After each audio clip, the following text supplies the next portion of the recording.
All right, all right. Let's get into it. Hello, everyone. We're gonna do just a couple little chill tasks. Since I last streamed, I have been on here doing various little things. I won't go through it all right away, but got more turbines, got more power. I moved some stuff to auto crafting. What else do we do? I think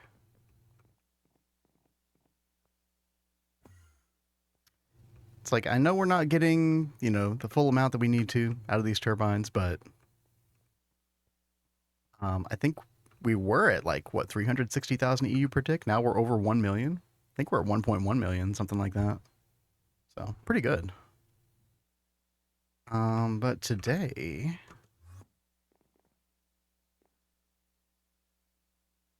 turn that up a little bit. There we go. Today,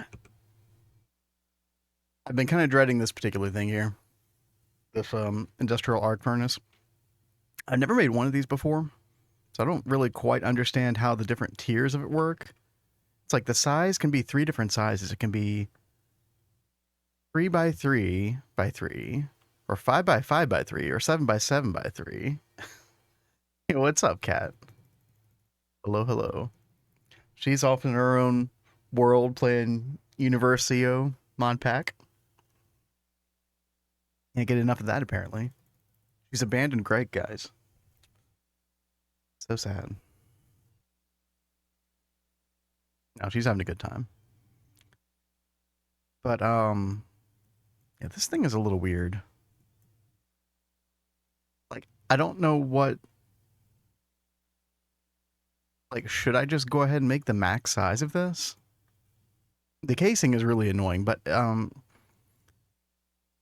says 10 casing minimum, so could I just, like, fill the rest of this thing with input buses? I feel like that's what I could do. Can't just wanted something else for a bit. Yeah, totally. I totally get you. I should probably take away the starting soon screen. There we go. Um, but I mean, I guess I should just start by making the controller block for this first.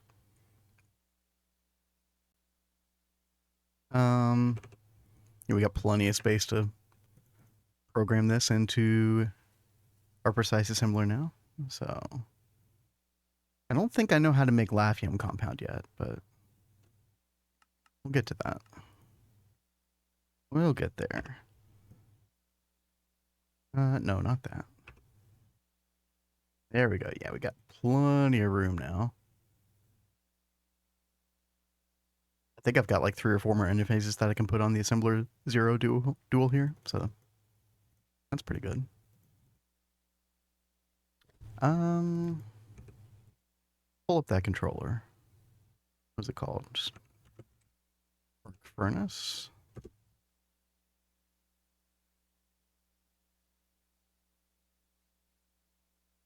Okay, I'm gonna hold off on the casing for a minute because that's a whole can of worms in and of itself. But things like this, energy core, should be able to do fairly easily.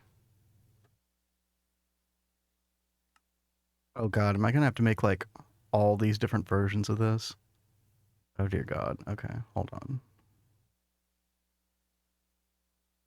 Well, yeah, it's like a bunch of nested crafting. Okay, alright, alright, alright. That's fine. Actually, do we have any of these on AutoCraft? Energy core? Is that what it's called? Yeah, we don't have any of these. Okay. So we'll just go through all of these. There's MV. We need to know how to make LV.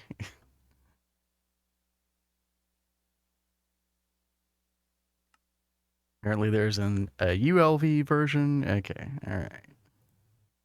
Good times. Alright, let's get all those in there.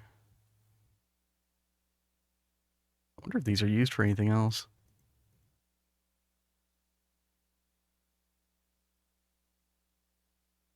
Extreme voltage Battery buffer. Yeah. So basically, no. Oh, you need it for the multi-block dehydrator as well. Okay. Okay.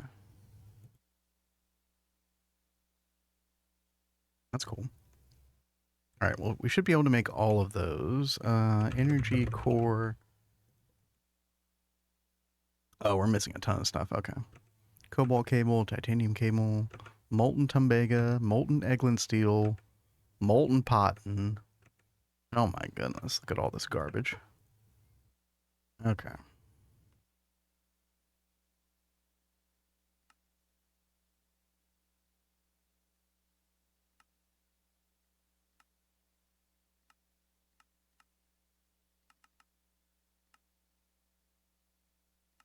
We'll do this version.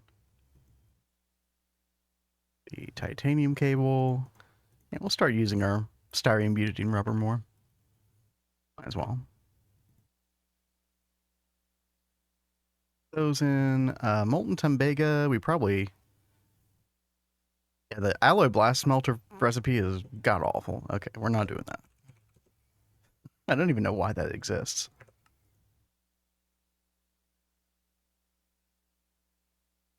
Oh, and I do have a couple missing places in the extractor for very good reason. I'll show that off in a bit. We did make some big changes to our alloy blast smelter recently. Let's see, molten Eglin steel. Is this a decent recipe?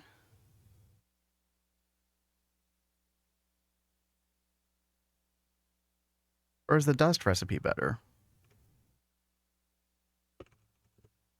I think we're making the dust recipe right now, the mixed, and then you just put that in normal smelter. Okay, yeah, the dust recipe is definitely better.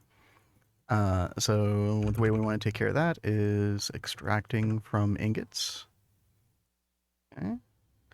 And then I know that the potten recipe is terrible too. 336 seconds. That's ridiculous. Why does that exist? Nobody knows. Right, lead bolts for some reason. Hastalloy in bolt. Now, this is where my change comes in. So I used to be automatically fluid solidifying from the alloy blast melter. We are no longer doing that. We do need to do a fluid solidify recipe instead. Yep.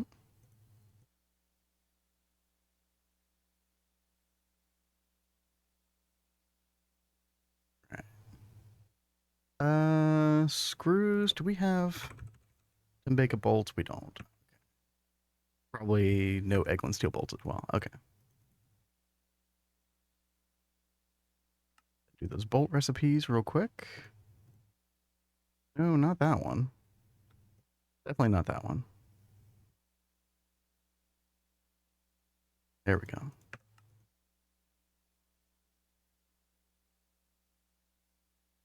All right.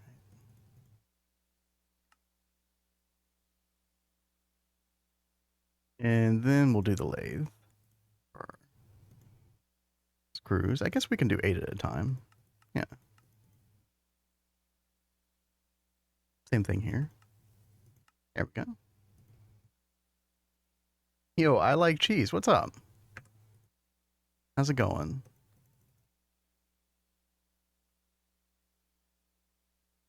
I don't know if you're a GTNH player or not. We're trying to make this multi-block arc furnace at the moment. Kind of an involved craft. Have to program in a bunch of stuff, but nothing we can't handle. All right, so I think that's all of those things. Let's go back to energy core. Yeah, the 4X wires. Yeah, that's what I thought. Get those going real quick. Okay, circuit 4 in our wire mill. Boom. And now we can make it. Perfect. Okay. There's 2 other things. 0 and 100 plate. I believe this is an alloy blast recipe. It is. Yeah. You do play GTNH, not an LuV though? Oh, what age are you in? just out of curiosity. This is normally I play with my wife Kat on stream, but just going solo today. And we've gotten as far as ZPM before, but we've had several different worlds. Eevee, nice, nice. Eevee is like that age that you start having to do a ton of infrastructure in, which I personally enjoy that aspect of GTNH. Like getting your first applied energistics up and everything, getting everything on autocraft. Very good. Okay, so this is circuit 6. Molten Xeron. Now, we're going to need a... Oh, I just lost it. We are going to need a new fluid storage cell. So we catch the excess of this. Here's our new... Just made this the other day. Got our new fluid storage cell system now. So let's partition this, and we'll add Xeron 100 to this. Okay. Nice. Just automated tungsten steel, so maybe IV soon. Oh yeah. It's I will often rush to IV just for a couple of quality of life things. You know, things like the electrolyzer multi-block, being able to get that air intake hatch for the centrifuge to get nitrogen. It's also a really nice thing from IV. In my playthroughs, EV and IV will kind of blend together a lot of times. And you're just there for a really, really long time. But, you know, if you're not in a hurry, then it's a good time. Okay, so ABS, blast smelter 6. There we go. And then we just need to do a fluid solidifier recipe for the plate. There we go. Ooh, let's get some power and capacity cards for our fluid solidifier over here. If I can find it. I think it's over here. There it is. Okay.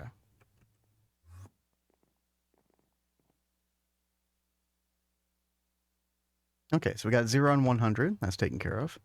And then there's this lithium compound. Ooh. I don't think I have a circuit 8 at the moment in the alloy blast melter. Actually, could be a big problem.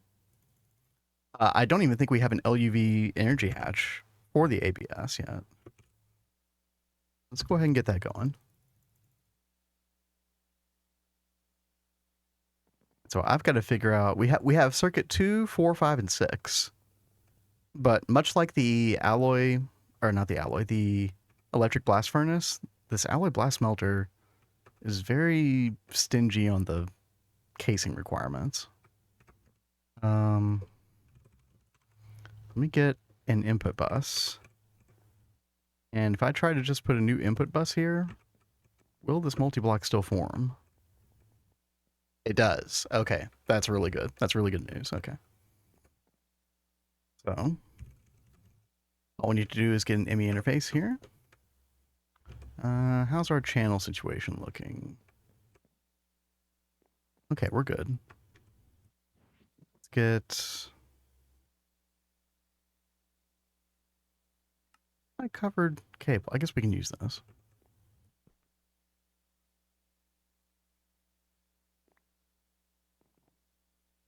Here we go. Let's get our nether quartz cutting knife. This is going to be ABS 8 for circuit 8. Here we go. Perfect.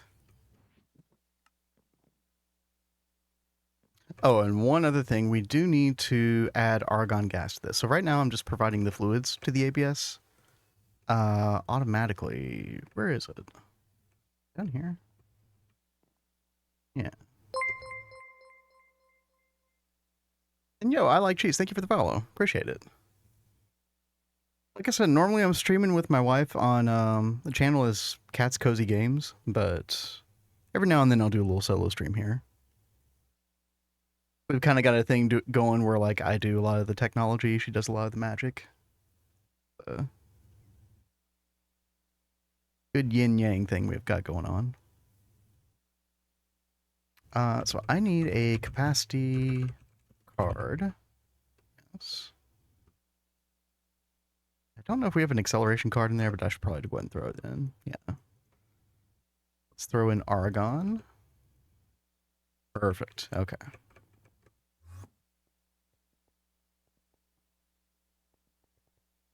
Oh, I don't think I put that on blocking mode. Very important. There we go. Yeah, what's up, Ariage? Yang yin. Yeah, yin yang, yang yin. Potent, potent. Oh yeah, so we got our LuV energy hatch as well, because this is an LuV recipe. Alloy Blast Melter is one of those few multi-blocks that only accepts one energy hatch. You cannot overclock it.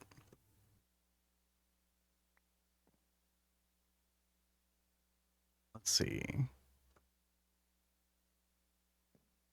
There we go.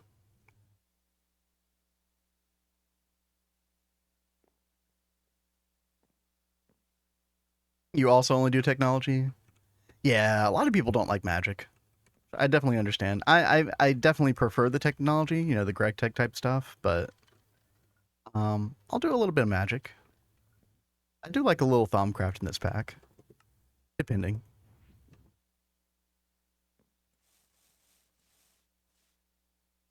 If you're on single player, yeah, yeah. I mean, I think you can technically get by without ever doing Thaumcraft. Technically. But do you want to do that? Probably not. Yeah. You probably do want to do it. To an extent. Lots of good quality of life. I like both. Hey, I mean that's the best place to be, right? There you go. Okay. Alloy Blast Melter is good to go. So this new liquid, this Lafium compound, we do need to also partition a space for that. Okay, there we go. That where excess doesn't disappear. Goes into those fluid cells instead. Probably the best way to handle the ABS. I should have done that in the first place. My stubbornness took over. Okay. I don't know if I actually did the recipe for this. I assume I have all these things, right? Yeah. Ooh, haste alloy in dust. I don't know if we have that. We can figure that out though. All right, so ABS circuit 8. Boom. Lafium. Oh, because it's a liquid, it's not gonna go up. Actually, I can make it show up. Yeah, we need to make haste alloy in dust. Now right now, you also make haste alloy.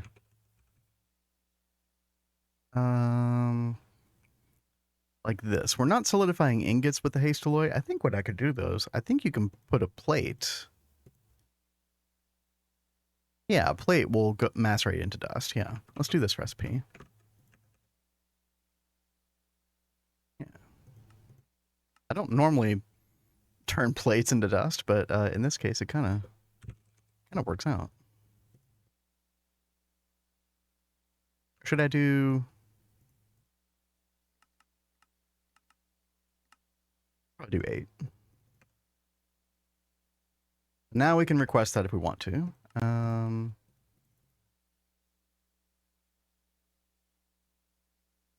back to arc furnace. Right, the casing. This is also a big hurdle. We're gonna need like 11 of this casing before we do anything else. We already know how to make arcanite, molten arcanite, so that's good. Probably have to teach it how to do this as well. With the laser engraver? Probably. Let's see. And this was just assembly dual circuit 0. Okay.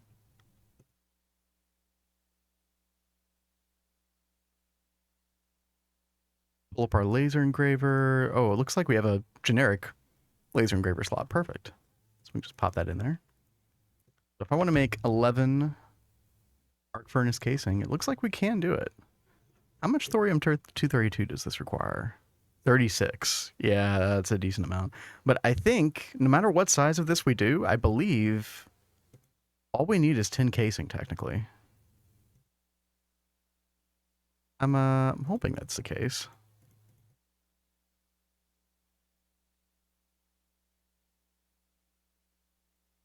You can make this size, but I assume the larger size is better. Yeah, processes 8 items per voltage tier times the width/length. So the bigger it is, the more parallels it's going to do. Yeah. And our voltage tier, we're probably going to run it like at least IV, probably LuV at the end of the day. So that's what, 1, 2, 3, 4, 5, 6. So that'd be 6 times 7,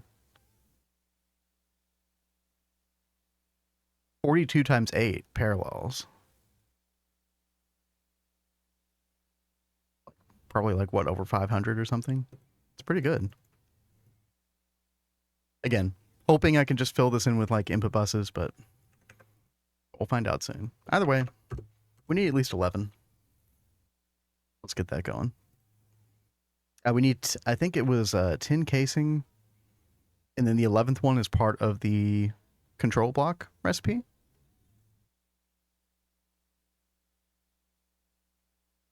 Let's get some of our other stuff here. Muffler hatch. Again, I've never made this multi-block before, so we're learning.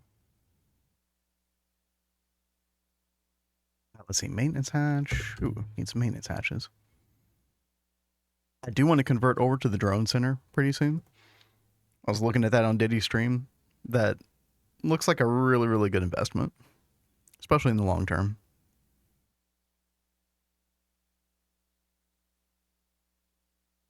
Okay, what else? One output bus. We'll need an input hatch as well.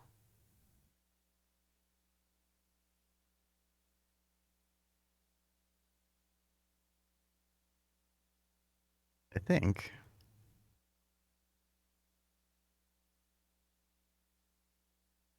I mean, is there ever an instance where it doesn't take oxygen? I think it always does take oxygen. Okay.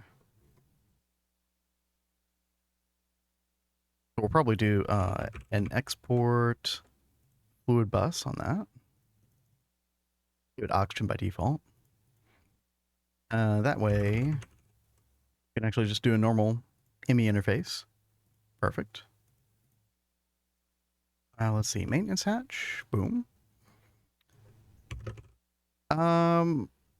We'll start with IV energy. We'll see how well that does, because I do intend to kind of still put it over here for the time being. I think it's actually going to go down here in this area. I am trying to move most of our multi-blocks, or our auto-crafting multi-blocks. I do want to eventually get everything in this room over here. It's kind of the new area. But certain things like this, like I don't really care where it is at the moment. Like I've prioritized this area for doing quads specifically. I've kind of, mapped out the width and length of things precisely for that reason. And then we've got like a bunch of area for circuit assembly lines all along here, normal assembling lines right here, precise assemblers here, and the arc furnace is kind of a black swan in that case. A little weird, so just gonna stick it in the old auto crafting area. I think it'll be fine. It'll be an ugly one. Okay, so we got IV energy hatch. Is there anything else we need? Oh, I actually don't have an input bus yet. Get an HV. Okay. And we're going to need a lot more input buses. In fact, this requires 114 casing, minus the 10 that we will have.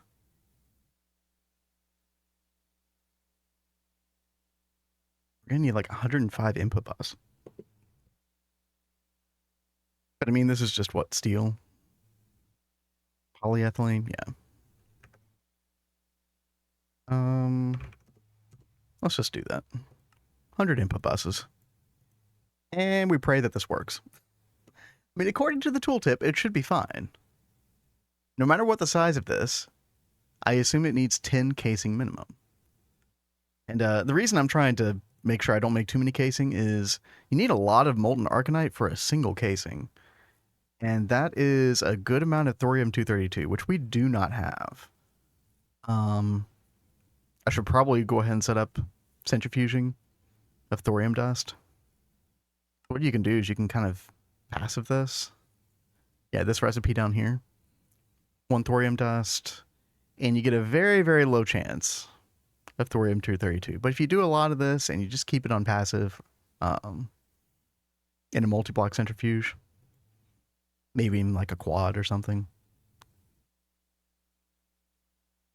Yeah, I might want to set that up eventually because the way we're making it right now is through the boric acid in the chemical plant, and this recipe is obnoxious. I mean, it works, but getting the boric acid is annoying, and then doing this, yeah. Let's see. Yes. We're getting some of those. What are we waiting on here?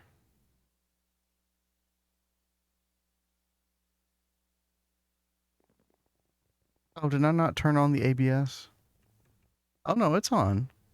It just takes for free. Dude, I forgot how long this Arcanite takes.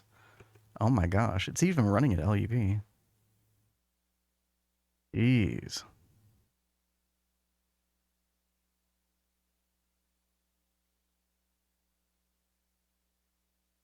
Should we get a quad ABS going? It probably should.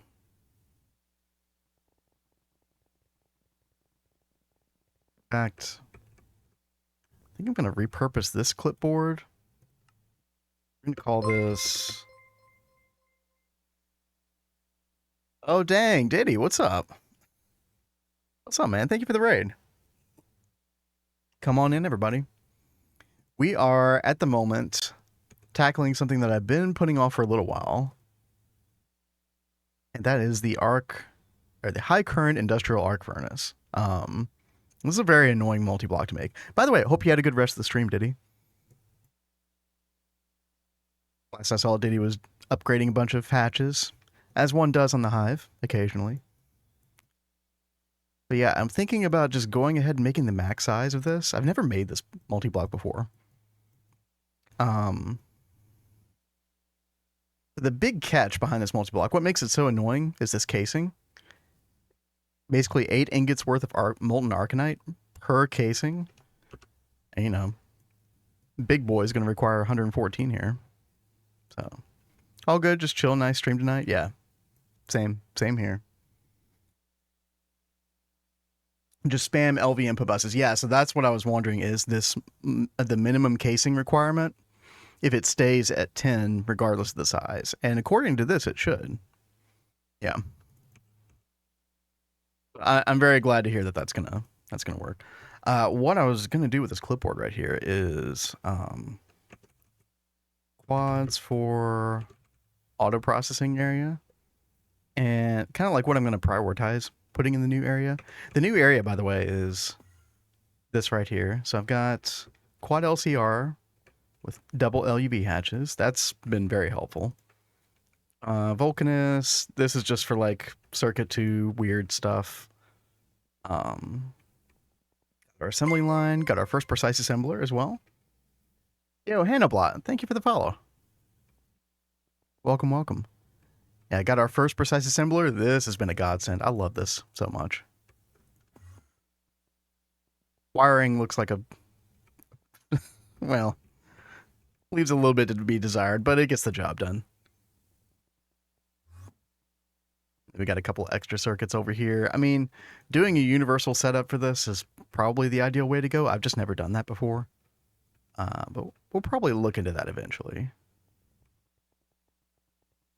But yeah, I'm trying to prioritize like what other quads I want to get set up in here. And I think, as I've seen with like the Molten Arcanite processing time, I think ABS. I think we need a quad ABS very soon.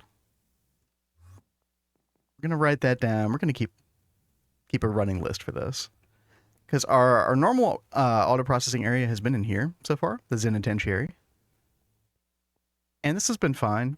But this has definitely been a bottleneck in several cases. So ABS here is definitely a bottleneck. Mixer has also kind of been a weird one. Like the whole hatch situation here or bus situation here is an utter disaster. So I need a quad mixer ASAP. But we have decommissioned a couple things. All of our processing arrays with assembling machines decommissioned, LSC commissioned, decommissioned. That's where our Vulcanus was before.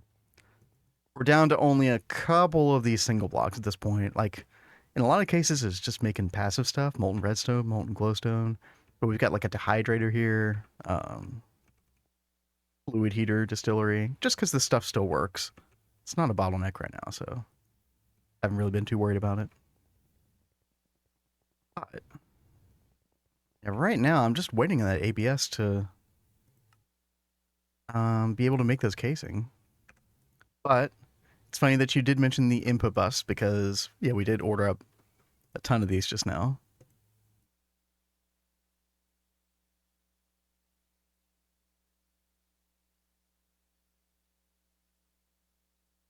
So yeah, hopefully that should work. In fact, I should probably just go ahead and start building it right now. We're going to keep this in the Zenitentiary because I don't think I'm going to make a quad of this anytime soon, or maybe even ever. I don't know.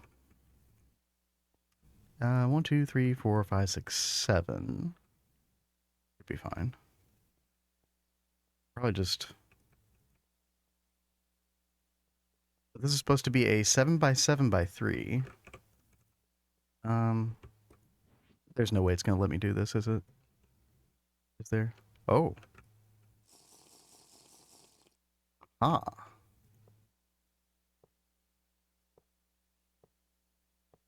All right, that's what I'm talking about. Let's see, input bus. I think we had a couple more, right? Actually, might need to. No, actually, I think that will be enough. We should be good.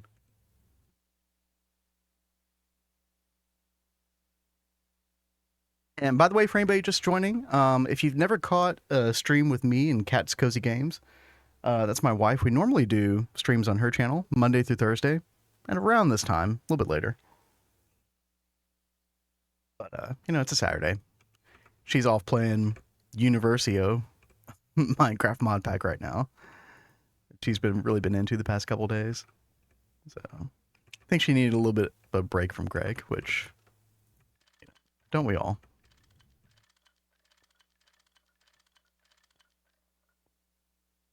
Okay, let's see. Maintenance hatch. It looks like any casing for any of these blocks. Okay. Good. We'll just stick the muffler on top back, like so. I think the controller has to go top center. I guess just right in the middle there. Okay. That's fine. We'll put our maintenance hatch down here.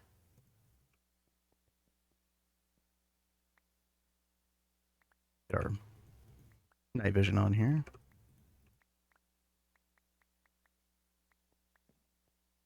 Four, 5, 6, 7. There we go. Let's see. Where do we want? Let's do the energy hatch right here. Pop a bus right there. And then I think we're really only going to need one input bus, but I guess we'll see.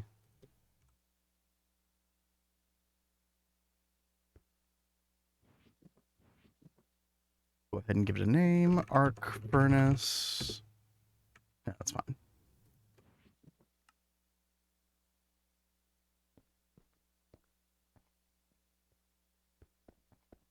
There we go.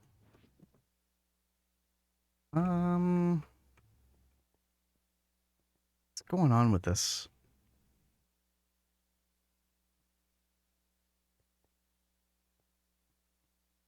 Trying to figure out if I can just extend this IV cable.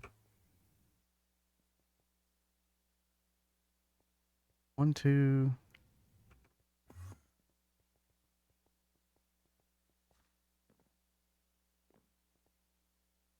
You know what? Nah. Let's get a new transformer. Same transformer. Let's get a little more LuV cable. Ads are over. Thank you, Cat. Oh yeah, by the way, Cat, everybody. Here she is. What's up, Cat? Hope you're enjoying your mod pack.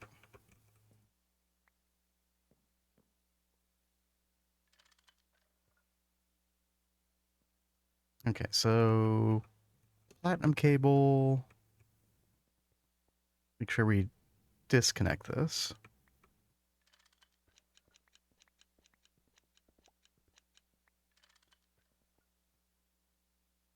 Yeah.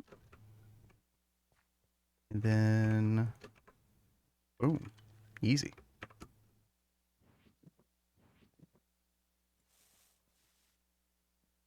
Yeah, what's up, Crypto? I know you. You're that guy from CatsCozyGames. That's crazy.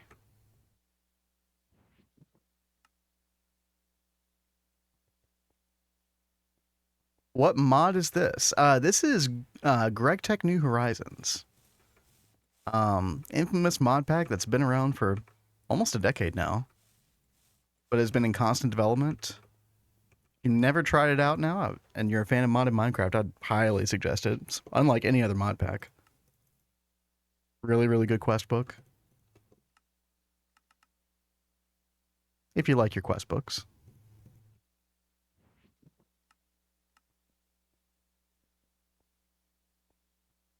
Oh, I didn't check channels here. Oh, channels are fine. Yeah.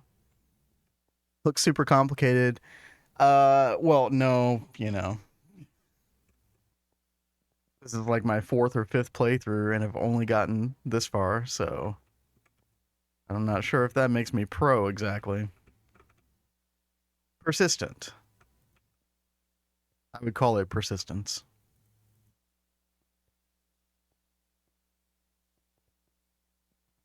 Is it kind of like create? It is definitely not like create. It is the opposite of create, pretty much. In fact, there are many people who play GTNH who despise create. I mean, I don't hate or love create. I just don't understand it very well myself.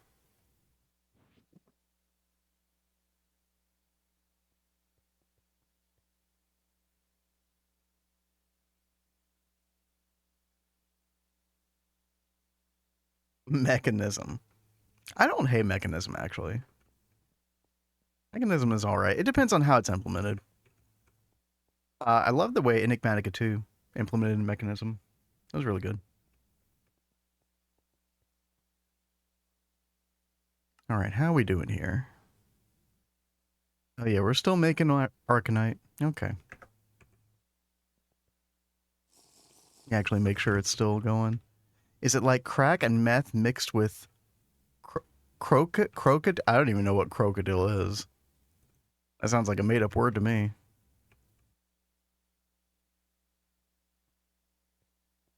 Don't know, I've never played Create, but I get the gist of Create and what it's like. This is more like, I don't know, like Gregtech itself as a mod, which has kind of branched off into several different versions of Gregtech over the years. It's been around for over a decade, I think. Like at least since Minecraft 1.4.7. It is very old. But obviously, this has gone through so many updates, so much quality of life, you know. Even though this mod pack is technically on 1.7, it's got Got like a way more quality of life than a lot of other like modern mod packs even. So it doesn't feel like an old pack. Although you still have things like the way Minecraft combat used to work. That's still the same here. A little awkward. It's like a flesh-eating drug. Oh, okay. Well, now I know. I don't think I want to know any more than that, though. I know all I need to know about that now. Superior combat. Oh, I don't know about that. Like, yeah, I mean that. What was it? 1.9 that did the combat update, or was it 1.8? Either way, I know how controversial that was to a lot of people. Honestly, Minecraft combat sucks either way, in my opinion. So I don't care.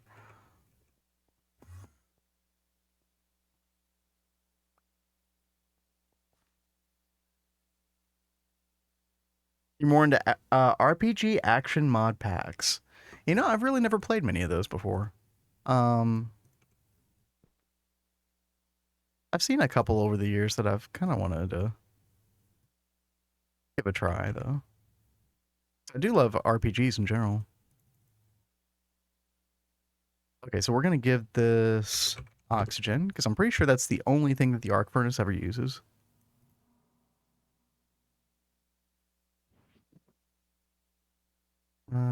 Let's see. Cable here. There we go. Should be getting oxygen. Yep. Nice. Oh, make sure we. Actually, do we need to do blocking mode? Actually, I don't think we do. I don't think that matters for this machine.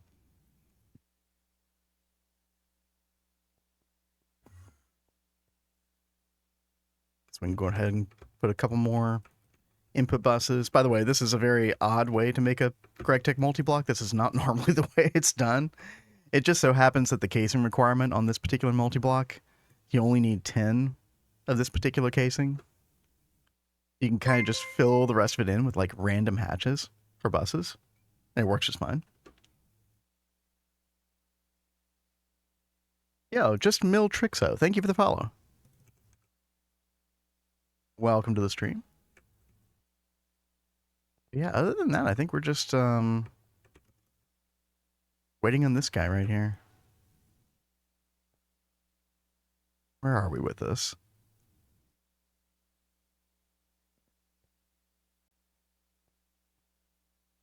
Okay, yeah, this is like the last batch of it. Okay, perfect. WTF, that's smart. Wait, what's smart? You mean the way I'm making the arc furnace? How did you deal with caving in early game and infernal mobs? Yeah, the infernal mobs are really, really bad.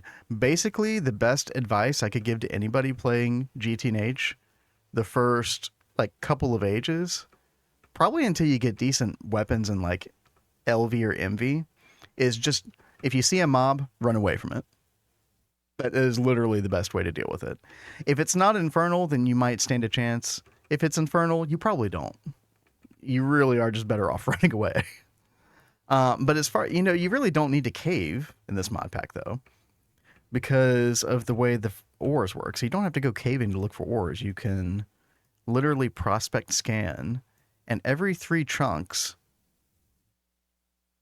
um, you know, without fail, there'll always be an ore vein, and it's a very large concentrated thing of ore, different types. And so as you can see, there's like different types. You got a redstone vein here, copper vein here, copper coal, and there's a little visualization that makes it really easy as well.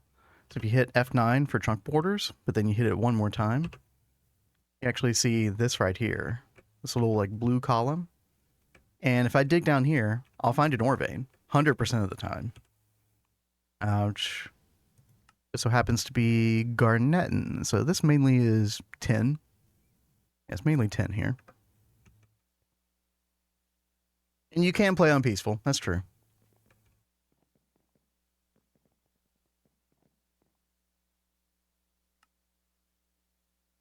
Okay, there we go. Now we're getting our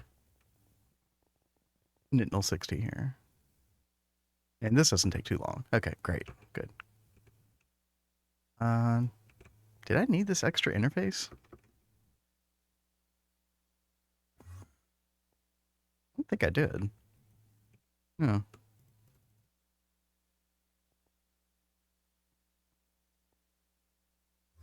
Yeah, you do need some mob drops every now and then. That's true, Greg. Yeah.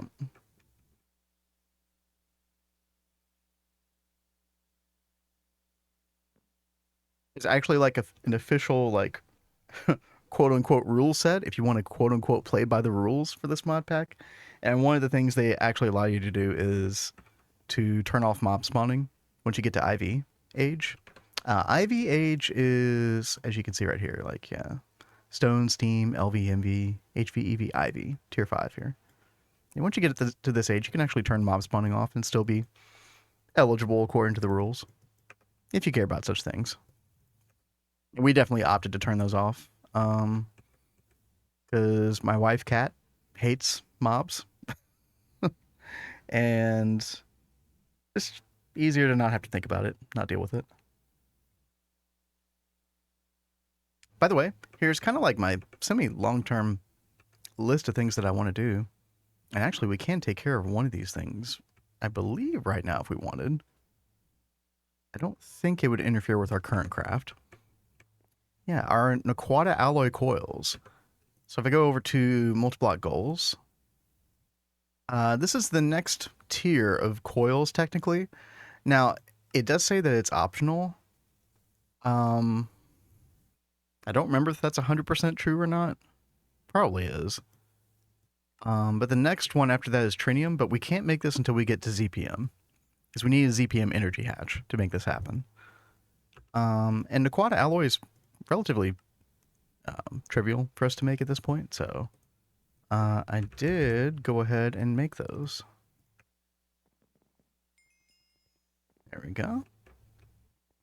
These coils go right here. Place these guys. Even the devs have it off. Well, yeah. Is pollution optional? Yeah. Oh, that's what you're talking about, Crypto. Yeah, the pollution, yeah. In fact, a majority of people play with it off.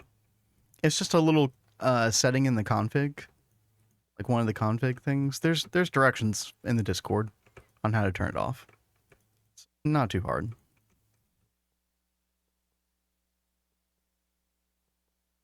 And we definitely have it off here in this world.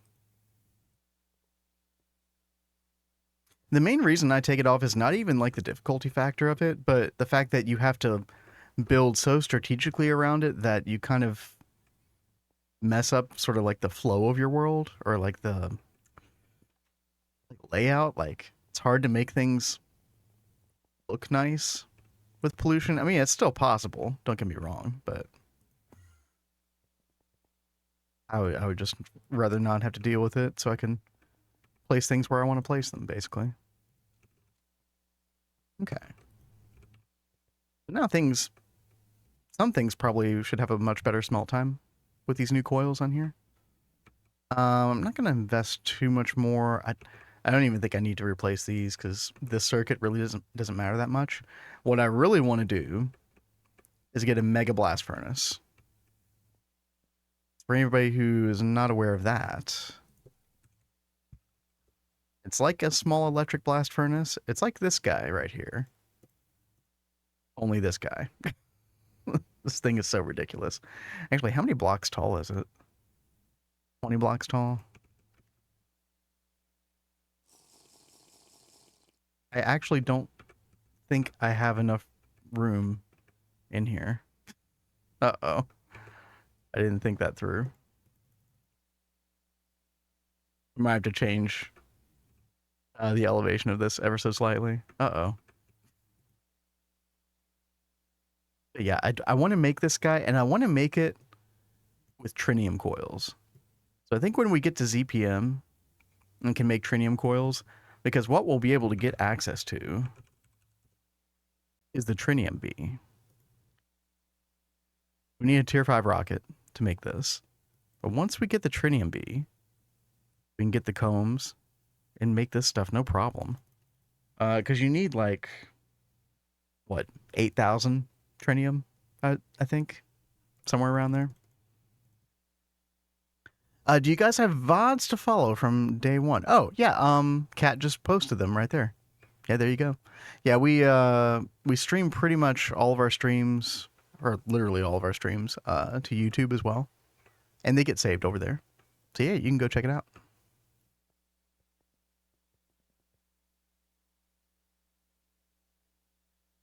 But yeah, so I think I'm going to wait until we can get tritium coils and then do that. Because I really don't want to invest in any other coil. And yo, got nukes. Thank you for the follow. Appreciate that.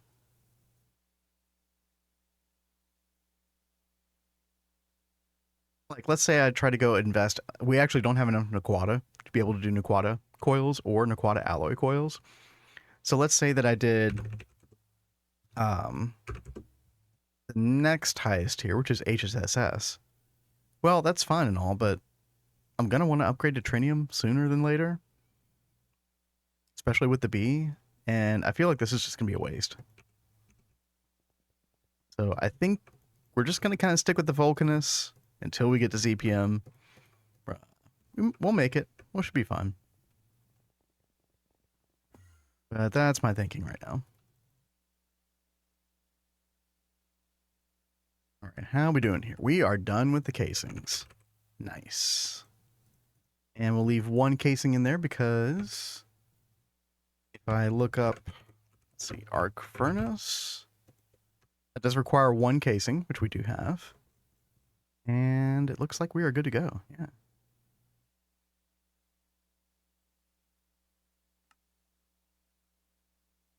Now that we updated, I can't even make... Wait, you can't make... Oh, right. Yeah, you shouldn't be able to make tritium coils. Wait, hold on, Diddy. What was the bug to be able to do that? Were you able to, like, double hatch the precise assembler or something? I feel like that's... You gotta have ZPM on the assembler. But of course, you can only, normally have a single hatch on it, like this. Wait, 16 assemblers and a PA on 2.5 lets you tier skip. Oh, wow. Yeah, that's pretty broken. Well, I mean, and I know you made a bunch already, so enjoy. That is pretty funny, though.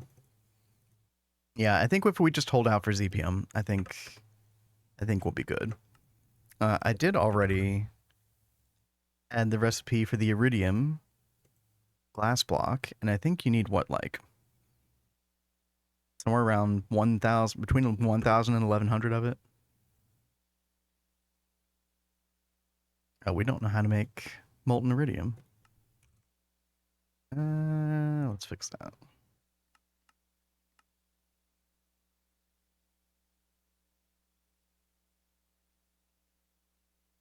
Or no. Fluid extractor. There we go.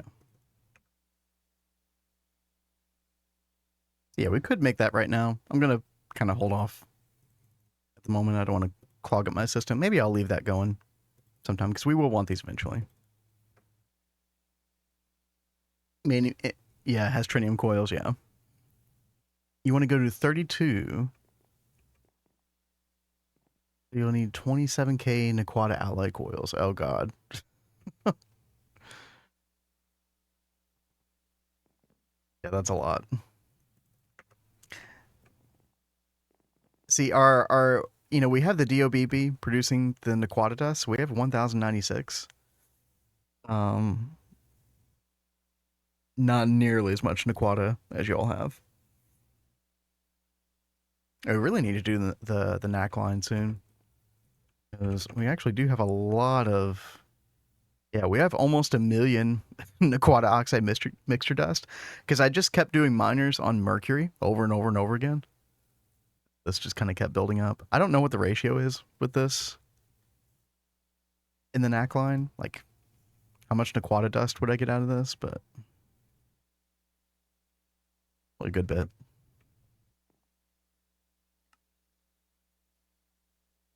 All right, what are we waiting on? Lithium.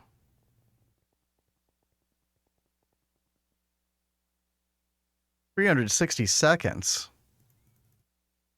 Oh, good lord. Okay, yeah. We definitely need that quad. Especially for the Circuit 6 and Circuit 8s.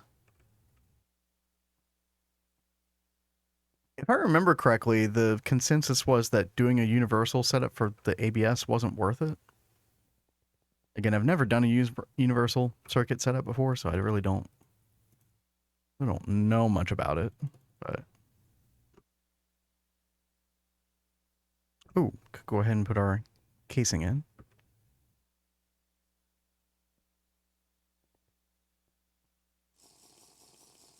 Way more than you have to. Oh, okay. You only have 131K oxide mixture? Yeah, I mean, I guess you're not getting it much from meteors, if I had to guess. Whereas I'm doing nothing but like mining on planets, so probably the difference. Put one back here. 3, 4, 5, 6, 7, 8, 9.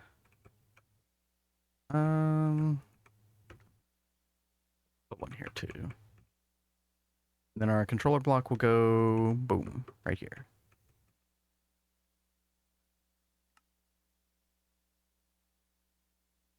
Yo, Volans, what's up? How's it going? Hope you're doing well. I was actually looking at. Oh, hello, little guy. What's up?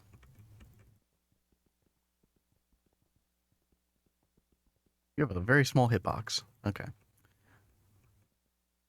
Just had some dinner, you? Well, Cat's off playing a different mod pack right now. She's cheating on us, but that's okay. He's running all right, yeah. Yeah, so I'm here by my lonesome. I'm just chilling.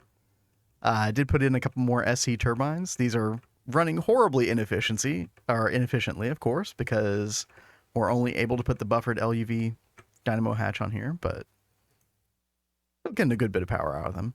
I was thinking about what turbines to use for these once these Ori Huracan run out, and I think, believe it or not, Draconium might actually be a good choice in our current situation. So even when we get a ZPM buffered dynamo hatch,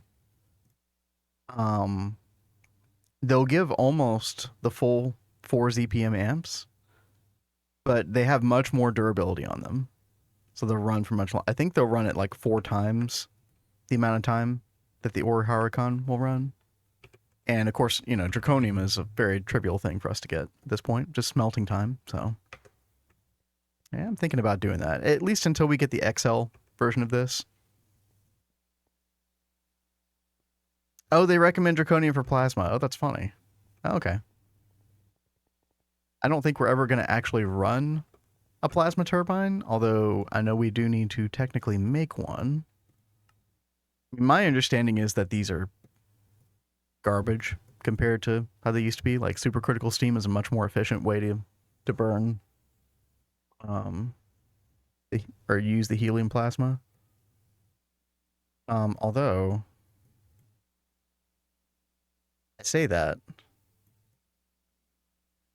it's probably the same dynamo hatch restrictions, isn't it, on these? Yeah. I had to guess, yeah. So yeah, we'll do this. Maybe we'll even like get one running just for the memes. I don't know. Yes, there is a. So that same calculator that you use for like gas, like nitrobenzene and stuff, also does SC. And the Draconium also will run at like a third less of the flow rate, which is good for us right now because we're being horribly inefficient with our SC at the moment. SC is supercritical steam, for anybody who doesn't know. It's basically we're taking our helium plasma that we're making from our fusion reactor, running it through this thing. Then, yeah, we're storing it up here. It kind of makes it on demand. I wonder when we'll need a second EHE. Probably not in LuV, but there's a distilled water.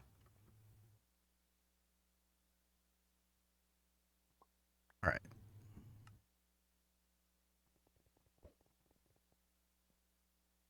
I feel like the Lafium compound is laughing at me with its smelt time. Good lord. Okay.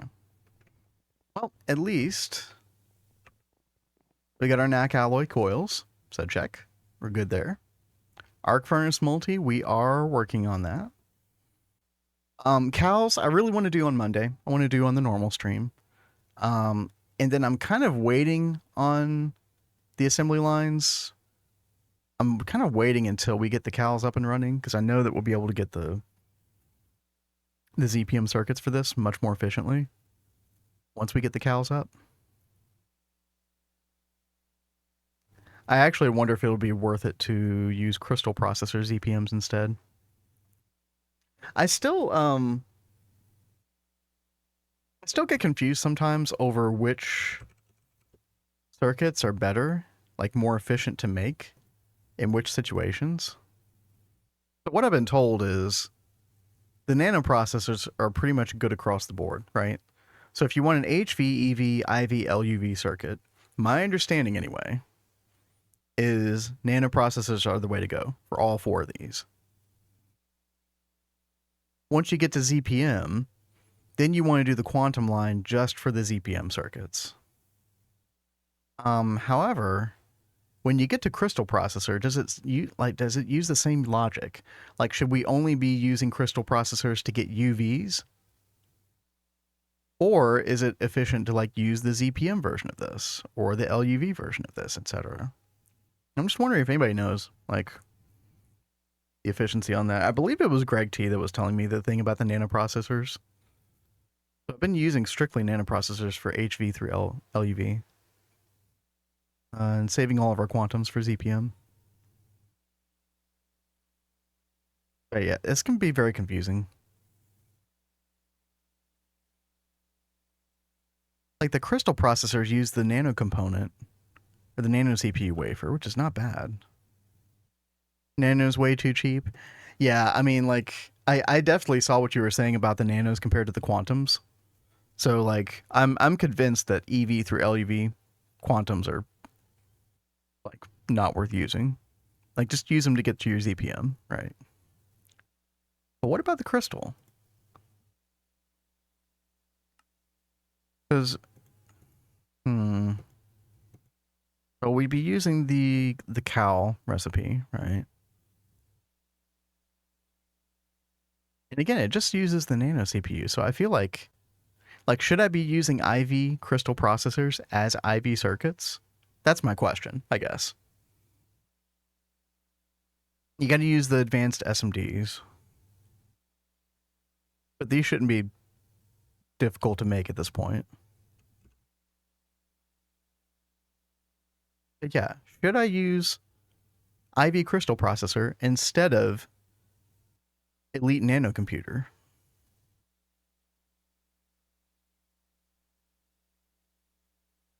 Ah, we're in the middle of an ad too. Yep. Yep. Thank you, Kat. Thank you. But yeah, by the way, for anybody who's listening right now, I did get 20 warp, so we're getting the eggs in our inventory on a regular basis. Good times. Gotta love it. Now I understand the life that Kat has been living. Unfortunate. Oh gosh, we still gotta make the Xeron 100 too. Yeah, this is like the first time that the ABS has been a truly big bottleneck. I can actually see why people would want to set up multiple quads for this. Yep.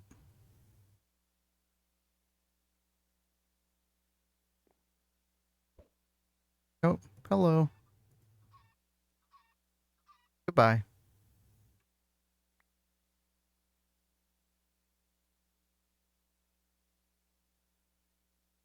I'm going to do like multiple quads, question mark on that.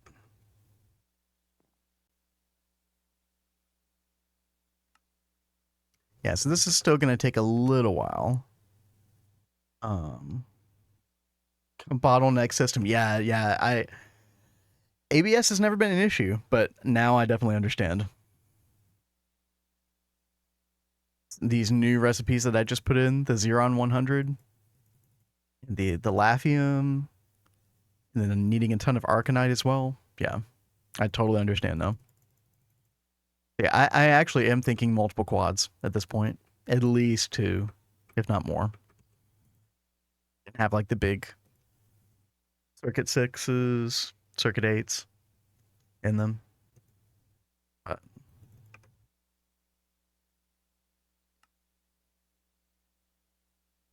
By the way, since we're back from an ad break, I will ask this one more time just because I really want to understand this if anybody knows the answer to this.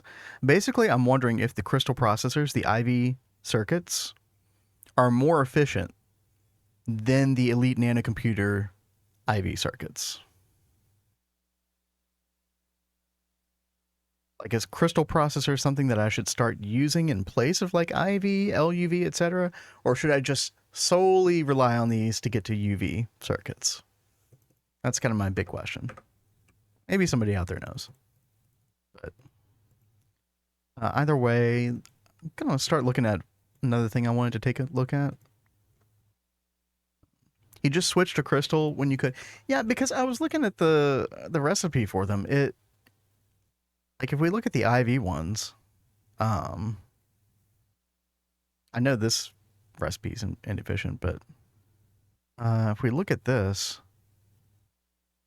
see, it only uses the nano CPU wafers, which I think is a big plus to this. Yes, it uses the crystal chips, but you should be making a ton of these regardless, I would think.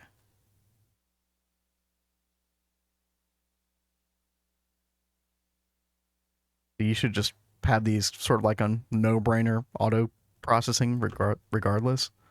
And I don't think that Quantium's ever going to be an issue with these. At least I hope. I mean, maybe the Emerald could. I don't know. I need to look and see if we've got like an Emerald B or something. No, I don't have cows yet. That is on the top of my to-do list for Monday when Kat and I come back.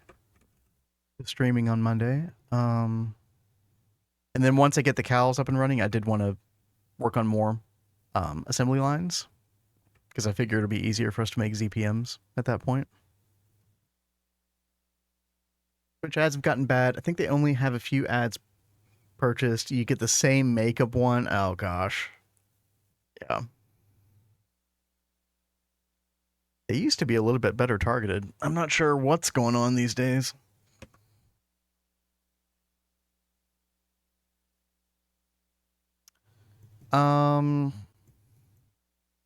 Yeah, so we'll get through some of this part on Monday for sure.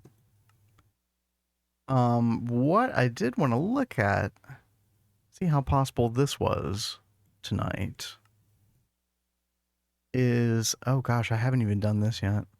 I need to do these quests. But yeah, I wanted to look at, I guess it's this, right?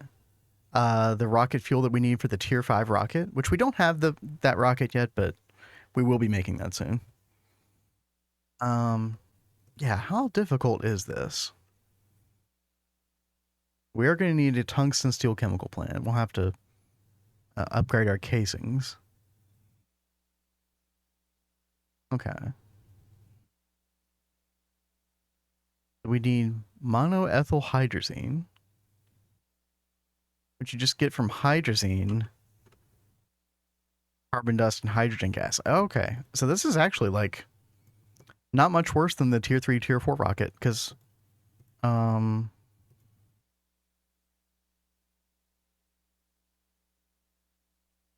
we basically just use dense hydrazine for tier 3, tier 4. And so it looks like it's just going to be 2 extra steps to get that rocket fuel. That's really good. Okay. I do kind of have to refresh my memory on the hydrazine because we did manually craft this before.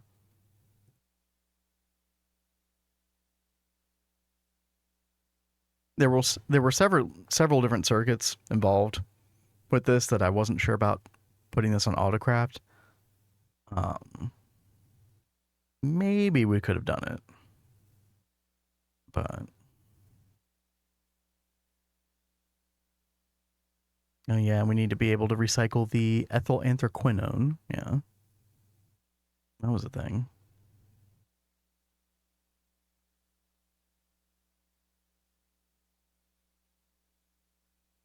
Okay. So yeah, while we're still waiting on our arc furnace, go ahead and get on this.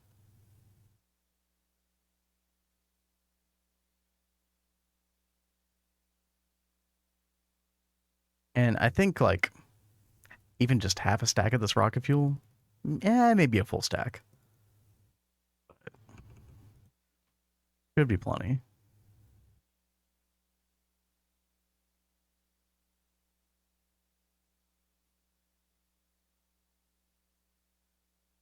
Okay, let's get some fluid cells.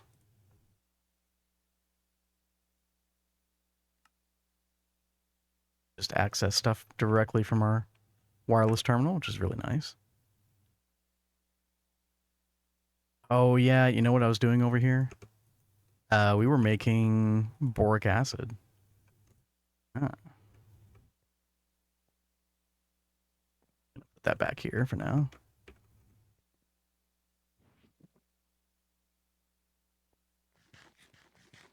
Oh yes, boric acid, everybody's favorite. And we'll unlock these. I'll just put that away. Oh, I'm gonna get radiation poisoning, aren't I? Yeah. Oh, maybe not. Saved. She is playing Universe IO, so it's spelled this way. I think it was featured on a Direwolf YouTube series, like I want to say a year ago, maybe a little bit over a year ago. That's how we found it originally. It's got a very very different start. It's not a kitchen sink. It's more of a progression one. So stuff is very closed off and focused as far as that goes. The period, yeah. So it's got this big focus on chemical elements and stuff. It's definitely not restricted to that by any means, but it definitely plays a role. Okay, do we still have our catalyst over here? We do. Got a little bit of life left in it. Let's go ahead and hopefully this works. I might need a different circuit. In fact, I think I do. Yeah.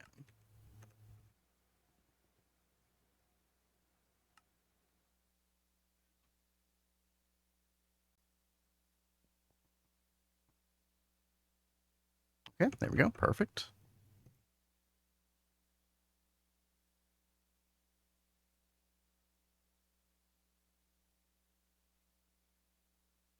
Okay, then we're making hydrogen peroxide. I think do we have our air intake hatch?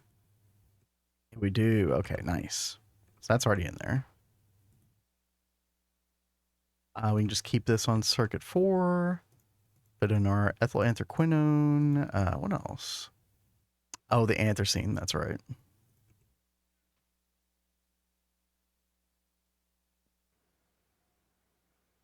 Yeah.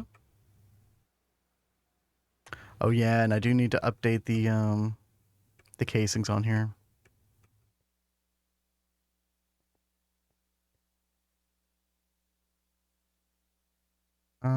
Chemical plants. 86 casing. It is the robust tungsten steel. Okay, yeah.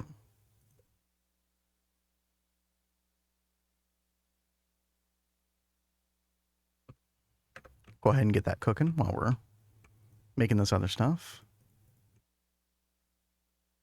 And there's a little of our hydrogen peroxide.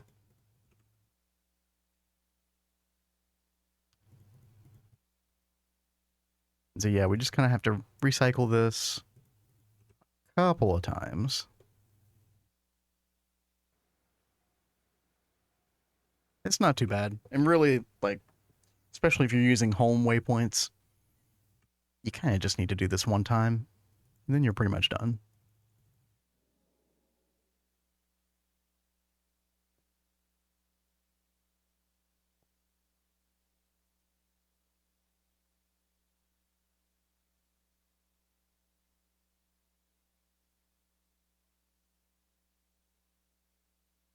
Okay, put our anthracene back in.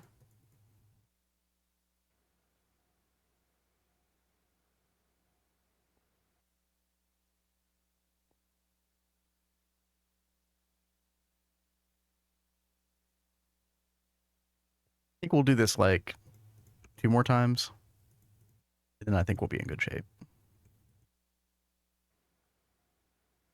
You know, don't care. What's up?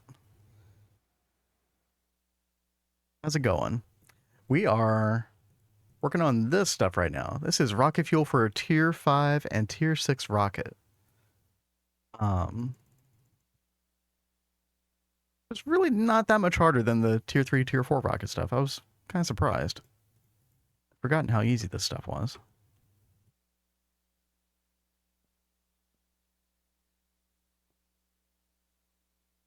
All right, put our anthracene in. Our quinone nonsense.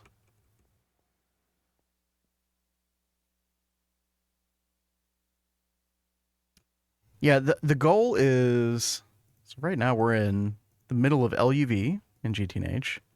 Our goal is to get this guy right here.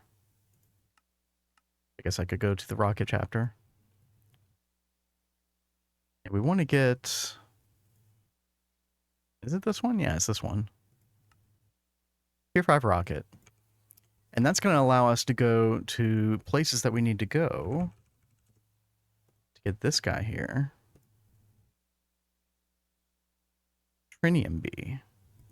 Trinium is a material that we need to make like a lot of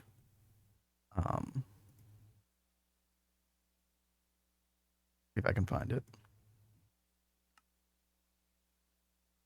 Yeah, a lot of these right here. These trinium coil blocks. We're going to want like 800 something of these eventually. Just no small feat for sure. But yeah, trinium B will allow us to get that trinium dust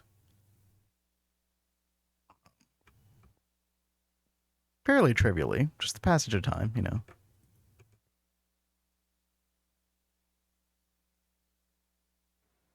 Rocket fuel is pretty simple, I noticed too. Yeah, so the jump to the, what is it, the dense hydrazine that you need for tier 3, tier 4 is definitely like a big jump compared to just using cetane boosted diesel.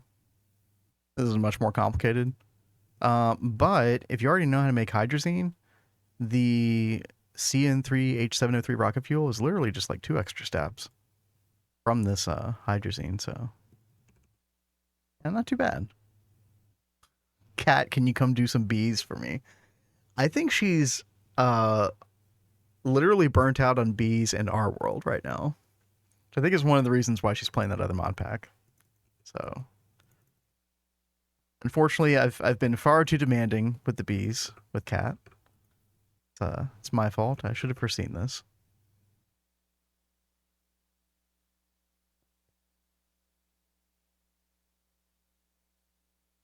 I think next week she wanted to work on like some blood magic stuff and you know, just kind of getting like Botania. I know has kind of been neglected lately, so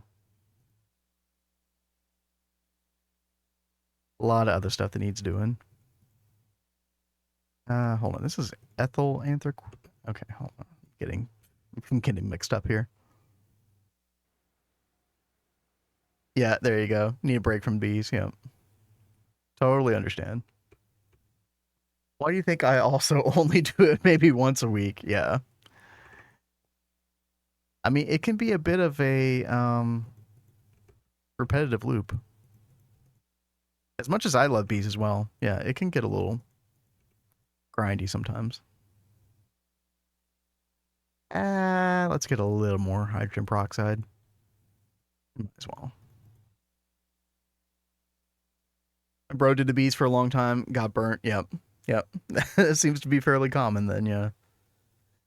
You know bees now, so he doesn't need to. Yeah, bees are actually, once you understand them, they're not overly complex.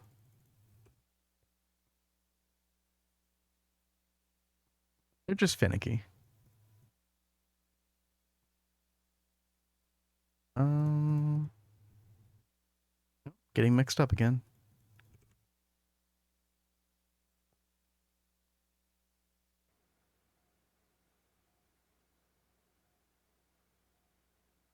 Love bees, don't get me wrong, but I'm over it being the only thing you do. Yeah. It just so happened that we were in a particular place in the mod pack that had very high demands for a lot of different bees. So, but I think things are a little bit more chill now. This one trinium bee is not too bad. It's just iridium, which we already have, uh, enceladus, which is Saturn and Chrome. We already have Chrome. Then Saturn is Letix and Jupiter. Yeah, you just kind of go through some of these bees like Mars, Jupiter, blah blah blah. But realistically, while it'd be nice for us to be collecting the trinium, we actually don't technically need this until we get to ZPM.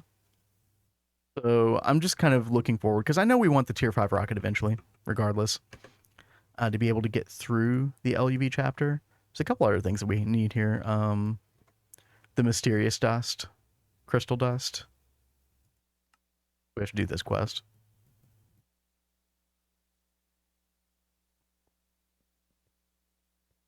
So I'm just kind of future looking at the moment.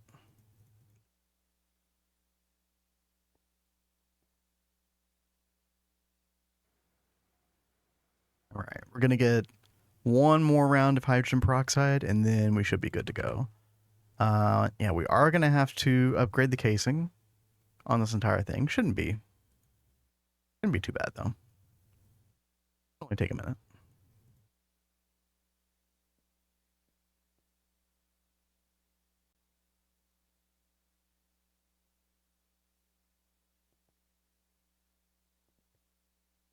All right, ethyl anthraquinone, anthracene. There we go.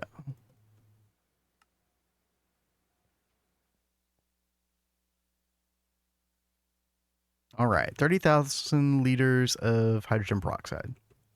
That should be pretty good. So the next step with that was making the hydrazine itself, which is ammonia, and that's like a 1-to-1. Do we have any ammonia here?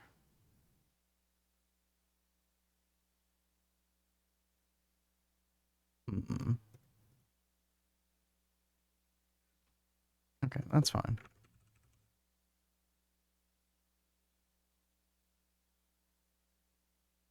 And this is circuit 21. Okay.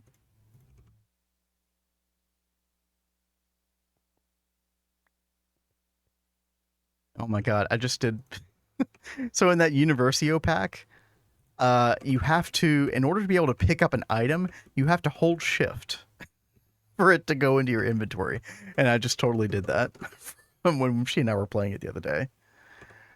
It's such a bizarre little idiosyncrasy of that pack. Over a lot of things, but we move. Yeah, just keep moving forward.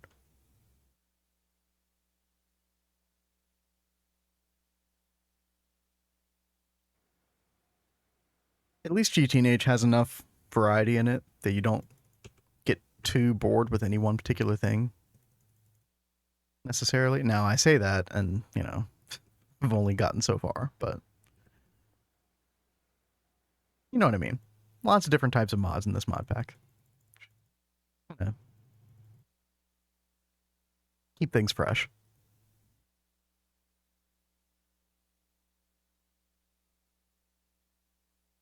Oh, there's a way to turn that off, the shift to pick up.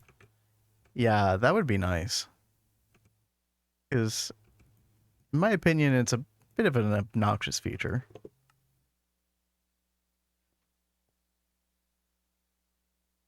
Okay, we're making monomethylhydrazine. Ah, yes, of course.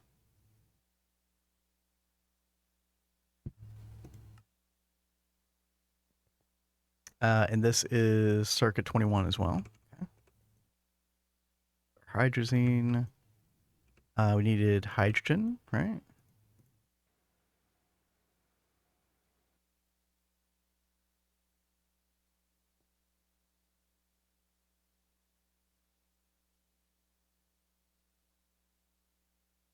One second.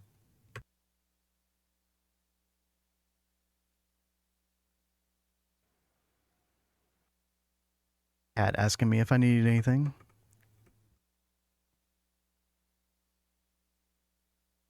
Let's see. It was, yeah, this recipe. The final recipe for this that needs the tungsten steel. Which should be these robust tungsten steel machine casings. So we'll wait for this to finish. Oh, by the way, how is our arc furnace doing? Oh, we're still going. Uh-oh, we're not making the... Whoa, why are we not making that? All right. We gotta go check this out. Why are you not making...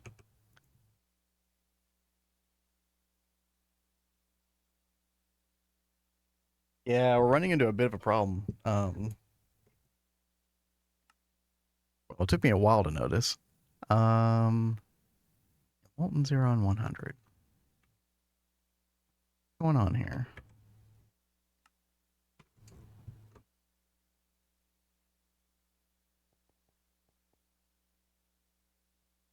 Yeah, the recipe should be up here. ABS 6.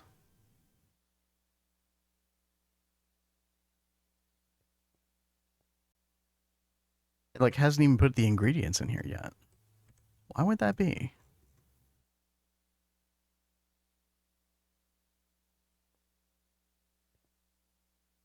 Also, I'm doing that whole thing where you like shift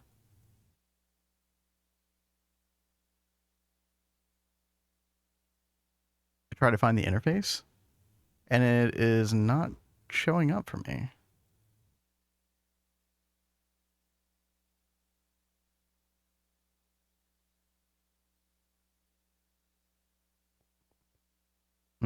Yeah, I've done something wrong.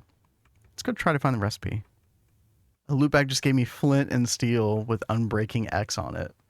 Yeah, that's pretty random. Enjoy. I know I'm always running out of durability on my flint and steel. It's crazy.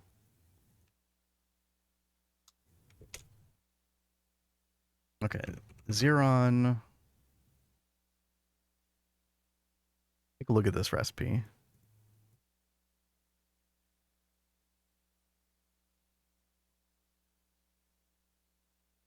Okay.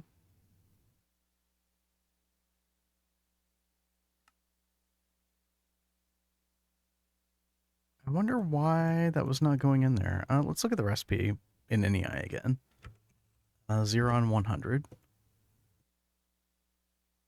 Yeah, circuit 6. Yeah.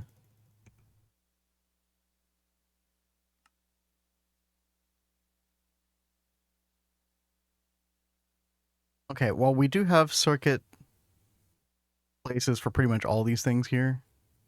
So those should go back to their fluid storage cells. Or sorry, not circuits. Yeah, fluid storage cells. So if I cancel this, I think we'll be okay. Let's try to request this again. We're missing Molten Xeron 100. It's like it doesn't know this recipe exists.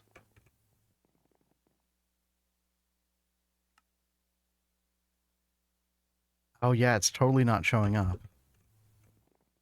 Maybe we have a... What would you call it? Like a channel problem?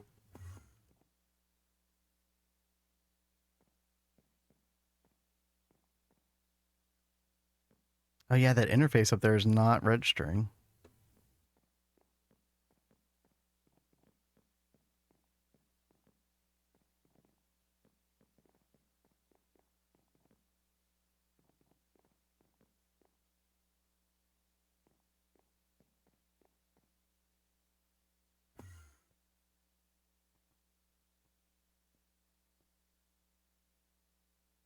Missing channel.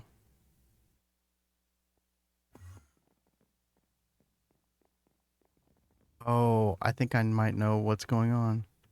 I bet this P2P is share. Yeah, it's sharing channels with something else. Aha. Okay. Okay. We can actually just take this one, bind to input. We'll call this AutoCraft 7. Yeah.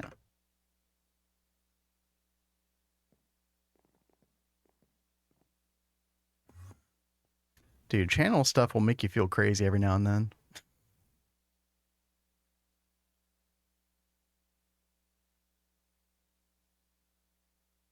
I want to make sure this device comes back online.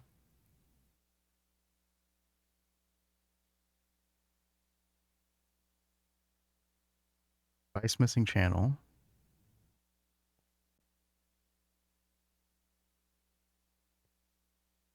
Device online. Okay. Yep.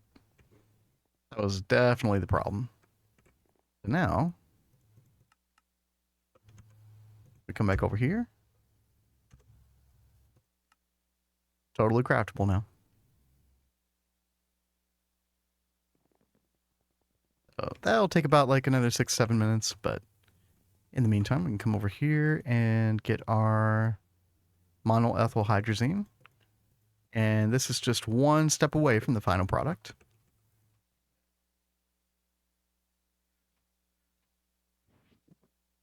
All right.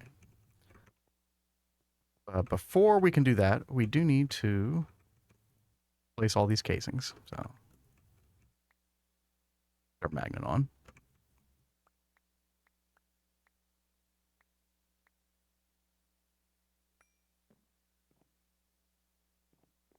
I think all of these are not casing yet. Yeah.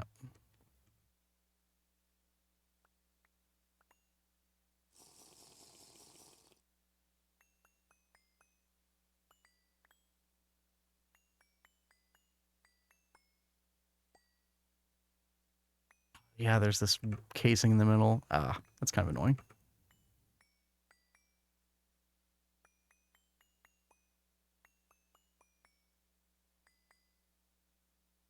Okay.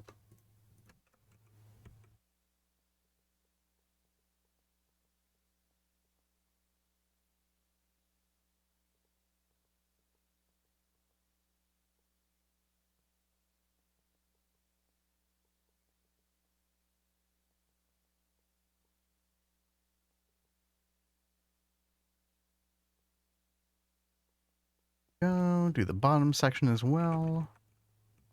Should be all of it.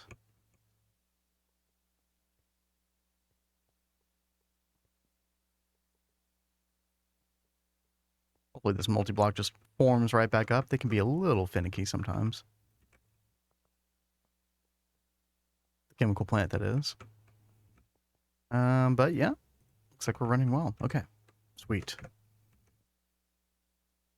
A little excess hydrogen in here. There we go.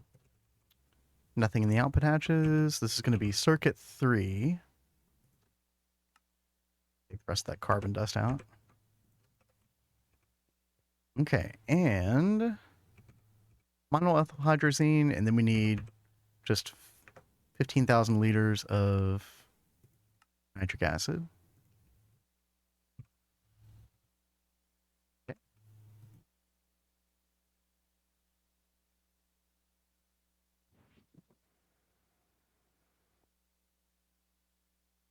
All right. First tier 5, tier 6 rocket fuel. Very nice.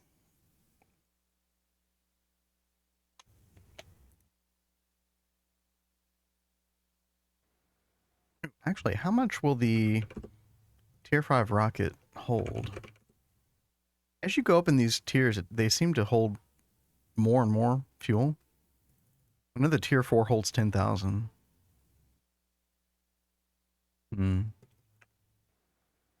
Won't tell me. That's okay. All right, there's 16,000.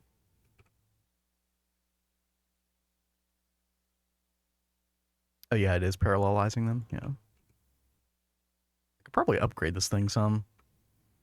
Pipe casings and coils are a little bit old, but then again, I really don't use this thing that often.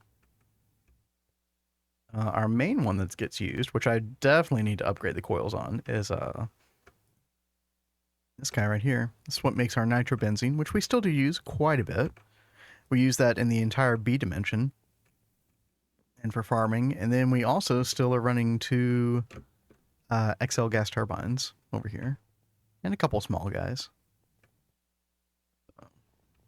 Still relying on the nitrobenzene, but I think actually our supercritical steam is usurped it already.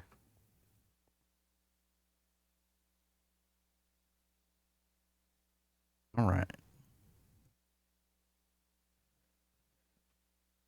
And there we go, our first 30,000 liters of rocket fuel. That's awesome. I'm going to take this stuff and... Where's my Spectre key? There it is.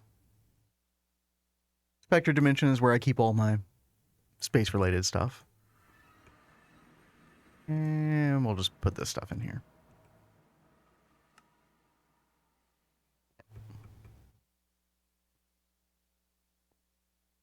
I haven't really looked at the tier 5 rocket stuff. I don't think it's actually that bad. If I'm remembering correctly. I've done it one other time before. Oh, I still need to go to the IO dimension. Oh gosh, okay, I need to put this on my my to-do list. We want to do space station.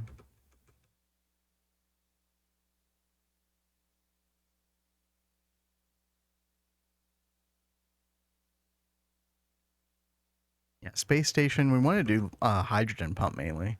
Probably want to pump several things, but I was talking about this on a previous stream. I've never actually made the Galacticraft space station at all. But I guess we want to make the tier 4 one. I believe it's the tier 4 Venus one that will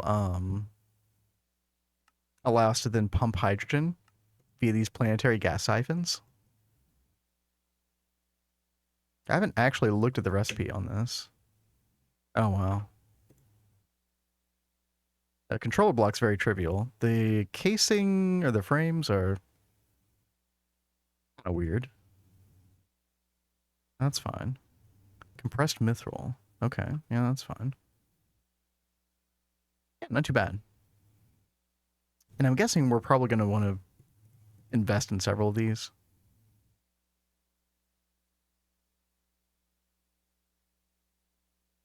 A bunch of rhodium-plated palladium. Yeah, not a big deal. If I right-click on this, will it tell me? Yes. Here we go. Okay. So basically, we're looking for the Venus ones. Oh, wait.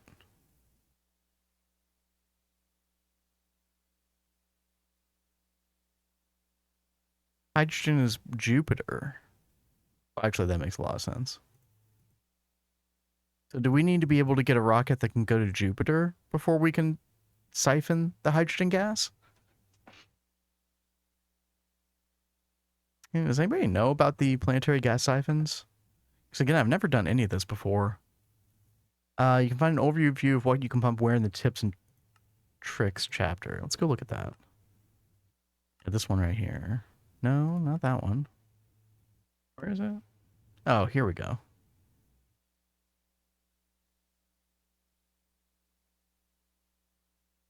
No, not that one either. Oh, gas planets. Here we go. Here we go. So Jupiter. We need to be able to go to Jupiter before we can do this then.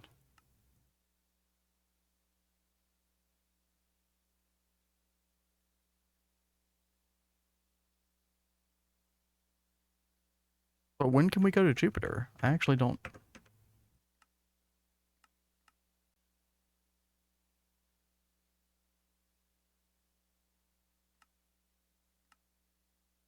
I mean, is it just me or is this a little bit confusing? Space station, Jupiter. Oh, Jupiter's tier 3. Oh, okay. You can build space stations here. Okay. Okay, I think I got you now. So we could do this right here then.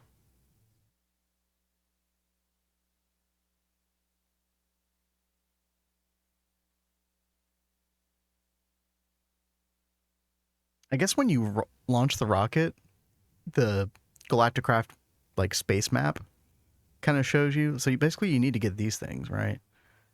The nickel blocks. This one specifically. And then the rest of the stuff, and then it'll just let you build the space station in the interface. I think that's how it works. I feel like I've seen that before. Okay. We might take a look at that. But do we know how to make a compressed nickel yet? 'Cause actually, I would love to just kind of get this going in the background.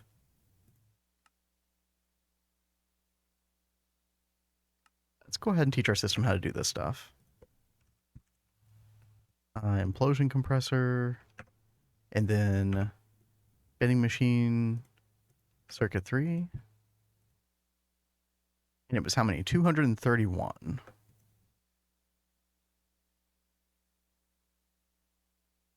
So 231 times 4, I believe. Yeah. This is the only way to make it. Okay. Yeah. Just go ahead and make those. Let's get our gas siphon today. Why not? This isn't very hard. Okay. Well, while that stuff is crafting, actually check, and yeah, our what do you call it? Our arc furnace should be done. Yes.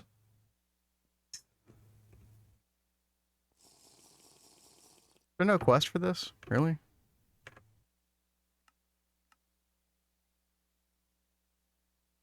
Oh, there is. Oh, probably should have checked that some time ago. Okay.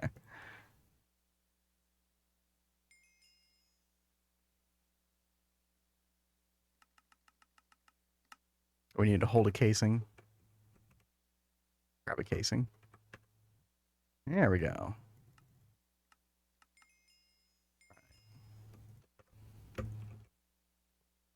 And let's see if this multi-block will form. Let's do it.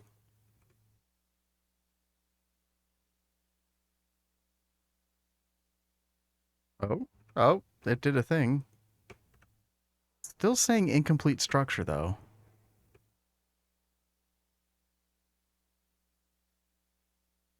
What are we missing?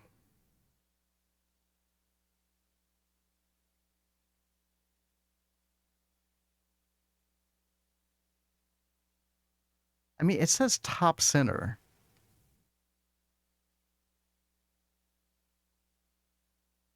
Does that actually mean way up here? That can't be what that means.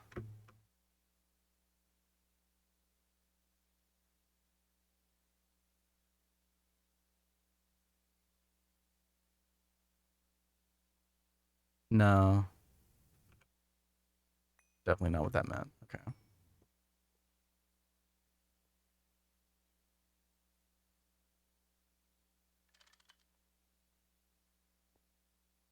All right. What are we missing? Input, output. Maybe I need to do an output hatch. Is it going to be weird and require that? I can actually see that being the case.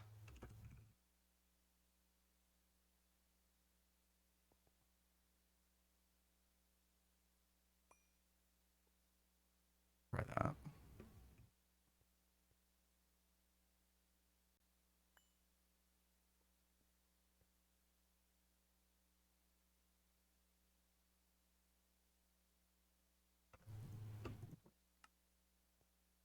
No, still not working. What if I got the schematic? What would this say?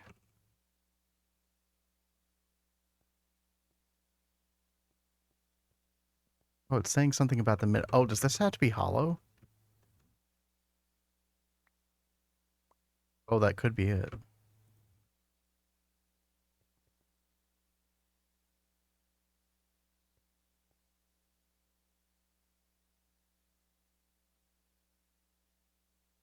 It says multi-block complete. It is not happy. We have a maintenance hatch. We have a muffler hatch up here.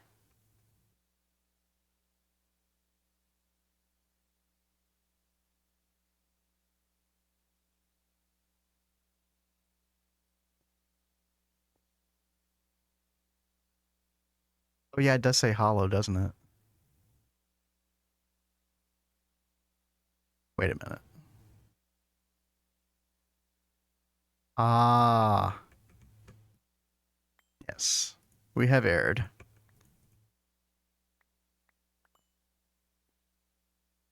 Way more hollow blocks than this. Here we go.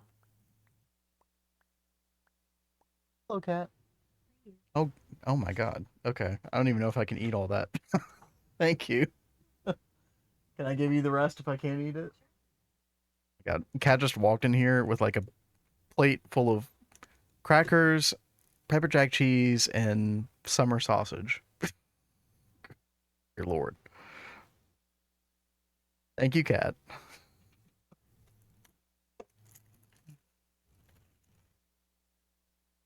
Dude, what's so bad? I'm not even hungry right now. But she did this for me. I can't not eat this now.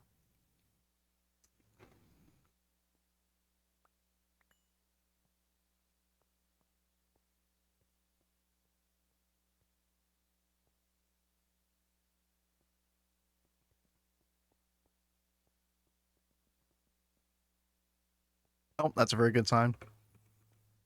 Yep, it was the hollow part. That did the trick. You always get hungry. Yeah, if I wasn't hungry now, it probably would have been like an hour from now. That's true.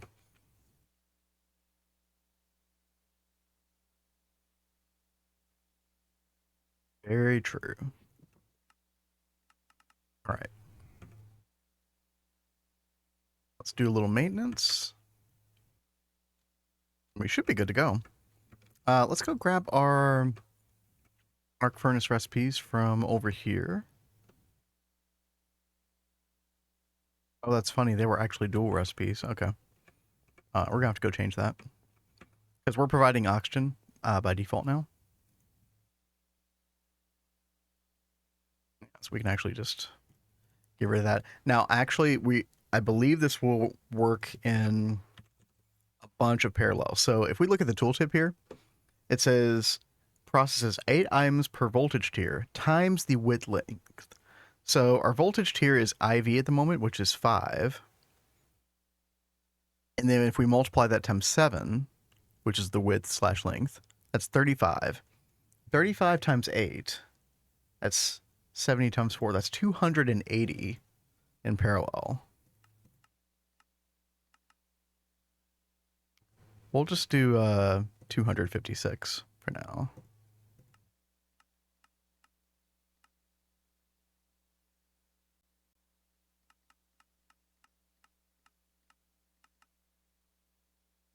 This is going to be very interesting to see.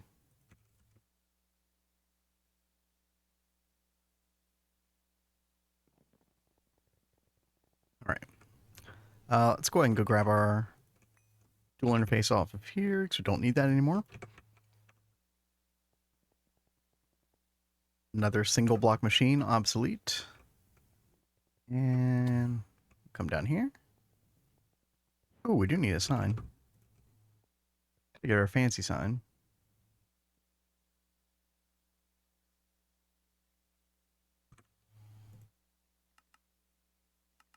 Here we go.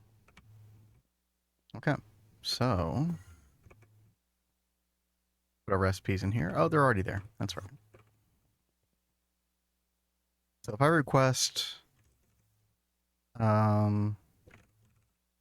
better yet, 256 annealed copper ingots. Okay. All right. That took about, what, 3 seconds? The amount of time that I was waiting on annealed copper ingots before I made this multi-block was absolutely insane. This was such a horrible bottleneck. The sooner you can do that multi-block, the better. Definitely. Yeah. HV arc furnace, garbage. Goodbye. Probably could have upgraded that to a higher tier single block at some point, but it uses multiple amps as well. Just kind of makes it annoying. We're in good shape. Oh, we're out of instrumentum.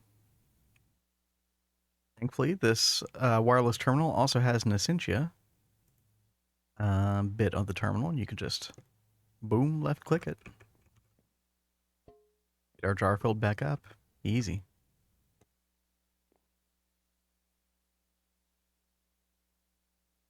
Gonna eat another cracker.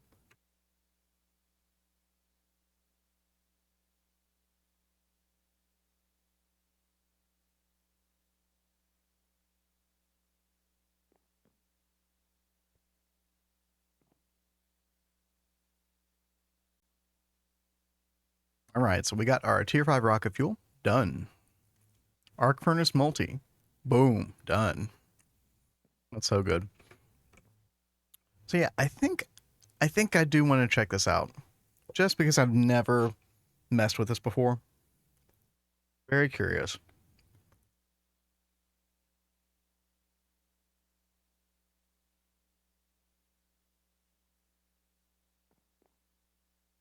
So if I go back to that part of the quest book, it was in the space race. It was this right here, space station. And it does say tier 3 Jupiter.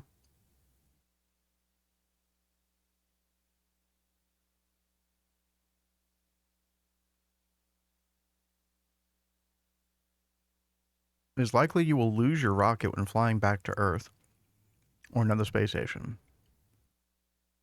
Oh, you can just slash home. Yeah. Dude, if you're not using slash home, yeah, this part kind of sucks. You need an alternate way to return home, some form of teleportation, or use another planet / moon as a proxy. I don't even know how that works, but okay. All right, so we need 231 of this. And then we need glass panes. I'm just going to get a stack for good measure. We need EV circuits. We've got some quantums. We'll just use those. And then we need an EV machine hull. Okay, we'll just get a couple of these just for good measure. I don't want to launch the rocket and then not have the stuff.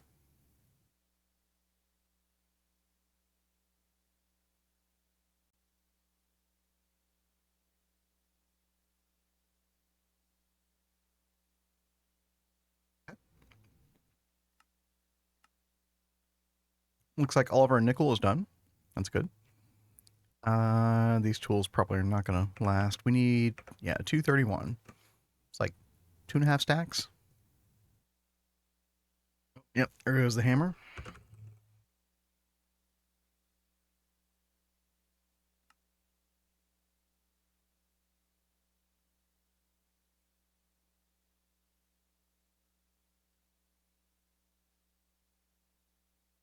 Take like 2 hammers. Mm-hmm.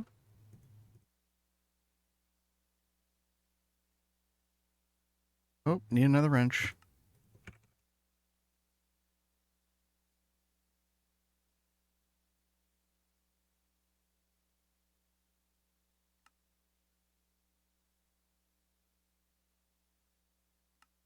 Okay.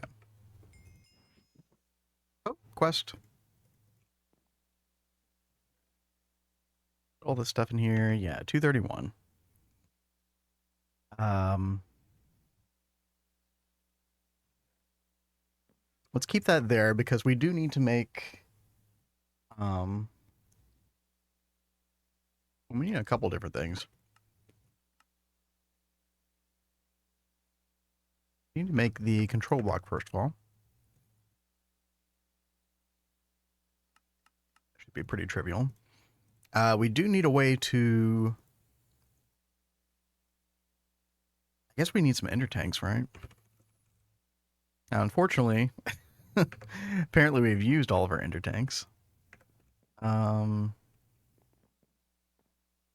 that's unfortunate.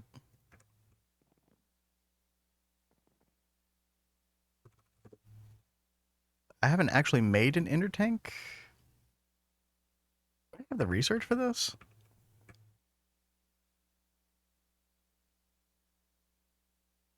I have to go check my Thaumonomicon. Yeah, we got so many from loot bags that I really didn't have to worry about it until this point. It's under New Horizons. Ender tank. Oh, I do not have the research. Okay. Do that real quick. No warp required, thankfully.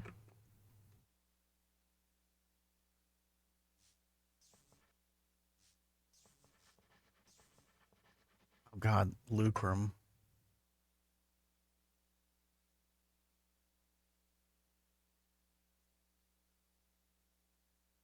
Oh, humanus.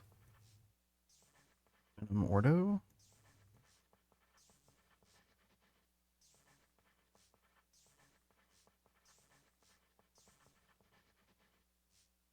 Metalum vitreous ordo, right?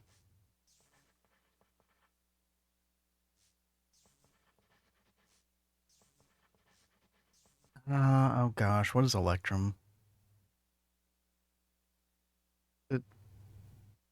Dentia? Oops. There we go. Okay, good. Gotcha. Okay. And if we go back and look at the recipe, because I think we're gonna need to power the thing with nitrobenzene, so that's one ender tank, and then we're gonna need a way to get the hydrogen from there back home. So that's two more ender tanks. So we need three total.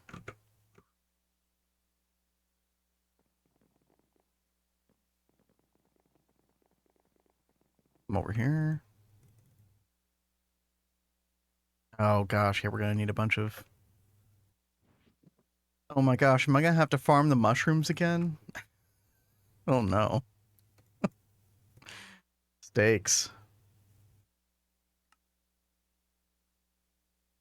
Okay, so we need sensors. We need three sensors. We need three emitters. We need 6 dense Enderium plates. We need 3 obsidian tanks. We don't even know how to make. Okay. Let's go back here.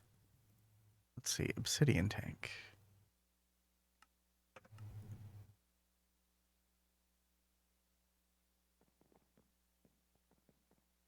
What else do we need? 12 long blaze rod. Okay. And then the rest of it, yeah, is just gonna be collecting a bunch of V. This is a moment where not getting our Cinti V setups running is definitely biting us in the butt now.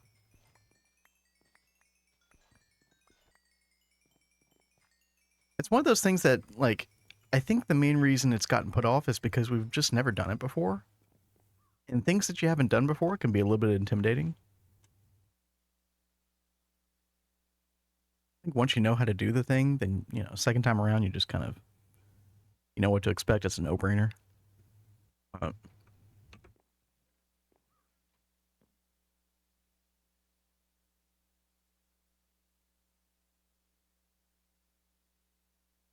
We do have an empowering bee that's been empowering some nodes for us for a while.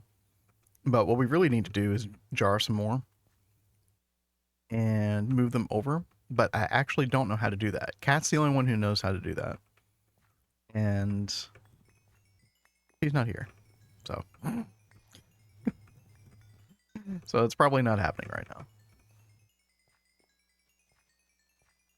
But probably the sooner we do that, the better, because then we can get some more nodes that are more beefy nodes.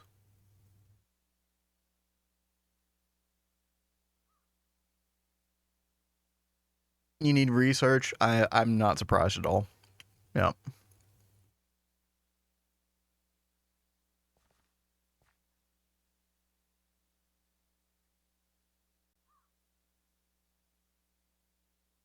I don't even know. I think I had suspected that, and I think I went like looking for the research, but I didn't know where to find it in the Thaumonomicon, so I just kind of gave up. But yeah, I think if I knew how to jar the nodes, I would kind of be, swapping them out and getting us more empowered nodes, which will definitely pay off in the long run.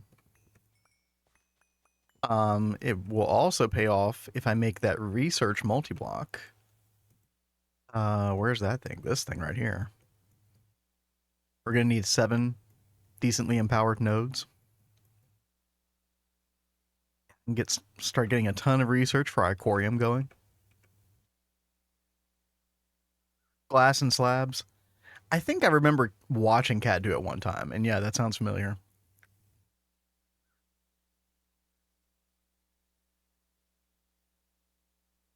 Oh, I think I tried to get the Thaumonomicon, and I like tried to use the search functionality here,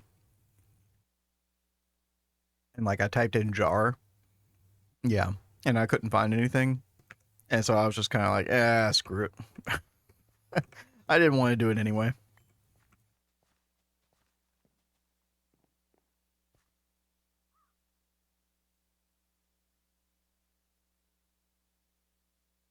Maybe toward the end of stream or after stream, I'll get the gumption to kind of look it up. I think I have enough for 1 ender tank, yeah. And we do this. We're missing something. Oh. The obsidian tanks. That's right.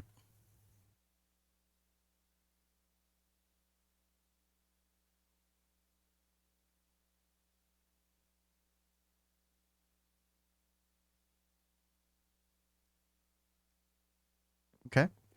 1 down, 2 to go.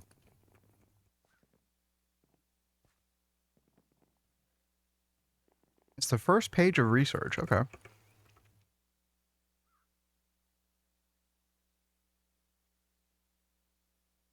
Node tapping line. See if I can find that in just a second.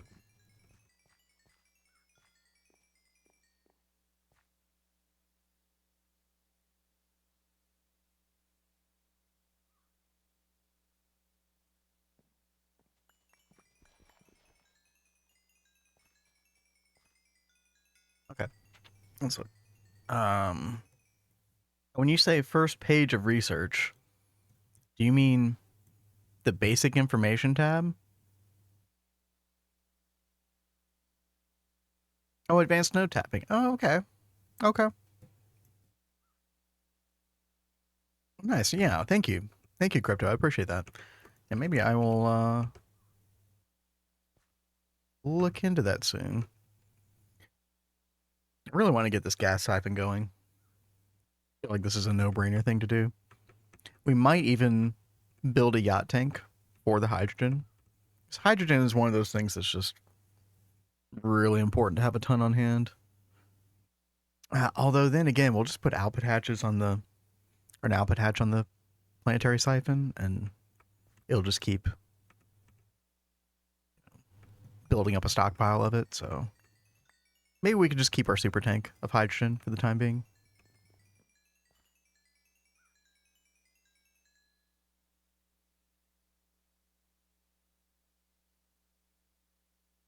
Yeah, sorry, Crypto. Yeah, you should be back now. Yeah, no, I was just looking at that. Yeah, I see it now. The advanced node tapping. So yeah, we'll check that out. Yeah, I appreciate it. Thank you.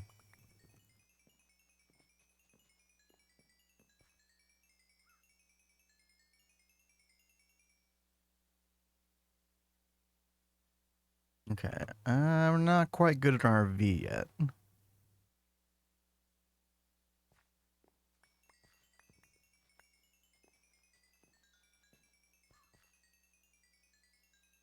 Wrap up these crackers that I literally didn't use.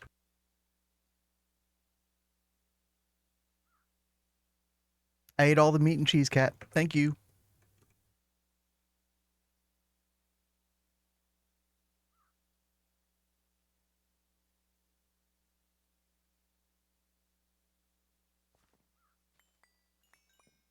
Okay, yeah, we should be good now.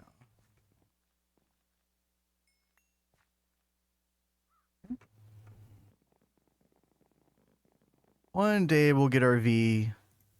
We'll stop getting our V the way peasants do. But until then, we're still peasants. That's fine.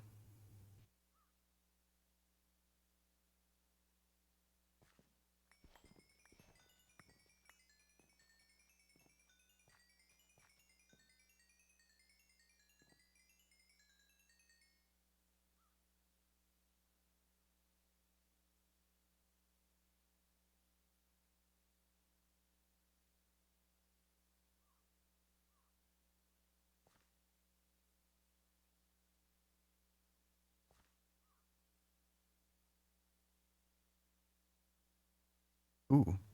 Anybody like some Kenny Loggins? Any Kenny Loggins fans out there?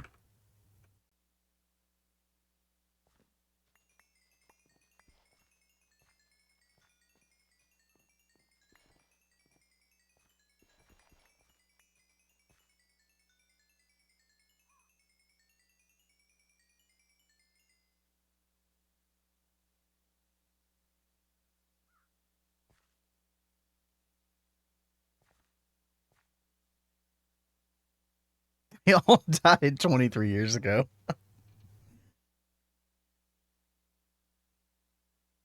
God. Does that make me old? Hmm.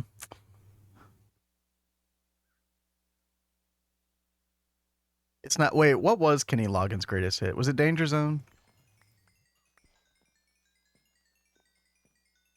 Probably Danger Zone. That's a good song, though.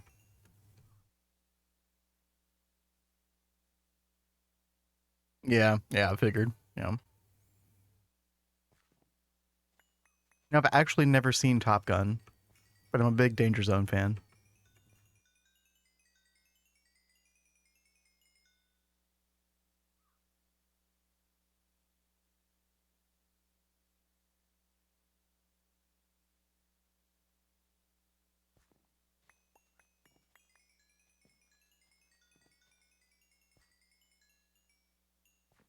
There we go. I'll be mad if I don't put the watering can back. Great song. It's been overplayed. Yeah, it definitely has, but I never got tired of it. I love that song. Actually, play that song almost every week in my cover band. Okay, 3 ender tanks. Be in good shape now.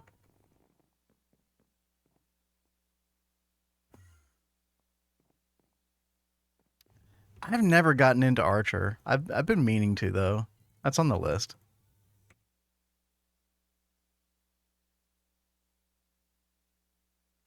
A gas siphon.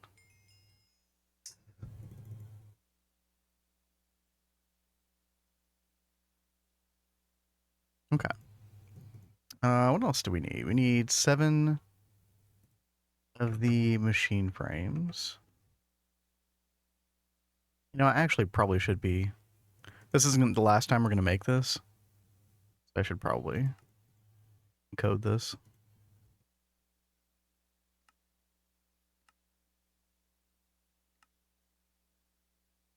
Here we go.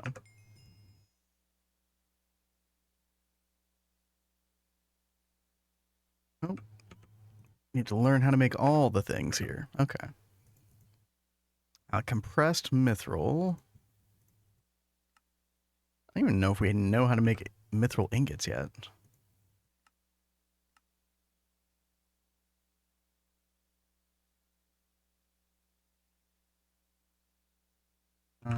Implosion compressor, yep.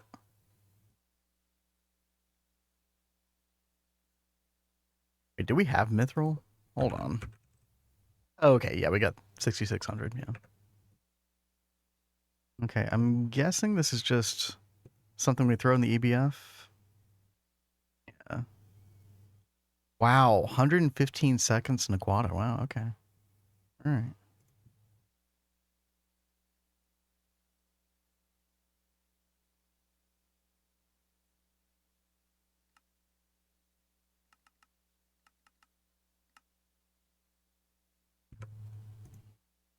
All right, toss that in.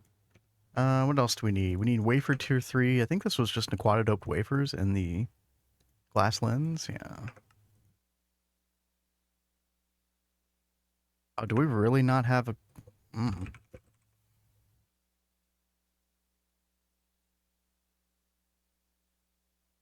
Glass lens? Yeah, we don't have this on Autocraft. Okay. Let's get an interface. Okay. Still enjoy it, not as good as Futurama or Rick. I never watched Rick and Morty either. What little I saw of it was just kind of not my cup of tea. But Futurama was good times. I never watched the new Futurama, but love the old one. Yes, we'll do an input bus right here. We'll do quartz cutting knife. We'll call this laser engraver glass. Oh, and this has to be on a particular circuit, right? Yeah, circuit 20. And I think we can't use blocking mode because the lens is in there. Yeah, that's right. Okay, but that should work. Let me test this out.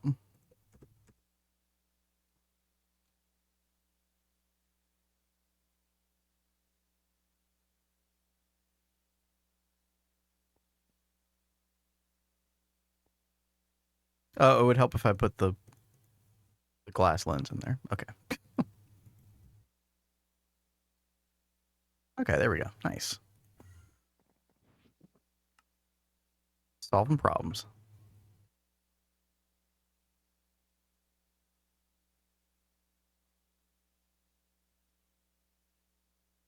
Okay, and heavy aluminum wire. Yeah, that's pretty straightforward.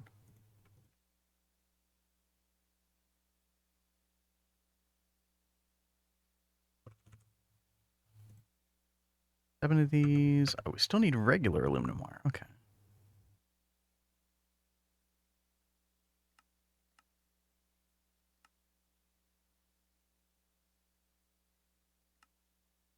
Put that over there.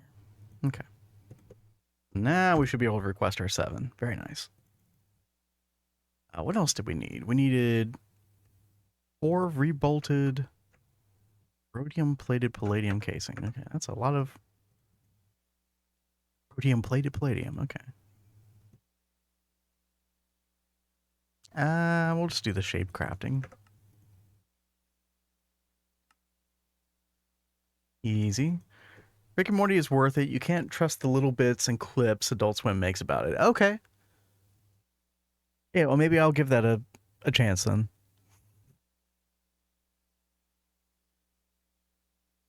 Yeah, the stuff that they clip is just was not appealing to me at all. But if that's not indicative of the whole show, then yeah, I'm totally down. Now let's see. Yep, screws and double plates. All right.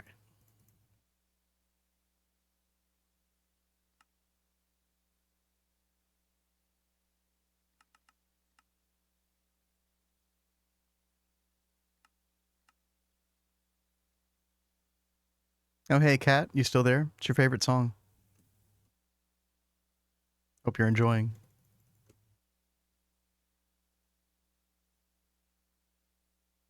Yeah, she hates Africa. Don't know why. Can't imagine anybody hating Africa. You've been cringing. Classic.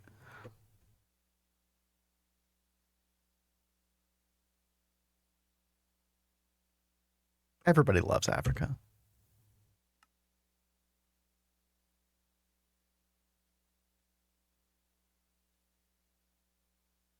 Wait, this doesn't say anything about... Hold on. It doesn't say anything about hatches. The bottom has to be...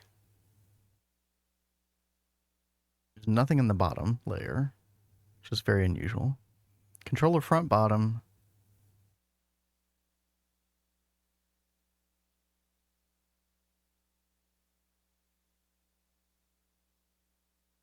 One, two, three, four.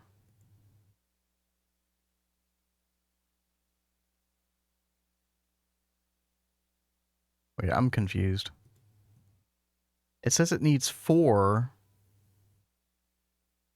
rhodium plated palladium.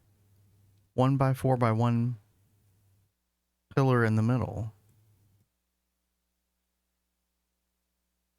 And I only see 3 of them in this visual. This visualization's garbage. Don't know how you don't hate this song with how often it's requested at your shows. Africa was kind of a fad, actually. People do not request Africa anymore. It's very sad. I still play it anyway. People still request Freebird, though. Unfortunately, I feel like the Freebird thing is never going to die. Everybody wants the cover band to play Freebird for some reason. Drives me crazy. We've never played it a single time. Never will. A lot like the old Futurama, nothing but deep jokes. Hey, that's awesome. Yeah, I'll have to check that out too one day. Or just watch me some old Futurama, because that stuff is where it's at. All right, how are we doing? We're just waiting on Mithril. Yeah. Not surprised. Okay. Well, in the meantime, we should be able to... Let me look at this tooltip one more time. Yeah, we do need the tungsten steel frame boxes. We need 15 of those. It's easy.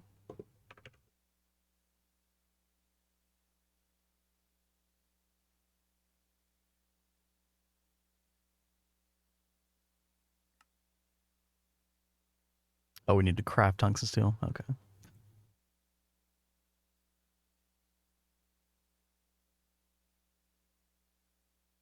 What about this song, Kat? You like this song? Little Phil Collins.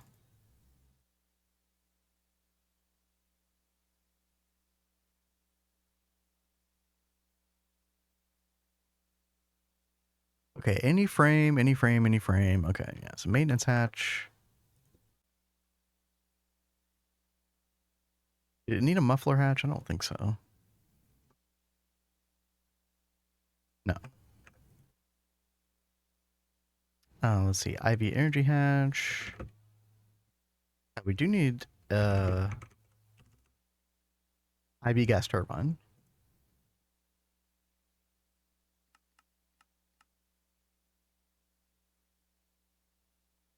You're okay with Phil. He's an easy lover. Exactly. Exactly.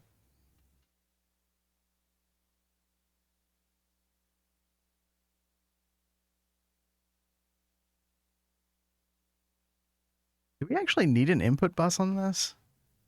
Okay, let's read the tooltip, because I've never used this thing before. Built on a space station orbiting gas planet, right? Requires a programmed circuit set to the depth you want to pump from. Oh. Okay. Where is...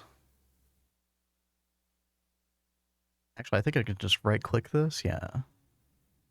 We're looking for Jupiter, and it's depth 1. We're looking for hydrogen. Okay. We need a program circuit.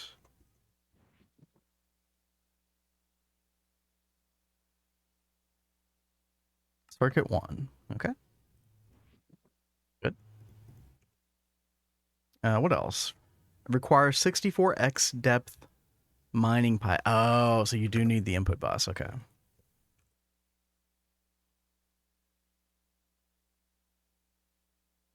You need 64 times 1. The depth is 1. So if I was doing depth 2, I would need 128 mining pipe.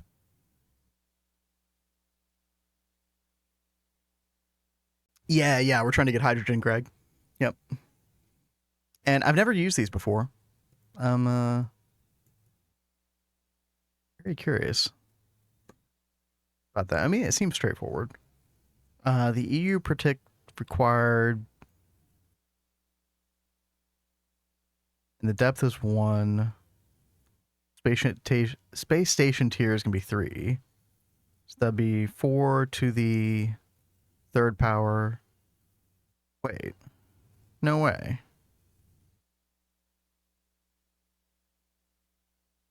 On Saturn, it'll eat 1024. Okay. So Saturn is...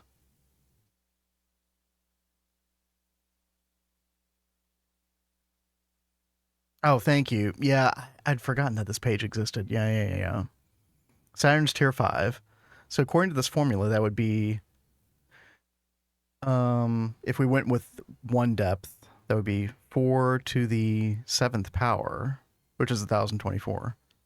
So I was about to get an IV energy hatch for this thing and go crazy. Do I really only need like an MV energy hatch for this? Because depth 1 times 4 is 4, and 4 to the 3rd power is 64. Because we're doing a tier 3 space station. Yeah, 4 to the 3rd power.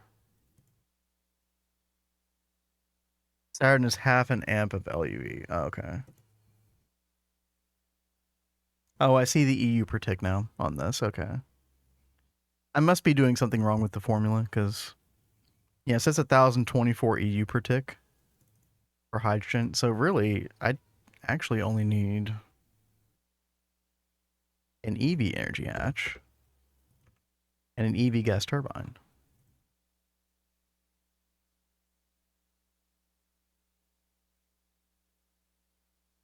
If it needs above 1 amp, you need a higher tier hatch. Yeah, that makes sense.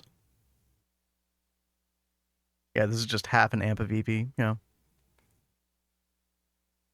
Well, that's awesome. You could probably make a couple of these then. You have like an extremely efficient way to get hydrogen. I can see why people do this now. That's crazy.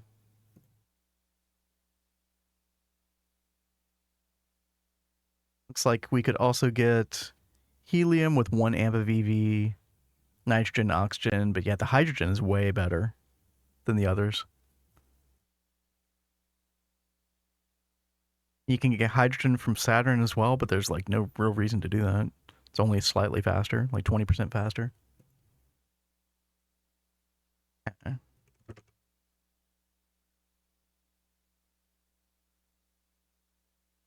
We definitely need an output hatch for this.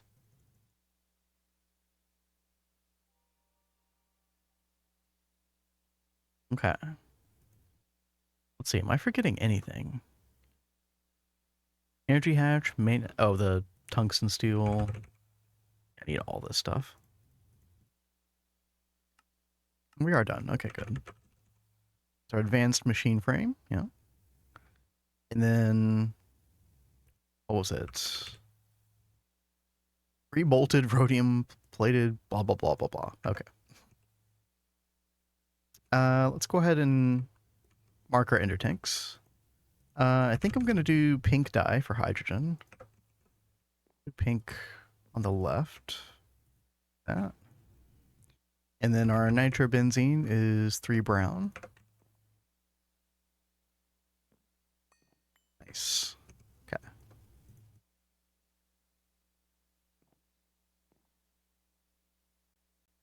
Do I need anything else?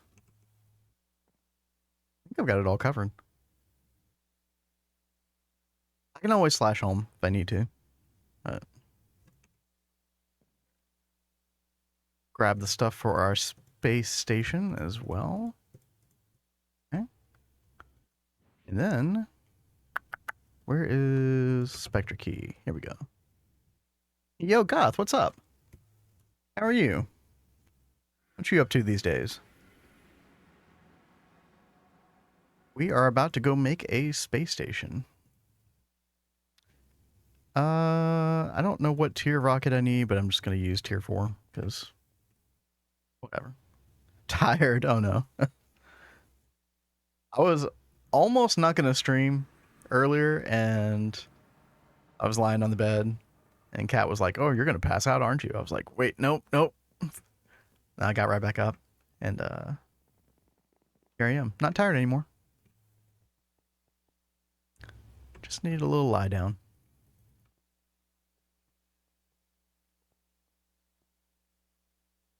All right. Have all of our gear on. Perfect. I don't know if we probably don't need the quantum suit for this, but got it on anyway. And let's go.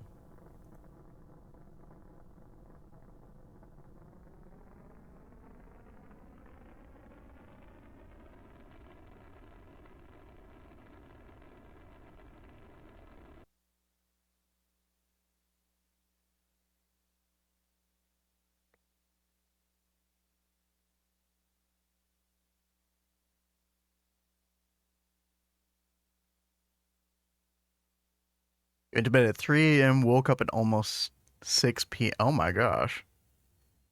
That's like you got way too much sleep then. Tired from too much sleep.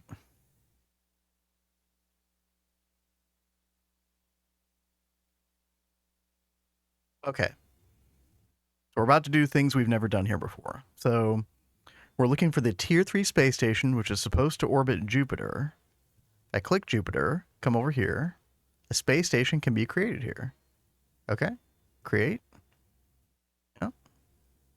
Oh. Look at that little guy. Isn't that precious?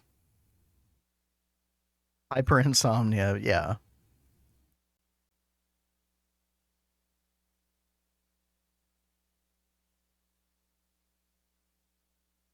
I hope you're well at least. Okay, so launch. Yes. Okay. And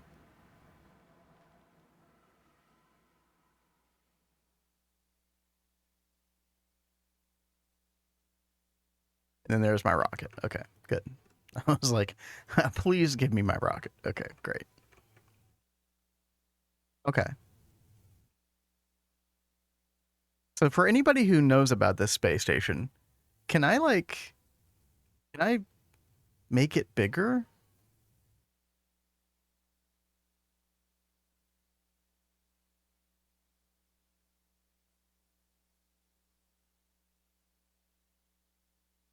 Oh, also,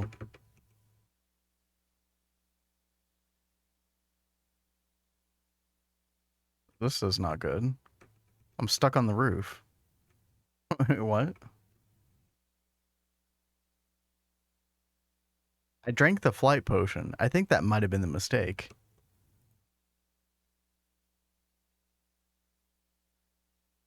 Uh, hold on. Be right back. Uh, well, we're learning. Apparently, if you use flight, I'm gonna drink some milk to get rid of the flight. Yep, there we go. So, okay, yeah. So now we're back to normal now. Okay. Oh God, wait. Okay.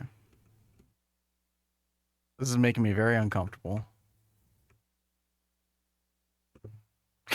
Why am I floating? Uh-oh.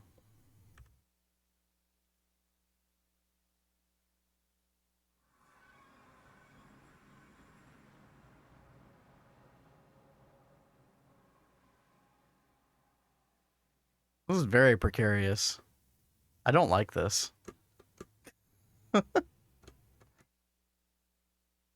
How do I get back down?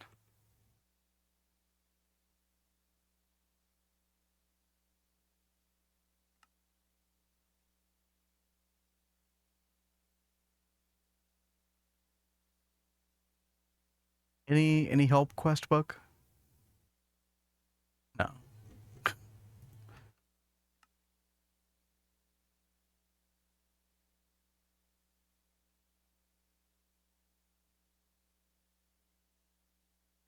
I mean, I could try to build it right now. No. Any knowers? How do I get down? I wasn't expecting this kind of weirdness.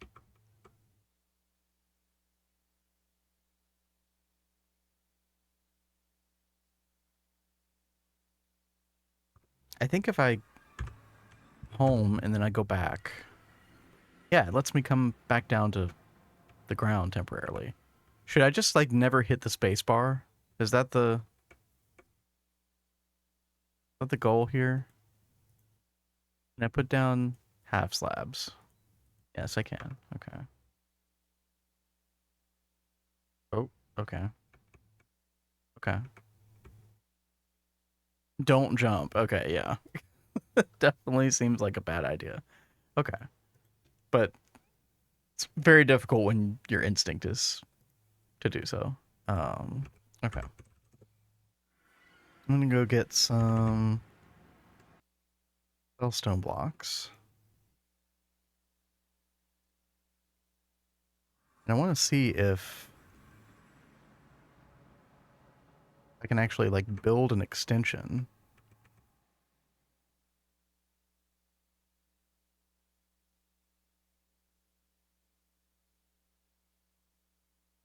Like I can.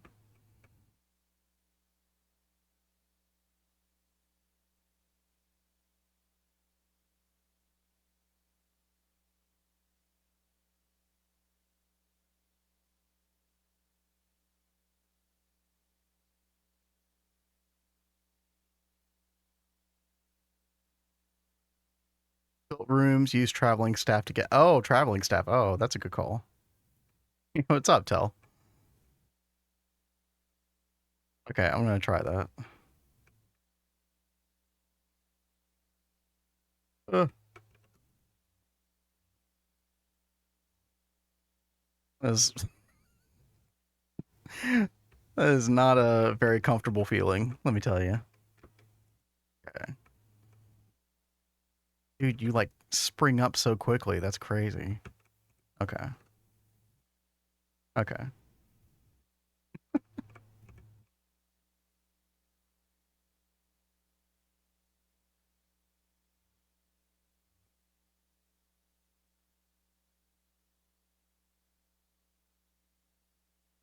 If I can just, I think we might be in good shape now. Because if I can just get the building wand, wherever it is. Here we go. It really isn't. Well, to me it is. But fair enough.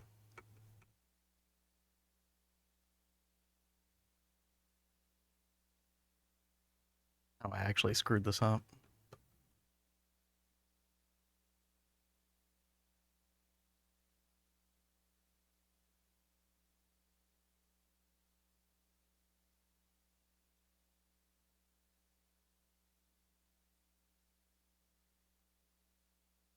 I just feel like it would be my luck that I would die this way somehow.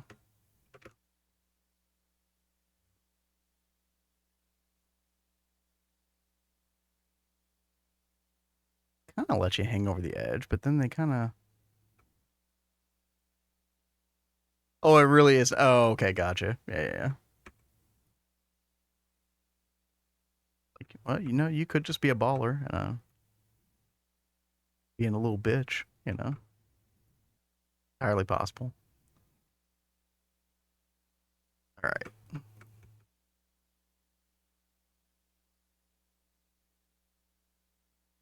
much better. I'm already feeling much, much better. And we'll do something like this.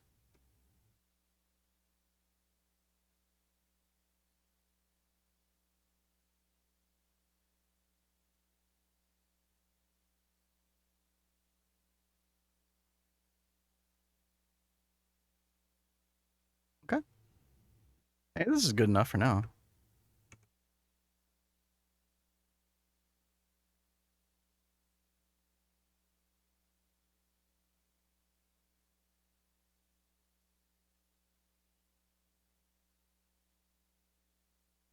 There we go. All right, so should be able to just build our gas siphon now. I think the visualization was a little deceiving.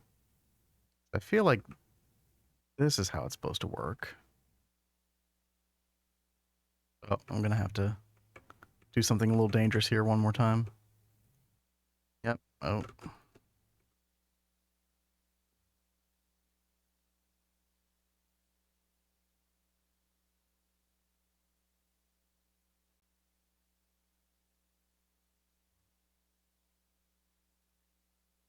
One, two, three.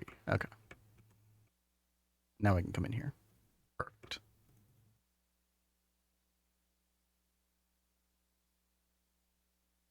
So I think the weird thing about the visualization is that the bottom layer, it shows as hollow, but I feel like the palladium block has to go on that section. And we'll find out soon.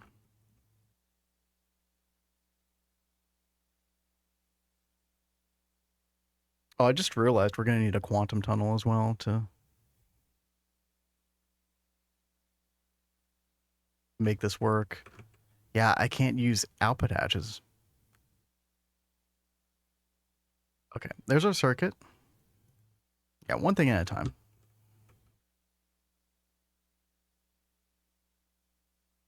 Our EV energy hatch, turbo gas turbine, our intertank for nitrobenzene. Boom, there we go. Maintenance hatch can just go right here, and then we need the item input hat bus. We need 64 mining pipe in there.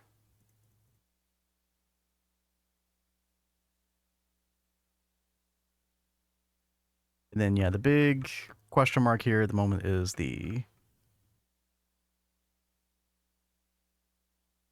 IMI hatch output. But I'm pretty sure we should just be able to go ahead and... Missing mining pipe, really?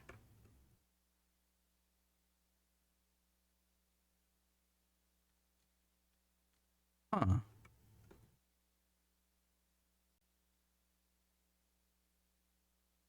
That's weird. Missing mining pipe.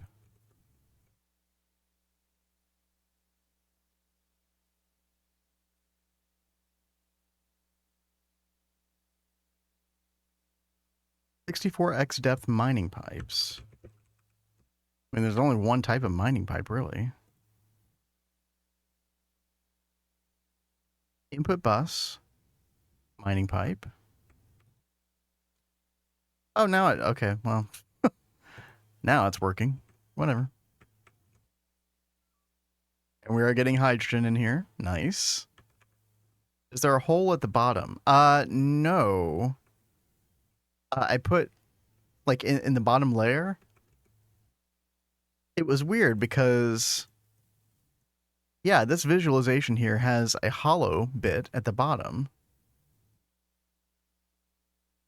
Oh, you mean like below the bottom layer? I see what you mean now. Yeah, there is, but apparently it's still running regardless of that. So, not really sure what mechanics are at play there, but either way, yeah, either way, we're good now. I assume that I need to trunk load this. Yeah. So unfortunately, we don't have a way to getting this helium, or sorry, hydrogen back. I guess, yeah, quantum ring's going to be the most obvious choice. Which is pretty trivial for us at this point, so.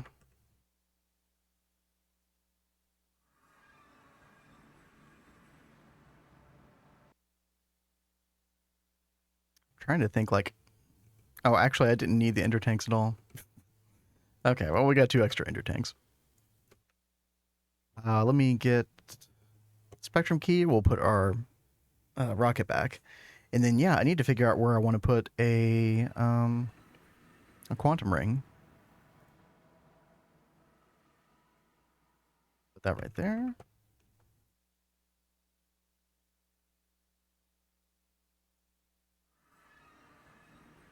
Okay. Do we have any of the stuff for quantum rings? Oh, we can craft them. Okay, good. 16 of this and 2 quantum link chambers, I think. Yeah. And then we need the little tiny TNT. And we need 2 singularities. We come out here.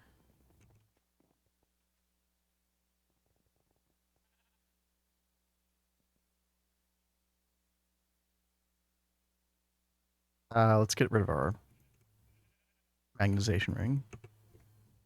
Okay. Oh, I need like a lever for this, don't I? Yeah.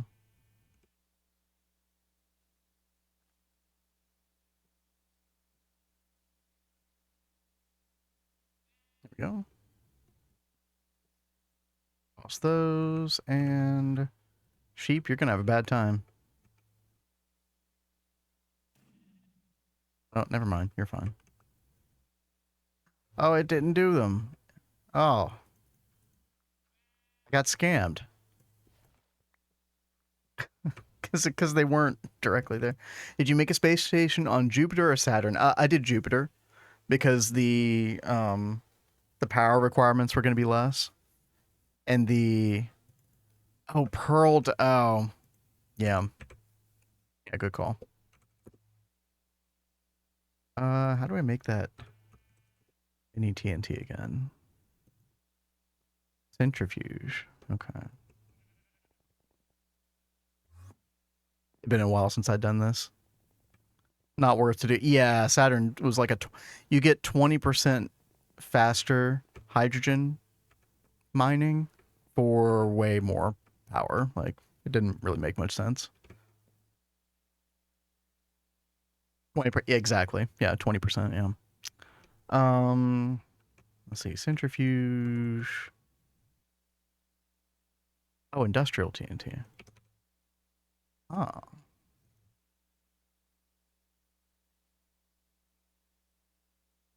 and then we need ender pearl dust, right? Uh,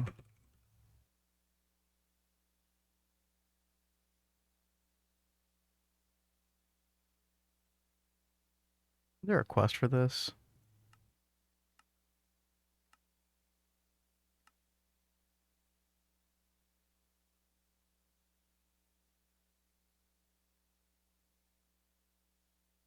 Yeah, singularity and ender pearl dust. Okay, I guess just one.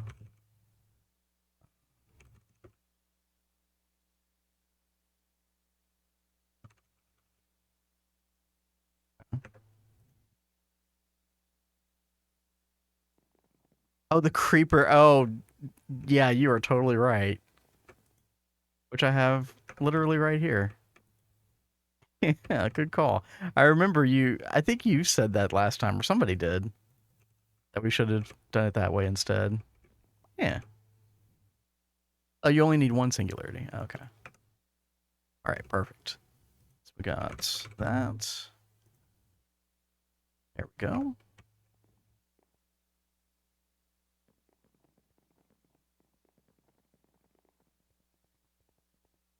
I don't really know where I want to do.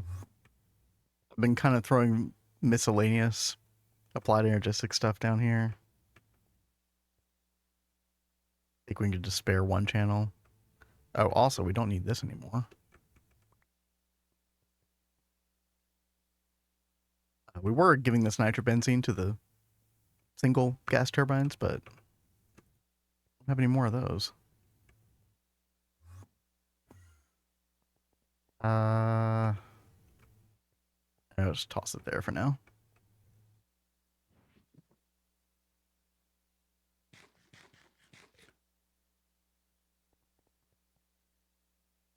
Yeah, creeper statues, kind of awesome.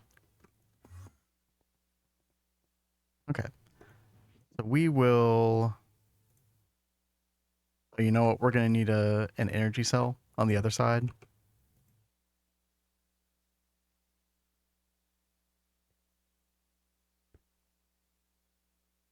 Surprised that didn't retain its, Oh, I have to use a wrench, don't I? There we go. Yeah. Alright, let's do this.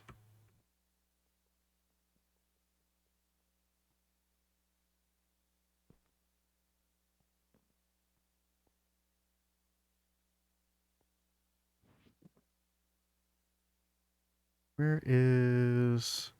There it is, my normal cabling. There we go. Alright. Back to the space station. Don't know what is up with the skybox here. Bleeding through the blocks, but okay, sure, why not?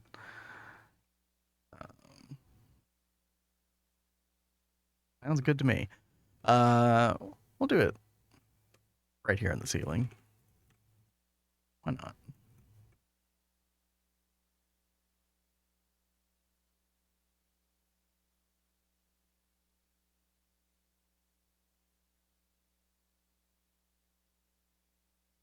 Oh, we are bugging out like crazy here.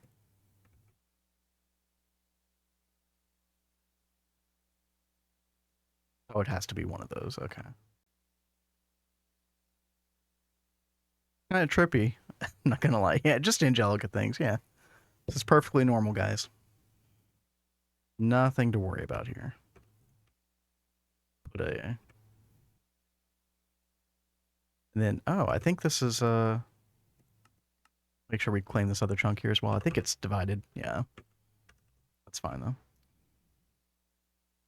though. Let's see. It says device online.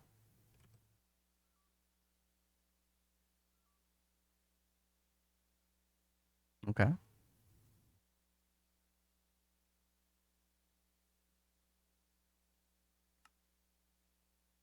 Let's go back to base and see what hydrogen is doing. Oh yeah, it's like maxing out constantly now. I might put a better super tank there.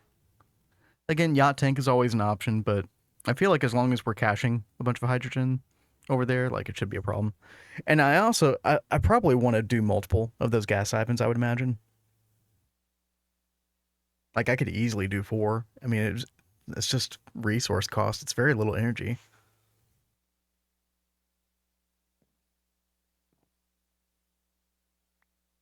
I think I'm gonna, let's see, X4. We'll add more of those later, but that's gonna be nice because essentially we're not gonna be relying on this anymore, which was our hydrogen methane loop, which worked fine.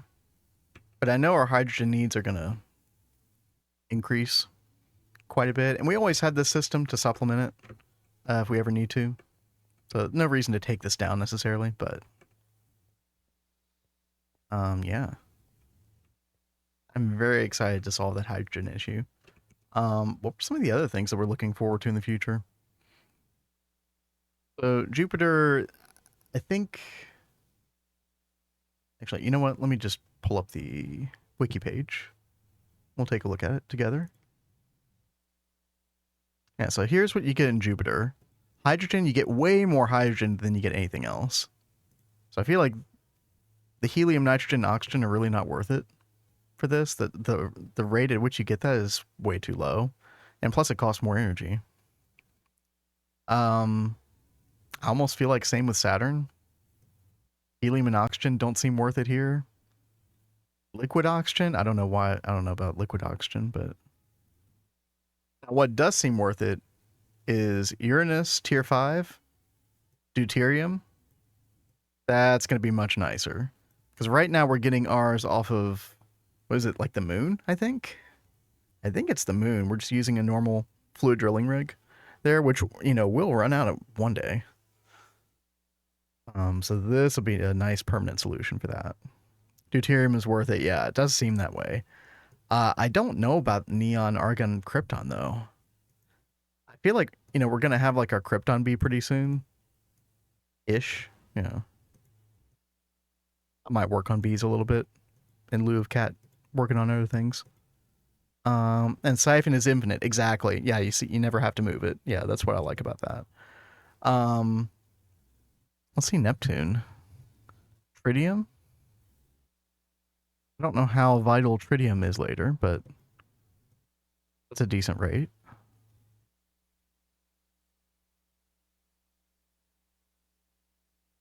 Oh no, it's helium-3 that we're getting from the moon right now, not deuterium. Yeah, deuterium we're getting from centrifuging hydrogen, right? Yeah, yeah, we're doing it via this method right here at the bottom.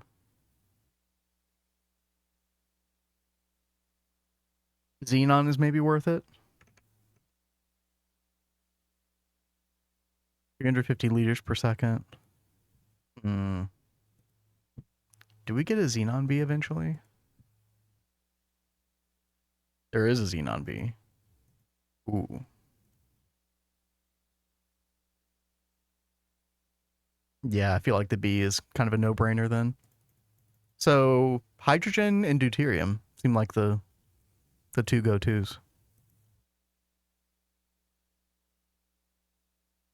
Xenon needs UV hatch. UV, you get mega apurate. Yeah, I feel like we will default to the B, but it's good to know that it's there at least. All right. Well, nice. I feel like a nice little bit of my knowledge is like a gap in my knowledge has been filled now.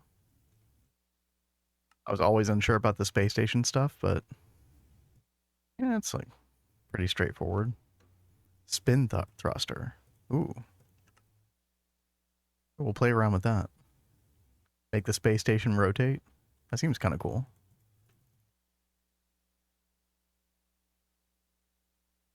All right. Look at all this shit we're getting done. Arc furnace, NAC ally coils, tier 5 rocket fuel. We got one space station hydrogen pump.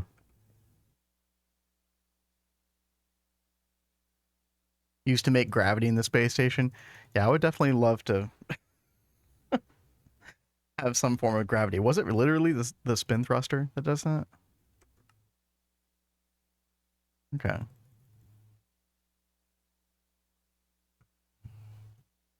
You know what? I'm gonna get a chest here.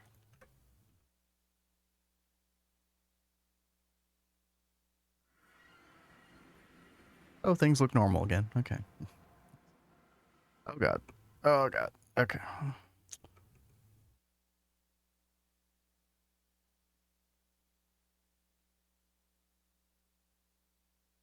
Pretty sure you don't put it there.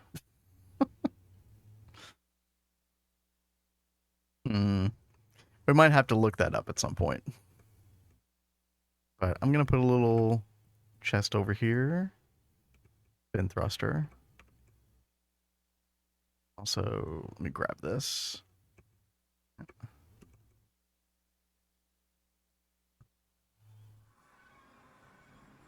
Maybe we'll check that out later. Let's see.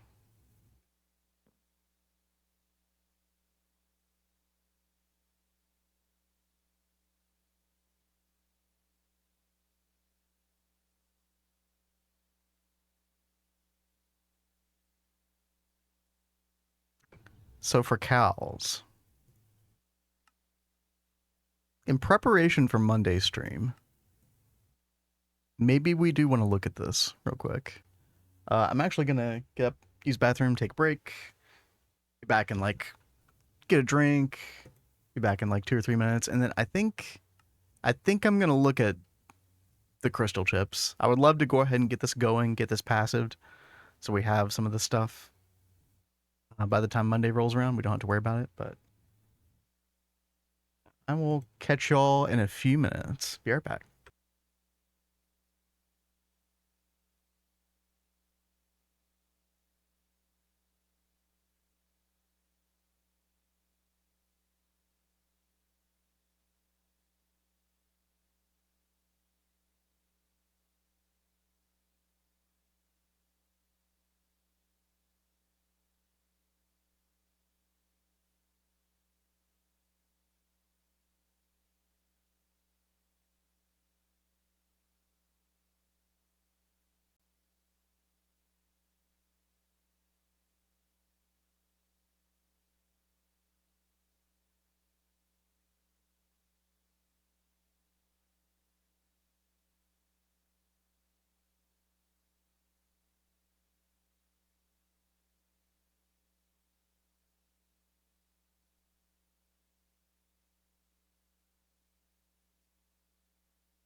All right, all right.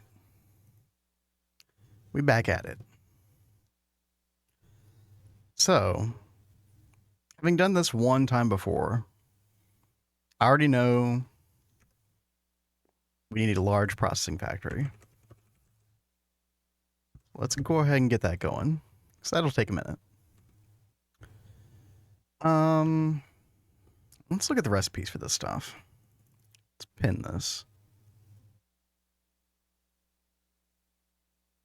I think it was the laser engraver that we needed the LPF for.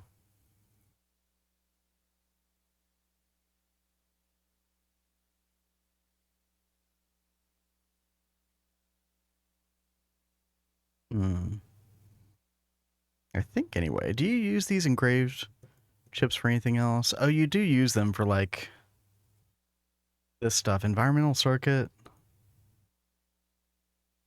Industry. That's another thing we got to get into. Genetic circuit. Yeah, industry again. Okay. I don't know if it's worth it though to keep a ton of that stuff. Like maybe we just keep 1 or 2 stacks of engraved crystal chips separate, but I feel like otherwise it's probably better to just go ahead and turn them into crystal processing units, no? Okay, let's look at how we're going to make these.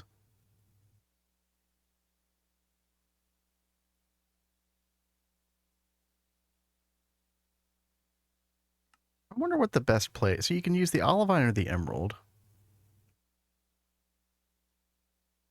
Oh yeah, so we're going to need a blast furnace. Helium gas. At least helium, yeah.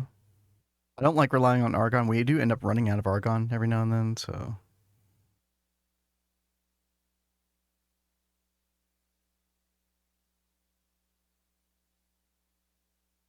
We have a lot of olivine. A lot more olivine than we do have emerald. Oh yeah, and we do have combs. Yeah, I think we had like an olivine bee. And then I think we took it offline at one point.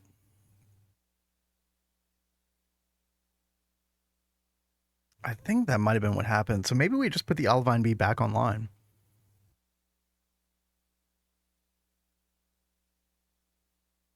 Yeah, that might be a good idea. Okay. I'd rather save our emerald for other things. We don't use olivine for a whole lot. So, and like I said, we already have so much anyway. So, I think that's the play. So laser engraver, that'd be 1 LPF. And then we'll need a blast furnace for this. Now, raw crystal chips. Okay, so I think this is where we really use the LPF is here. So we actually might want 2 LPFs, one for laser engraver, one for autoclave. But yeah, I think we will do this with an LPF because the times are atrocious otherwise. Molten europium.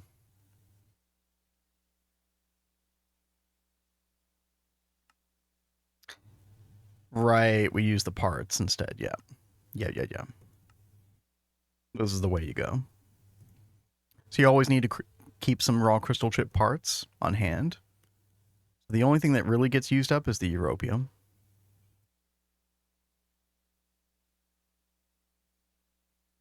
Yeah. And the raw crystal chips we can make with a forge hammer. So I think we always just keep like a stack of raw crystal chips in a forge hammer via storage bus system. And then we take any excess raw crystal chips parts and use them toward making the singular raw crystal chip itself. Yeah.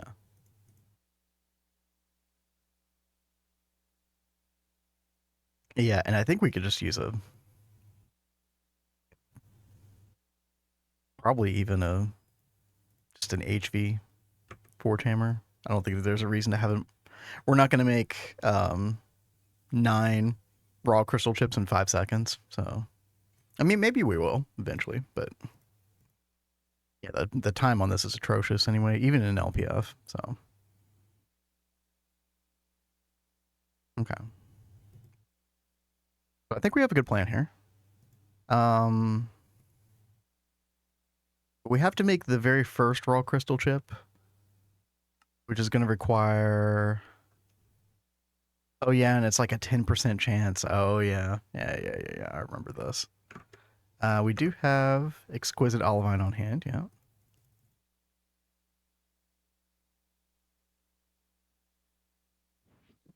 Let's get some europium. First step is to get our first crystal chip. Where are we autoclaving?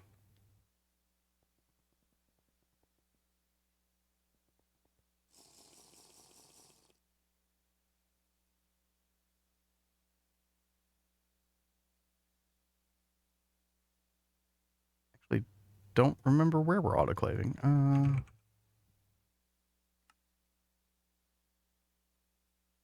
Oh, it is on the side of this. Okay.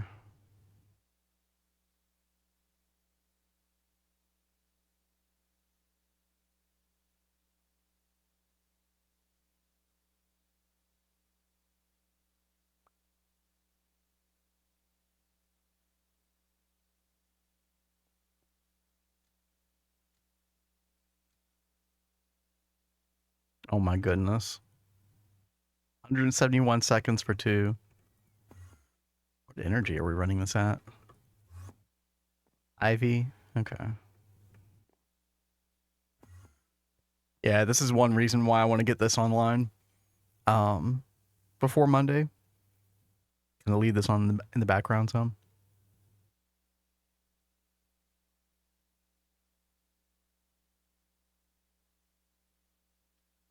And I'm gonna turn this off.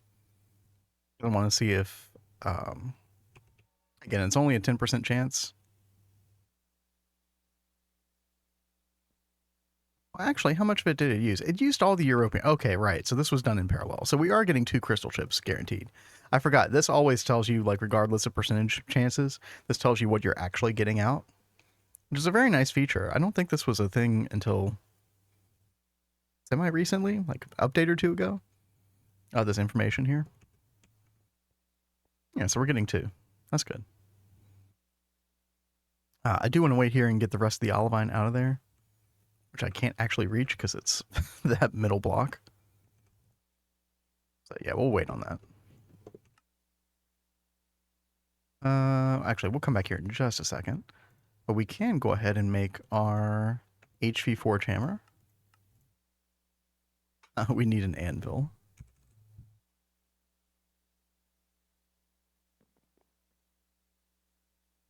Well, here in the CatsCozyGames world, we make our anvils the old-fashioned way. With an MV fluid extractor and fluid solidifier. That's right. I just can't be asked to dedicate a special fluid solidifier mold to anvils. Maybe one day.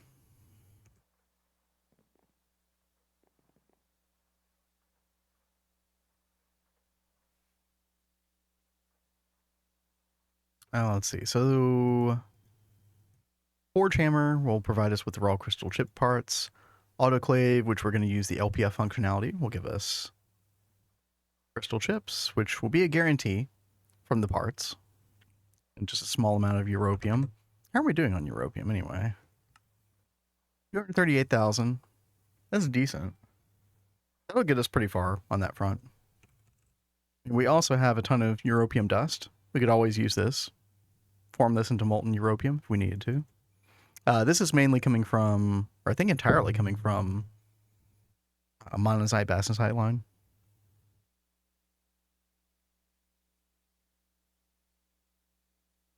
All right, nice. Got our anvil.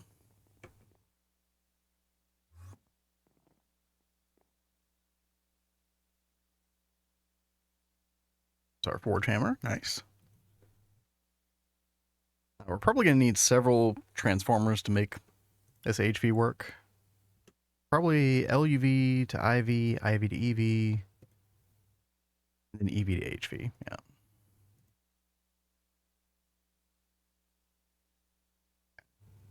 This is a good time to use the item distributor to always send 1 out of 9 back into loop.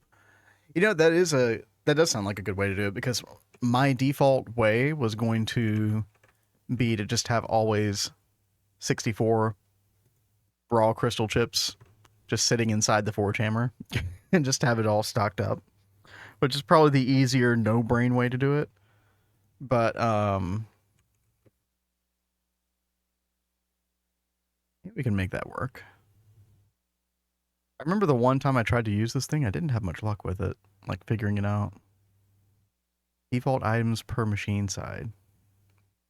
So, yeah, I do still have one made here.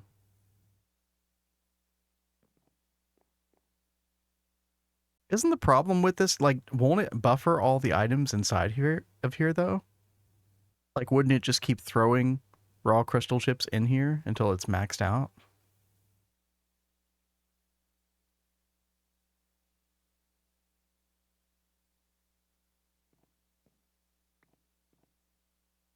I think I just don't quite understand how this works. Like, I know I've read the tooltip. Like, you know, it'll throttle how many items are put it, you know, are extracted per side. No, it pushes to inventories. Okay.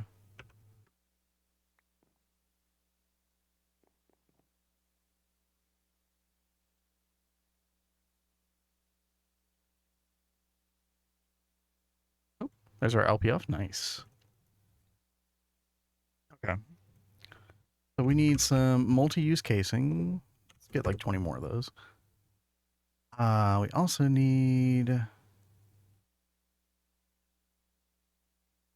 the design you used didn't fill up ever. Okay. Now I will give it a try. I want to understand how this block works. So this is a good excuse to figure it out. Let's see. We're gonna need a maintenance hatch. We definitely want to run this at LuV power at the very least. Get an LuV energy hatch. Um,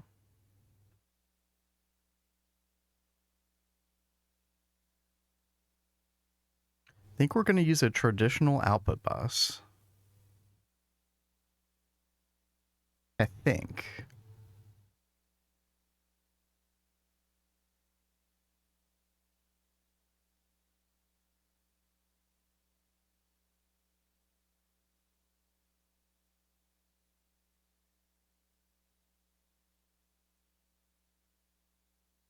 Probably no more need than ULV input bus. Definitely need an input hatch. I guess we'll just always keep 16,000 liters of europium in there. That's fine. Export fluid bus.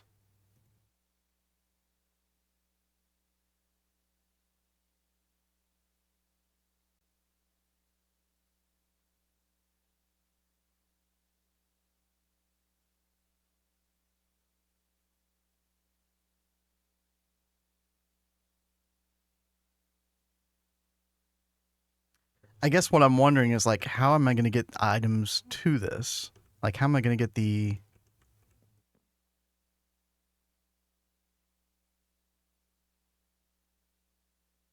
raw crystal chips to this, which will then give them to the forge hammer?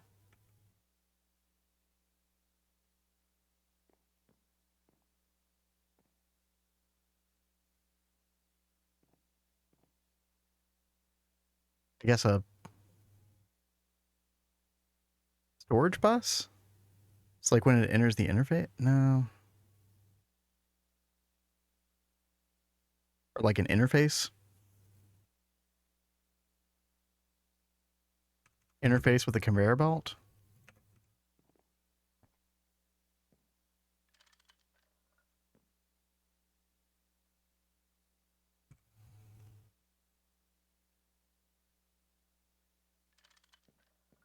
I like that. Had the entire setup passive. See, yeah, I don't know. I would have to. I feel like I would need to look at it.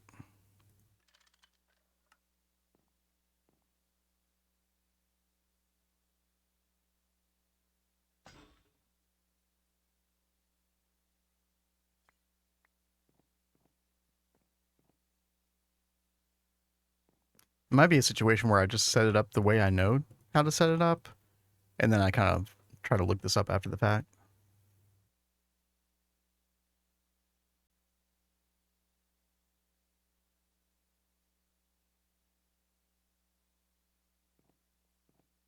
Okay, so what you're telling me is like the LPF makes the 9 crystal chips.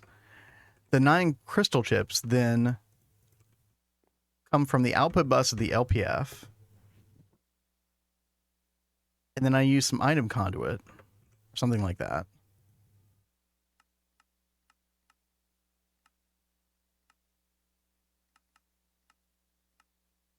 I'm over here, and then we use a screwdriver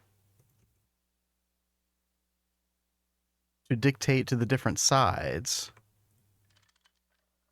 You know, like, hey, I want you to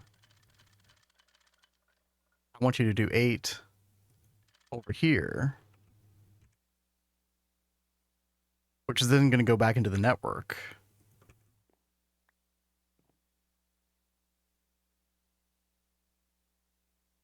And then one of them will come over here. Yeah, one item per side, and then one item goes here. So this thing just, okay, I think I understand how this thing works now. It just sends items via different sides at whatever ratios that you decide to send it at.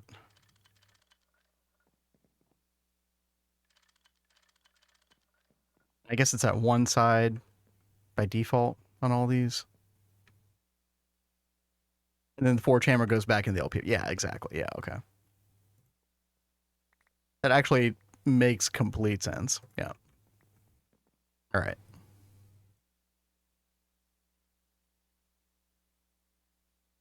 Appreciate you explaining that. Thank you, Greg. Yeah, I think we will do exactly that. So our item conduit, screwdriver. Okay. I needed more multi-use casing. There we go. Oh, and then we do need that LuV energy hatch, which we do have now. Perfect.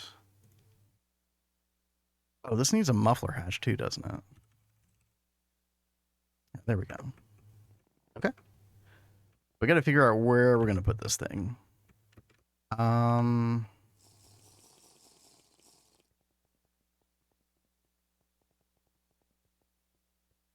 I kind of want enough room for 2 LPFs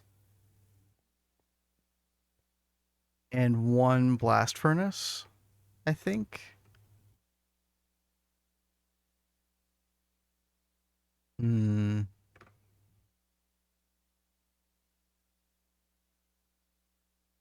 we could do it over here.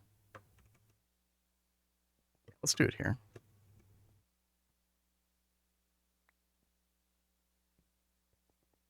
Pretty sure you can do it the other way. Yeah, there's definitely multiple ways to do this, right? But the nice thing about the way you're talking about is I get to learn how a new block works. So yeah, it's definitely a win.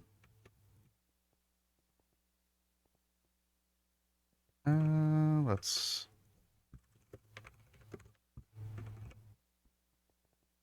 clean this place up just a little bit.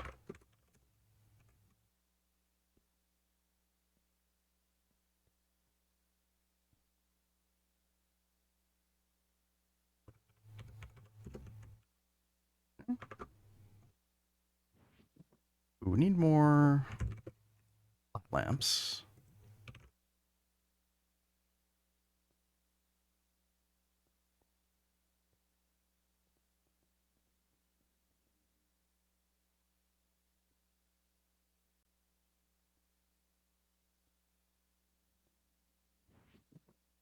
LPF is the bottleneck. Yeah, exactly. Yeah, so HV is like the lowest power I think that this could use. Yeah, HV. So that's why I got all these transformers in HV. Yeah.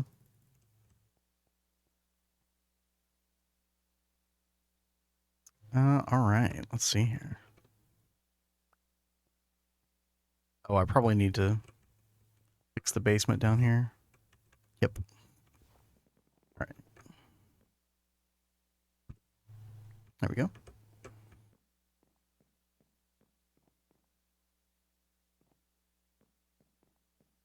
What the heck is even going on here? Oh, okay. We don't need this anymore.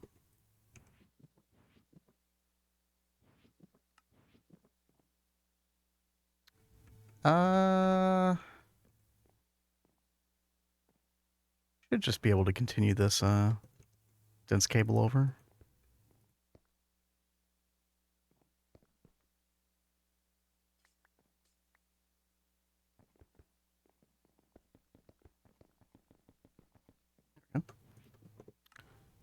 And then we can also continue the LuV power cable. Hopefully that's not disrupting any machines. Who knows? Okay.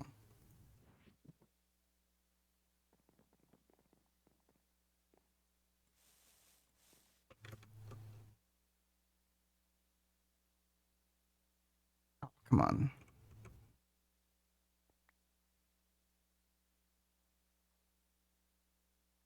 There we go.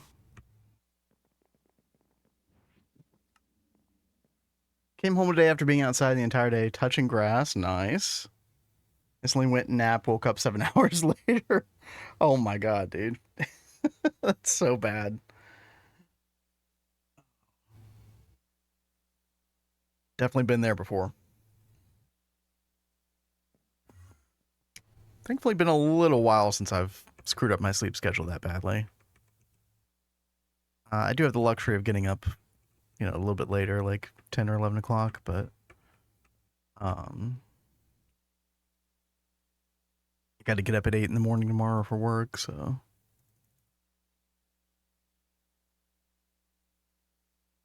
Let's see.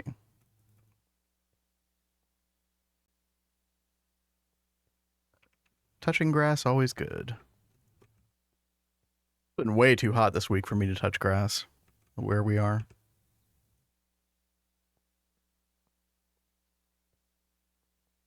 Looking for, I think this next week, hopefully cooler weather's finally coming. It's been a brutal summer. It's either been really hot or raining.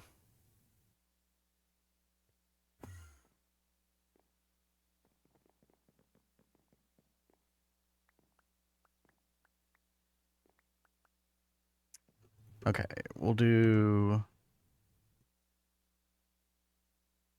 our LuV energy right here. We can just come straight off of this cable. Like that.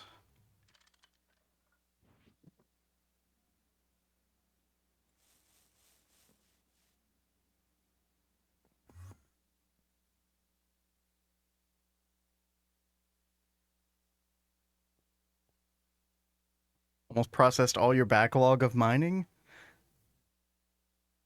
You have to remind me what age you're in. I don't remember. No, I haven't had a backlog with my ore processing in quite a while. But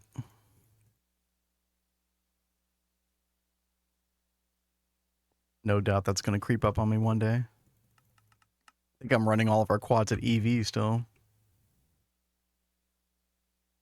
Running 3 ore drilling 3 rigs simultaneously right now. I feel like it's working out pretty well.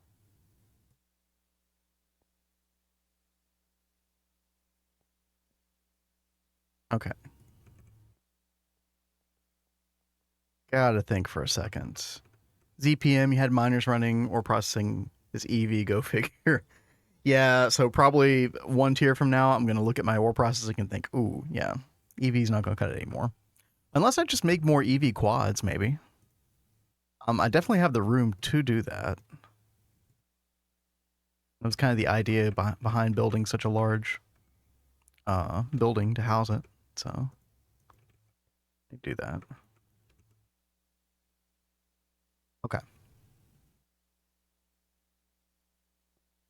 So I think I want Forge Hammer to output directly into this input bus right here. Yep. And then we need to put this block right here. Oh, I need to be able to access the okay, one item per side, yep.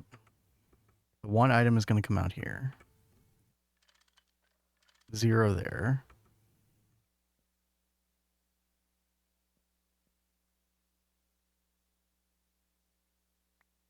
Could I just have the output bus directly facing this thing? Like I could, right? And then we have this side be like, yeah, 8 items.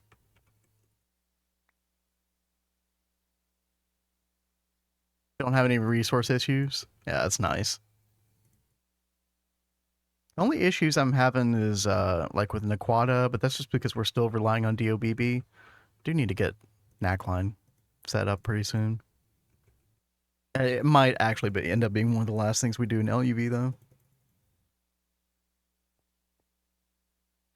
Let's see, and then we'll do input hatch here, export fluid bus there. You're low on yttrium. Are you low on rare earth for some reason? I know we have 289,000 rare earth, which is insane. And I actually have I've got a multi-block chemical bath on auto processing. So if we ever need yttrium, I can actually just request it.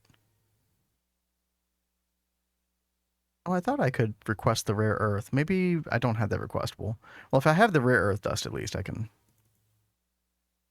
request that.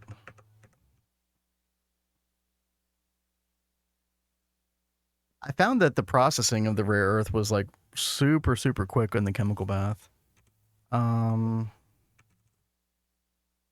yeah, it was this stuff right here. So yeah, I've got rare earth, crushed rare earth ore.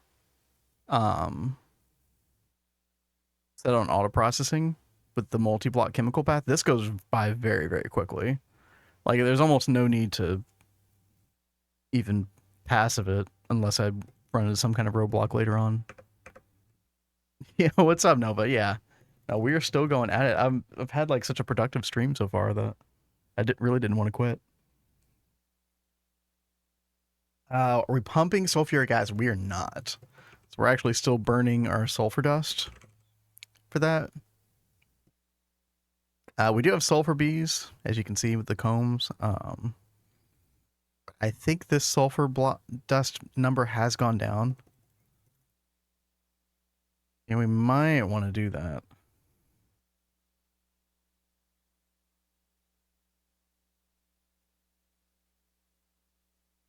Yeah, you can do it on IO. Yeah. We probably should do that. Get like a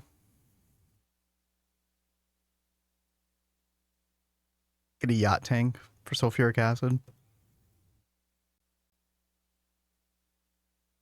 Yeah. Yeah, I think you're right. It does seem kind of like a no-brainer, doesn't it?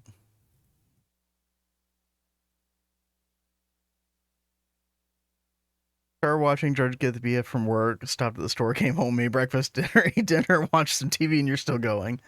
Wait, how long have I been on? Hold on. Oh, 3.5 hours. Okay. That's like a normal stream time, right? Yeah. That's still funny, though. Let's see. Europium. Molten Europium. Hello. There you are. Make sure the interface doesn't show on the network. But yeah, hopefully the configuration on this works. I think it should.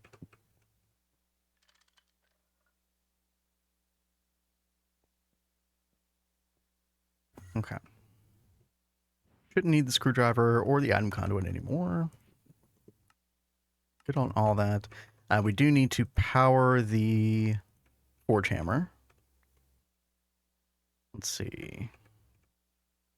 HV.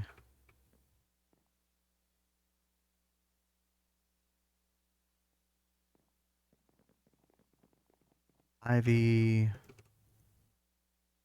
Oh, I should have come down to one more. Whoops. Okay. There we go.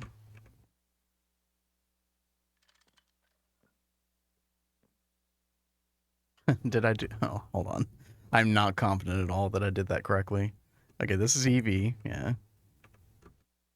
This is IV input. And then this is LUV input. Okay. We're good.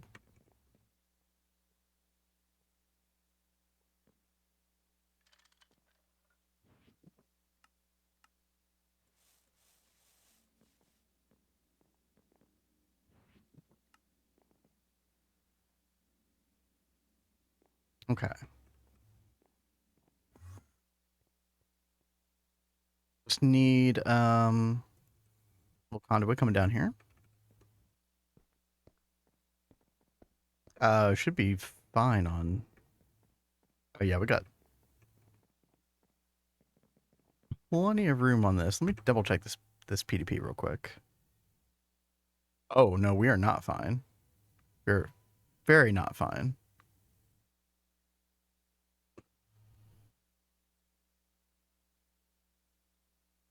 Let's change this to like chemical 8. Yeah. Okay, I'm really glad I checked that.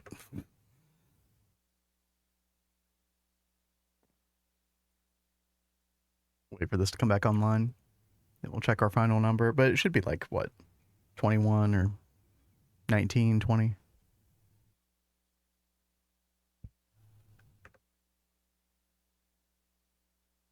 I ran into this exact issue like an hour or two ago where one of my devices was missing a channel because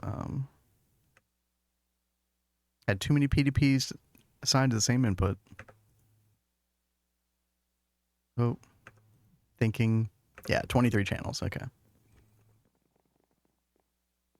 Good, good. Europium in there, perfect. And then these should just spit out automatically, I think.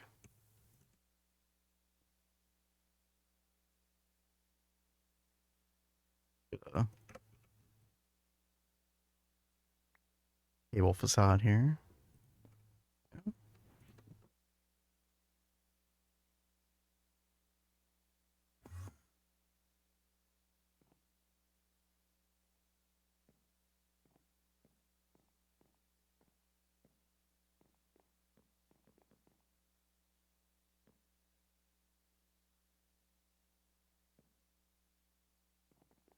All right. Let's go ahead and fill in the rest of this, and it'd be good to go. I think to jumpstart the system, we do need to take that raw crystal chip. Take one for now. Torch hammer that. Okay. All 9 went in there. Yeah.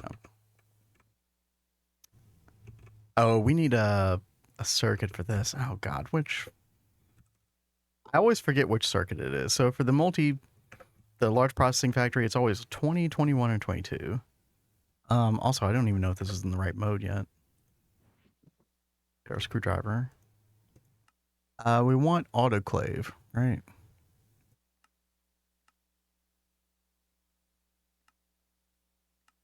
Autoclave is like miscellaneous.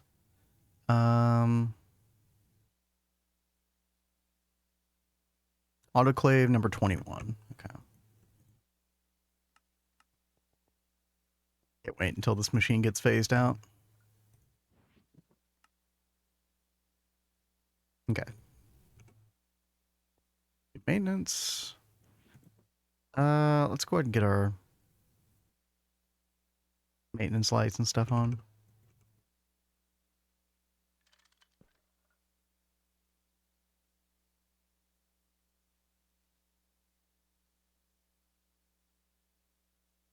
Okay. There we go. 85 seconds for 9. That's not bad. It's not as bad as what I thought. Put 2 into the loop. Yeah, I was probably going to just use this other one anyway. I just wanted to make sure nothing went wrong before I put the second one in. But yeah, it's circuit 21. I never rely on my memory to remember these circuits because they're really not in any kind of logical configuration.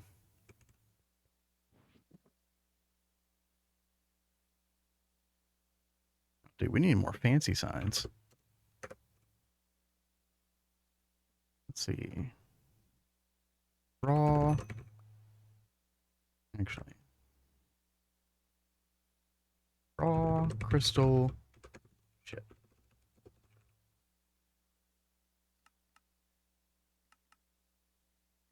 There we go. It doesn't wait for Forge Hammer. It starts a new cycle right away. Oh, yeah. No, I definitely see what you're saying. Yeah. Again, I'm just kind of want to making sure that it works. But yeah, the fact that we always have 2 here is good.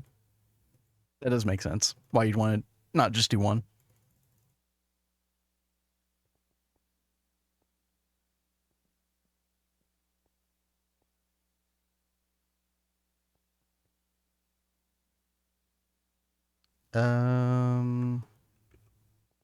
Hello? You did not go into the Forge Hammer. Hold on.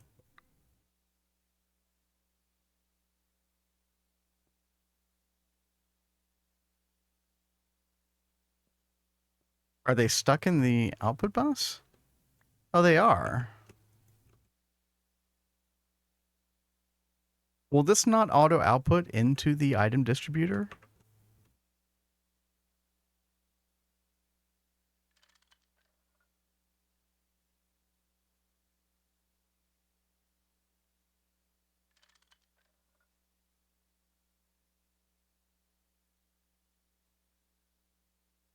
Oh, that's going to mess up my machine configuration if I have to item conduit out. It will. You placed it wrong. Okay,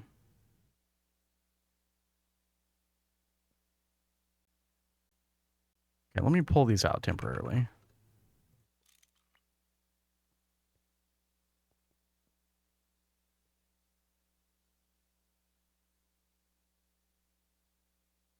Does it have to be facing? You know, it's kind of like the front of a machine. So like,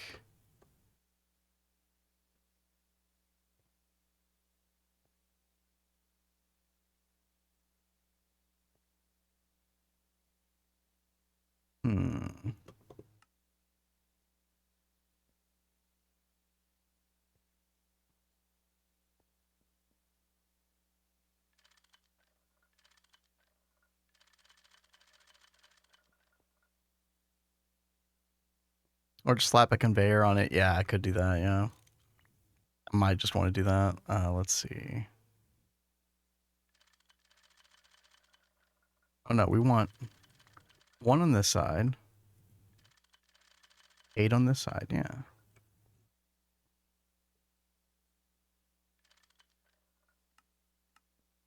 Okay. Get a HV conveyor import.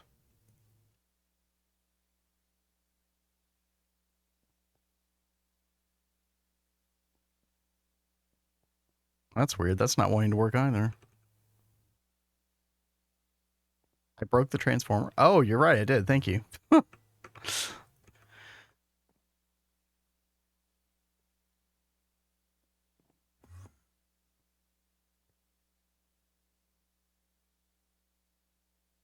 I generally do use the right click of Azure. I don't know why I didn't do it that one time. Yeah. Except on ME cables. It doesn't work on ME cables for whatever reason. Wow, yeah, it does not want to take this out of the input bus. What if I turn the input bus like an opposite direction? No. Does not want to go in there. The side without the hole should be the input side. Oh, okay. So, okay. That does make it very awkward to place. Okay. I think the only way, because I don't think you can configure that after the fact with a wrench, because I think it's like placing a machine where you have the front facing side. So you have to actually like get in here and then place it like that. Let's remove the conveyor belt and see if that was the problem.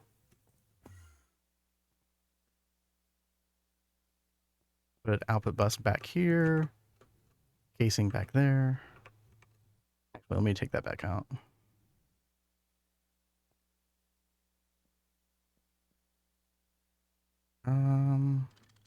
Okay, this did retain the same data, it looks like. That's good. So if I put these here. Yep. Yep, you're right. Yeah, you just have to place the, like you're doing machine, you have to place the input side as though it's the front face of a machine. Yeah, that's super awkward, but once you know, it's not that big of a deal. So we'll go ahead and put both of these in here. And incomplete oh yeah. Gotta put that back. Truly genius setup. Hey, yeah, I mean, I definitely prefer this over having to like keep 64 crystal chips in the forge hammer, like, because that's stupid. So, I appreciate your help on troubleshooting this. Yeah, now I totally know how the distributor works. I could easily see myself using this thing again.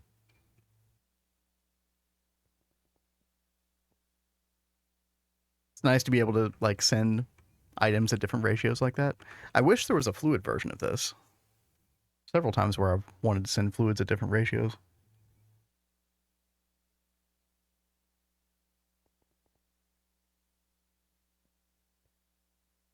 12 raw crystal chips, yeah. Actually, it looks like you want to put more than 2 in the loop of this because it's doing 12 at a time at LuV. So I'm actually putting a third in there. So I always have at least 12 raw crystal chip parts. The level maintainers, they're good if you put them on a subnet, but you don't want them on your main network, is my understanding.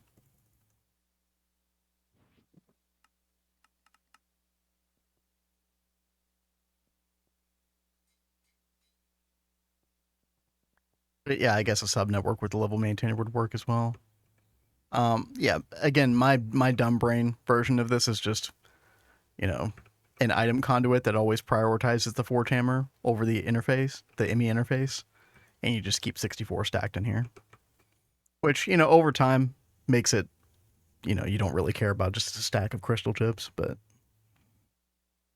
you know, more sophisticated setups are better, right? 1 europium ingot is worth 8 chips, yeah. Make sure you get quite a bit of them, yeah. Yeah, maintainer does work great for dissolution tank. Now there is some other solution that just involves, oh gosh, what is it? Is it like a bunch of fluid regulators, I think, and something else I can't remember. But yeah, I am using level maintainers over here. They work pretty well. It definitely takes a little bit of setup to get, because you know it's awkward to get this diluted bastnasite mud. You have to make some first, and then you have to get the little droplet to be able to put in here. Like, it's kind of awkward, but this definitely works. And I don't know. I like how this looks personally.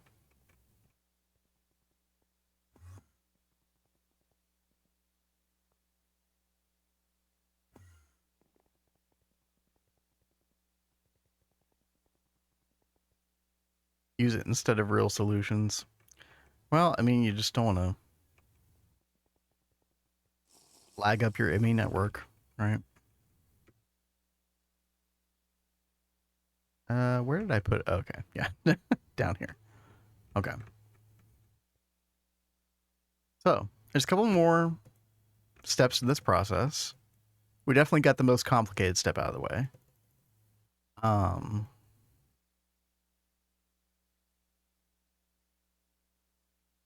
let's see. Yeah, raw crystal chip. Yeah, we got those. So next thing we need to do is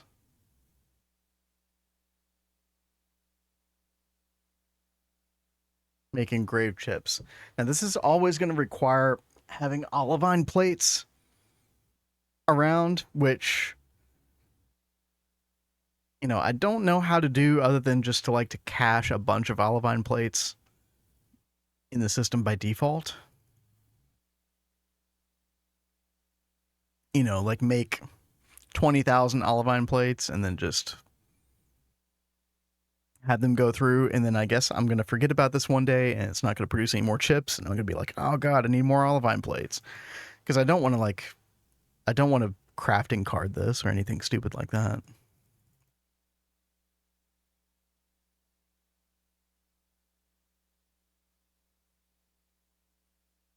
I mean, I guess I could just also have this on autocraft demand.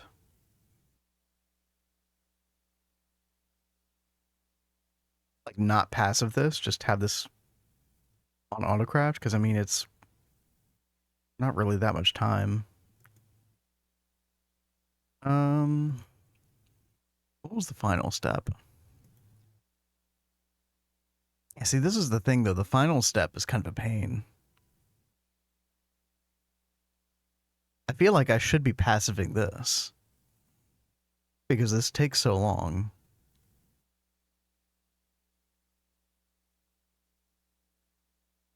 Which makes me think, well, if I'm going to passive this part, I might as well passive this part as well. Like passive the intermediary step.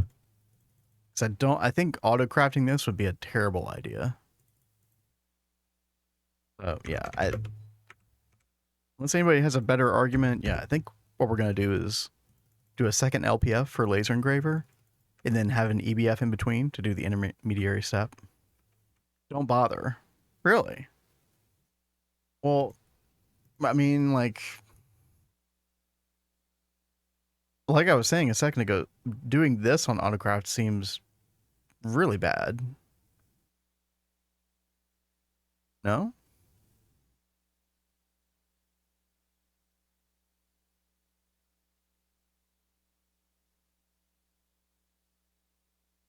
Yeah, so that definitely was a concern. So my counter argument to that is just, well, you know, I could just make 20,000 olivine plates and then just let it go. My main argument for passiving this is because the final step looks like something I should really passive.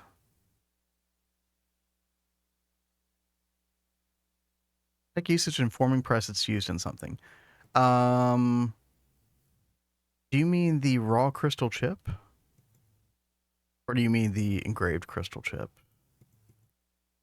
Yeah, so I was looking at this before. So this is basically just gendistry stuff.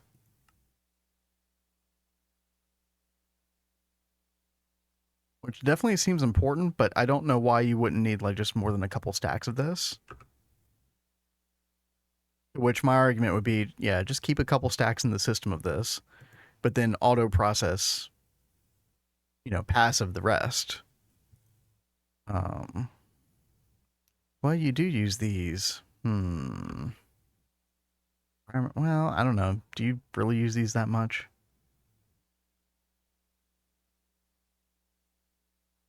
But yeah, other than gendistry stuff, it doesn't seem like there's much in that regard. Yo, Danold, what's up? Appreciate that follow. Thank you.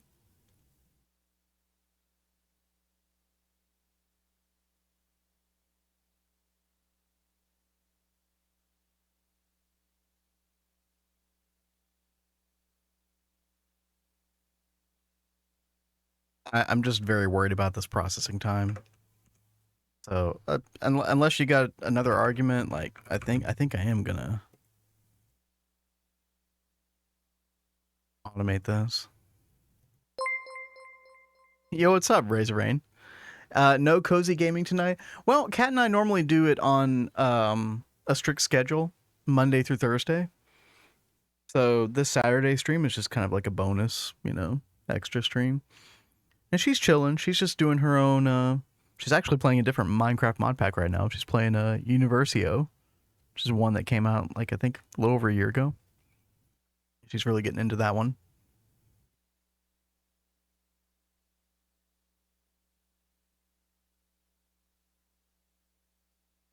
And yo, Daniel, dude, thank you so much for the prime sub. Thank you. Appreciate that very much. Blasphemy. I know. Another pack other than Gregtech or GTNH. How is this even possible? Yo, and Razor, thank you for the follow. Thank you. Wait, why do I have 5 chips in my inventory? Hello? Are you spitting out chips? I don't know if you're spitting out chips or not, but you're not supposed to do that. Don't do that. 0. Also need cutter and compressor. No, I totally get what you're saying, Greg T.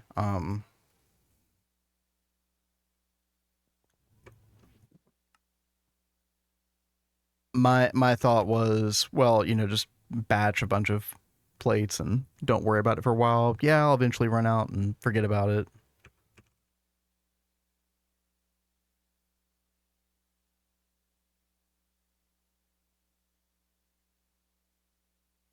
I tell you what, I think what I'll do is I will put this on autocraft and we'll see how it goes. And if it's shit, then we will we'll passive it. Because I definitely don't like the idea of constantly having to come in and be like, oh god, do we have enough olivine plates? Oh god, I never want any setup to be like that where I'm having to like keep up with a certain craft where I have to batch craft a bunch of a thing to keep a passive system going. Like if I use that kind of mentality with a bunch of setups, I'm gonna forget to do these things all the time. Like this is very bad. You'll be using a lot of crystals for ZPM and UV circuits. Yeah, definitely. So this is a question that I had earlier. The crystal circuits. Is it better to just use the crystal processors for like ZPM, for example? Like, should I just not do quantums at all anymore?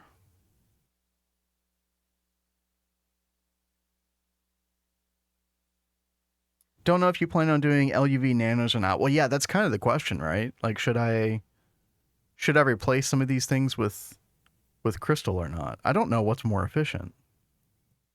I mean, the nice thing about crystal is that they just use nano component wafers, the nano CPU wafers, which is nice. Quantums or stop using quantums. Yeah, that's kind of yeah. I'm kind of glad to hear you say that because that was kind of my inclination as well. Nano's cheap. Do you think the LuV nano is still good?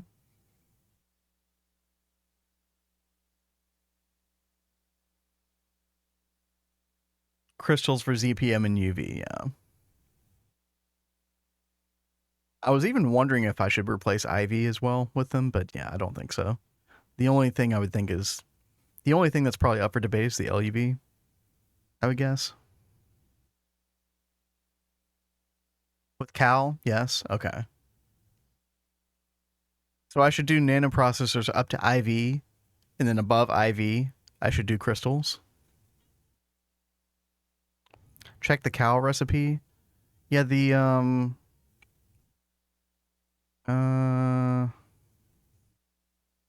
like if I were to look up like the Cal LuV crystal processor, I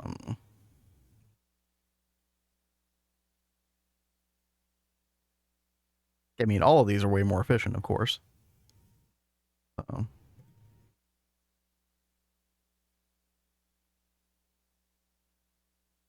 It just means I'm going to have to be on top of the crystal processor or the crystal chip game.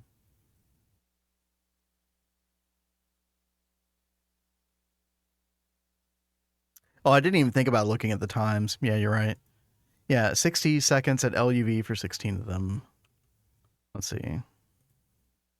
I should probably be looking at processing time more than anything else. So crystal processors, 120 seconds for the LuV. But then the nanos,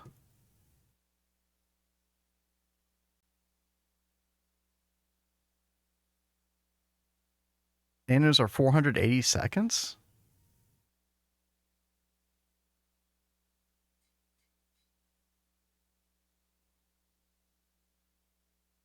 Wait a minute.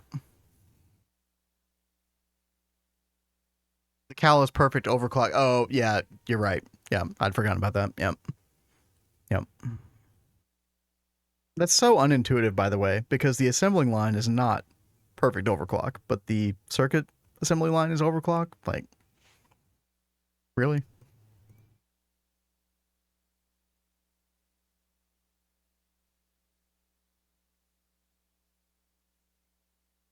$60 seconds at LuV. Yeah, yeah, you're right.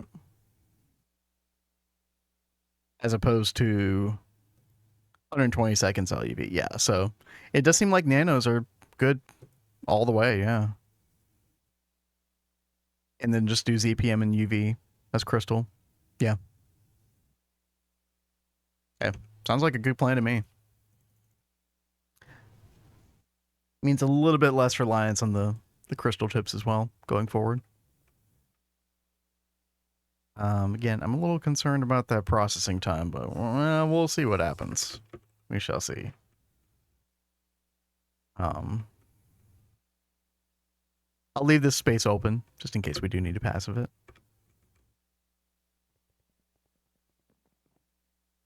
Let's take a look at the clipboard.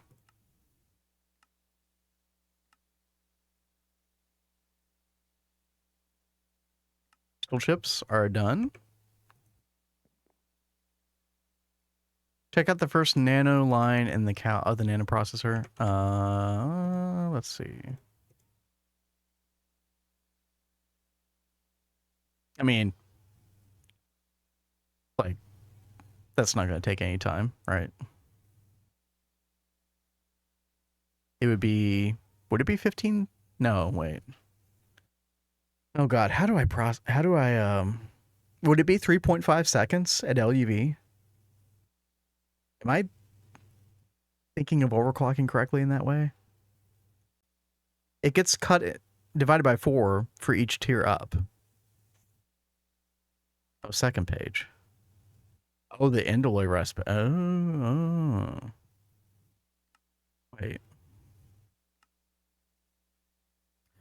So this would take technically more time than this one at LuV, but this one is a lot cheaper.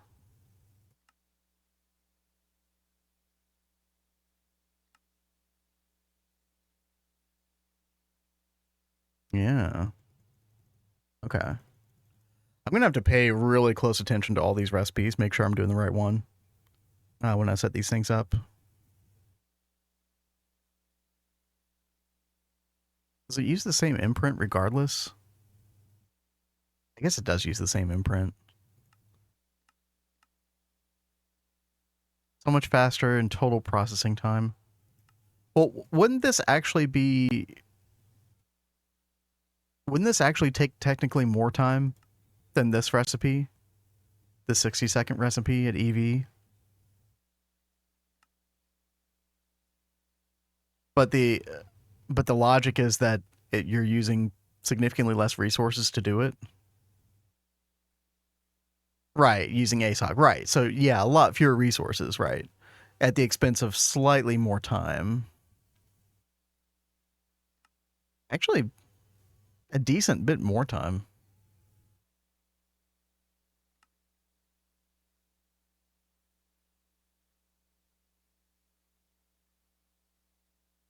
Wouldn't this be 3.5 seconds Am I crazy? Am I thinking about overclocking in a very wrong way? ASOC is faster than making nano wafers. That's probably true.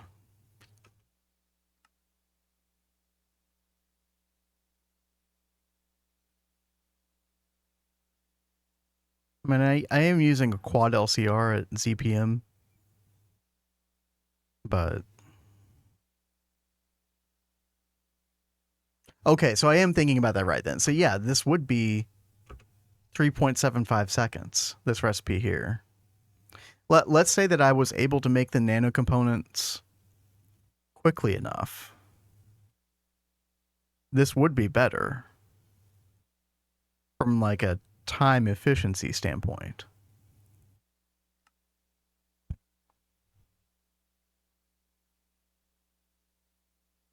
Oh man, I don't know. I see the benefits of both. That's a really tough call. And it's like a really important call too, because the advanced SMDs are not cheap to make. Oh, graphene dust. Yeah, the graphene dust is kind of annoying.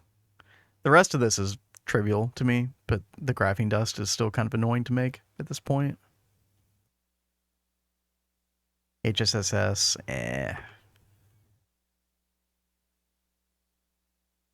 That's more time in the assembler. Yeah, you kind of you gain time, but then you lose time elsewhere. Resources elsewhere. Yeah. Best recipe is the last one. It's faster in total processing time. Yeah, that definitely seems like the intention, at least, right?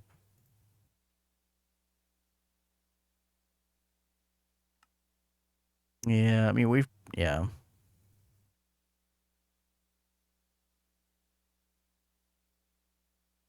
The stuff is there for a reason. Like, ASOCs are there for a reason, right? It's supposed to be more efficient. Advanced SMDs are using tungsten steel and HSS red, which takes osmium. You don't want to be. Oh, God, yeah, you're right. HSSS does take osmium. Oh, that's a really good point. Yeah, osmium is still kind of a precious resource at this point. We've got the osmium B. I think we've only got one though at the moment, and we're gonna need so much osmium in the future. Yeah, you actually sold me when it came to the osmium. Yeah, yeah, you're right.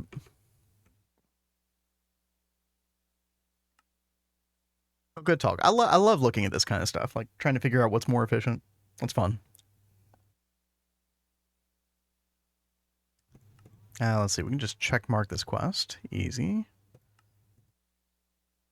Oh, that's right. We have to make this a circuit assembler so we can make the imprint. Right? Oh god, it's been a while since I've done this. Let's see. Niobium titanium cable. Huh. Okay.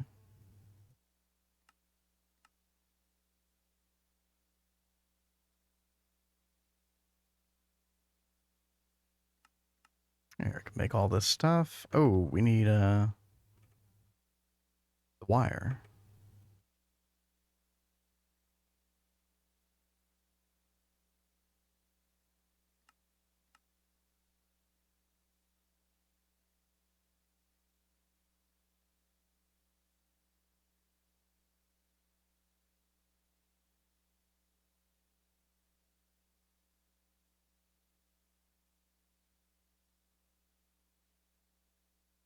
First recipe might be 3.5 seconds, but HSSS, tungsten steel take forever to smelt. Vanadium gallium isn't fastest either. All SMDs use PBI. Yeah, I did see the PBI. Yeah. I guess that would add up pretty quickly. I'm not thinking about how much that would potentially add up. I don't even know if our current processing power for PBI would keep up with that. Yeah, there's a lot of considerations there. Last recipe is using boards, which all do ASOC, which is faster than nanowafers to make, random junk, no SMDs, no osmium. Yeah. Yeah. Those are all really good arguments. So I think you're right. I think it is definitively better when you consider all that. It just wouldn't be sustainable long term. And then even if it were sustainable long term, all that extra processing might make it actually slower too. Yeah.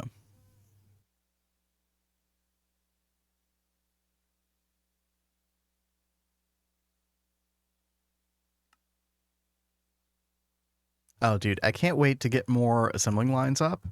I'm actually been waiting on the cows so I can make ZPM circuits more efficiently before I started making more assembly lines. But I've got enough room here to make, yeah, 1, 2, 3, 4, 5, 6, 7, 8. Yeah. So we can run 8 in parallel.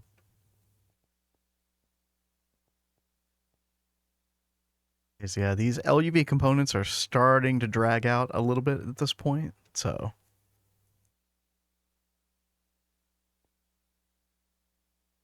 I think we get the cows up for the crystal processors to make. Oh no, we would still be doing nanos for ZPMs. That's right. We get the ability to make ZPMs that way, and then I think should be significantly faster than. I mean, right now our processing capability for circuits is not terrible because we're running 16 Ivy circuit assemblers, but I still feel like the cows will be quicker than this for the ZPMs. So. Yo, Along, what's up? How are you today? You're catching us. Oh wow, we're like over 4 hours now. We've been doing a whole lot of stuff lately. We just got crystal chips up. I'm trying to complete the quest on. We got.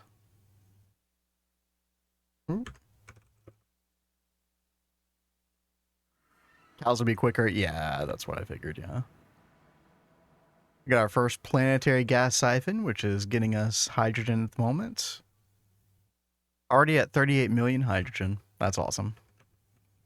We get like 3 more of these up here, and then we'll be swimming in hydrogen.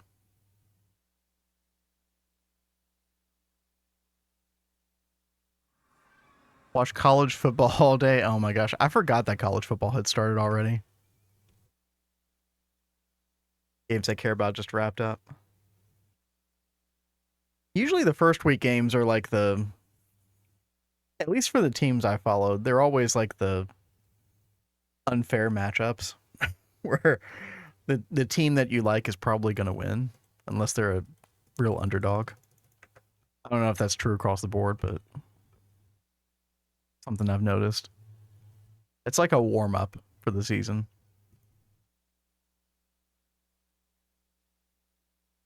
Stuff you have to look forward to, I suppose. Oh, you mean like the where I just was the. This was actually very easy to set up. It was in the Galacticraft solar system interface. You just use a bunch of items that aren't too hard to get, and it forms the space station, and then you can kind of build it out on your own. It's a little trepidatious, but as long as you have the staff of traveling, to make sure you don't, float away and die, you should be fine. Thanks to Telriad for that tip, because I had not thought to use this thing. I started floating away and freaking out, like, oh god, what am I gonna do? Oh yeah, I can teleport. Yeah. We got a quantum ring here, and yeah, this is gonna be a great way to get hydrogen in the future. Probably until space elevator, I would imagine.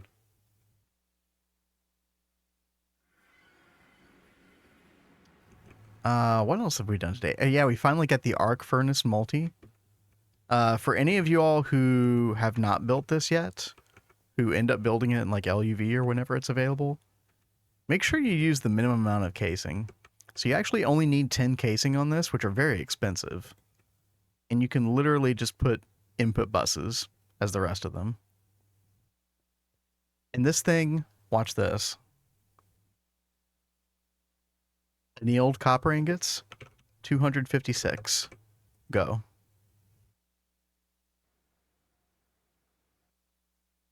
And done.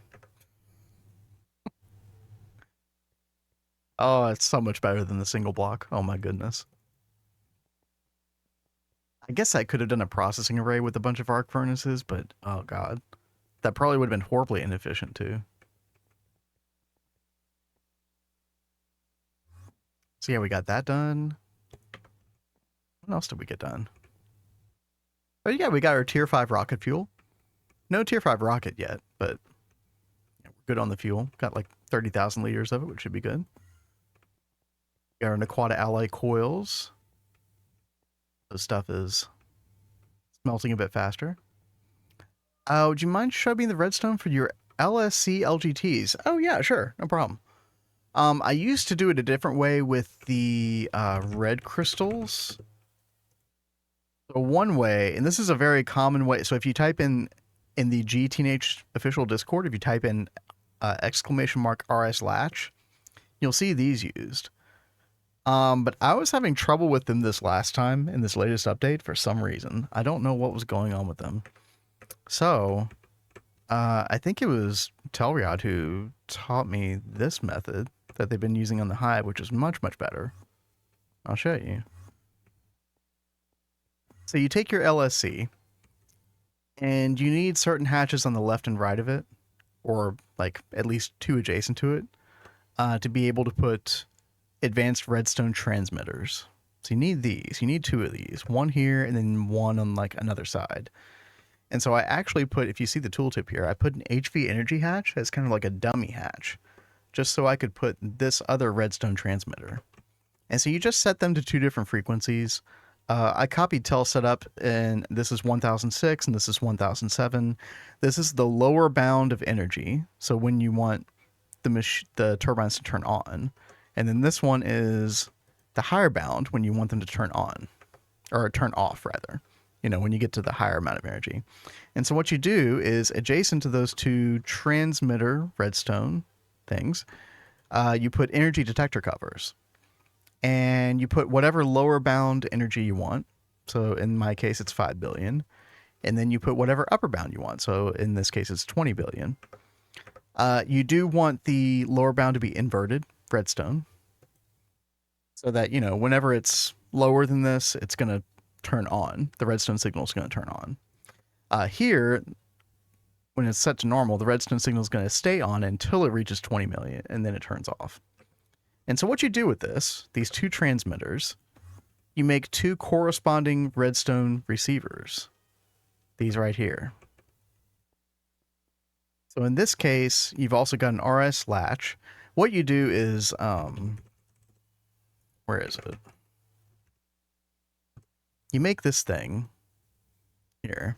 You put it down, kind of like in this orientation, like where I'm standing. And then you want to take your, what's it called? I'm not going to be able to find it. You take your Project Red Core screwdriver and you shift right click it twice. And then it should turn into this orientation or this configuration for the RS latch. And so what you then do is you put your lower bound transmitter. So this was the 1006 frequency. You put this on the left side of it, and then you put your 1007 frequency, which is the upper bound of the energy, on this side.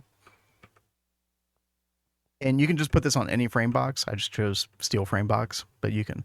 Why are you clicking it with a screwdriver? Mine worked without doing so.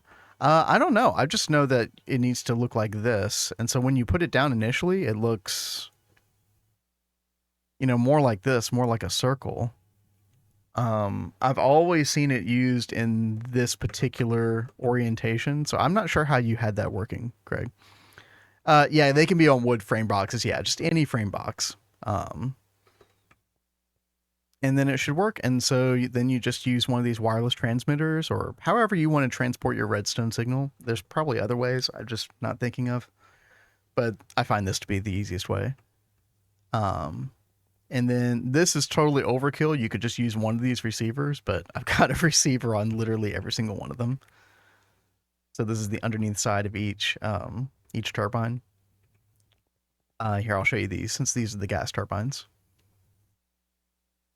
What does it change when you click it? Honestly, I really don't know. I really don't understand how the RS latch works very well. I mean, I understand what it does basically, but the different configurations for it, I really don't know.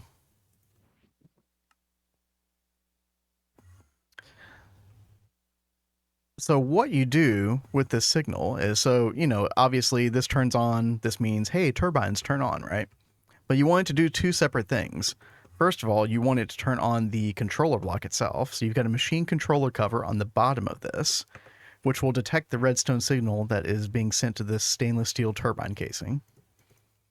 But then you also want to send another redstone signal to this turbine casing here that is directly beneath your input hatch, which is also beneath your fluid regulator. So you got your fluid regulator here. You only want this to put fluid into this hatch when the redstone is on, right? So you use this use machine processing state, this conditional right here in the fluid regulator. And then you actually, this was the part that tripped me up. You also need a machine controller cover on the bottom of the fluid hatch to be able to detect the redstone signal. And so then, yeah, redstone turns on. It's also going to detect the redstone there, which is going to activate the fluid regulator. And then, yeah. I think that covers pretty much everything. And yeah, it looks like Tel's linking to a pretty good wiki article. Oh, this is the RS latch thing. Oh. Oh, God. I'll have to look at that later. Too much for my brain at this hour.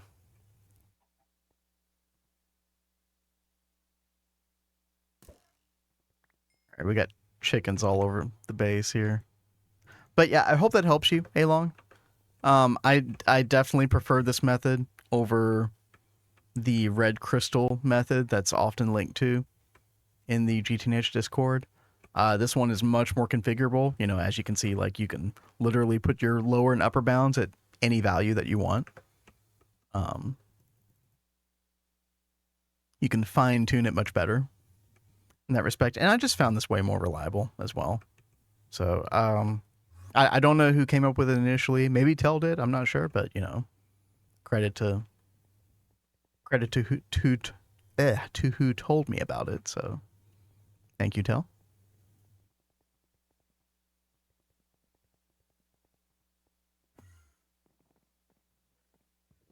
Let's see, get rid of that chest.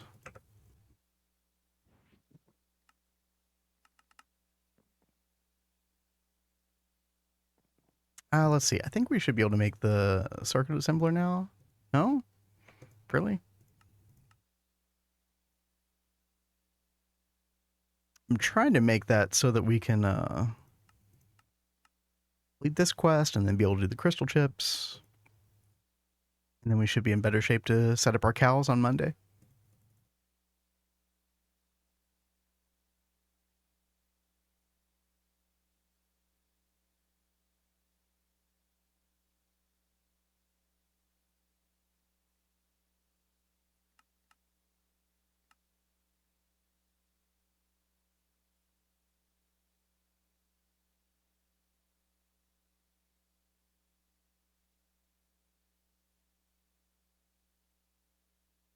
All right, there we go.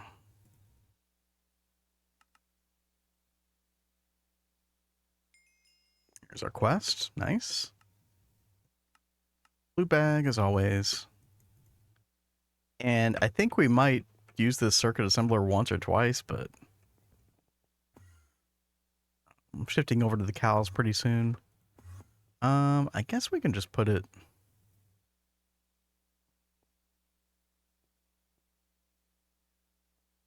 adjacent to here. Yeah, why not? Our scanner over here. And we'll tear this down pretty soon. What do we got ahead of us?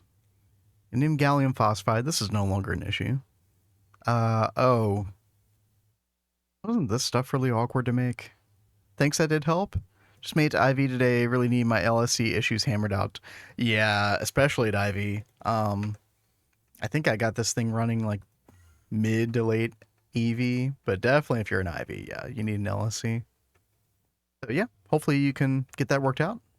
Glad that helped. Um, what is this stuff?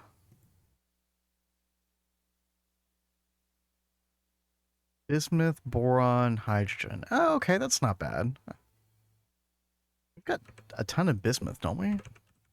Yeah, 279,000. Okay. Yeah, we're good. That'd be easy. Cubic zirconia. Oh, we need to do some rare earth stuff. Oh, you just need the yttrium. Wait.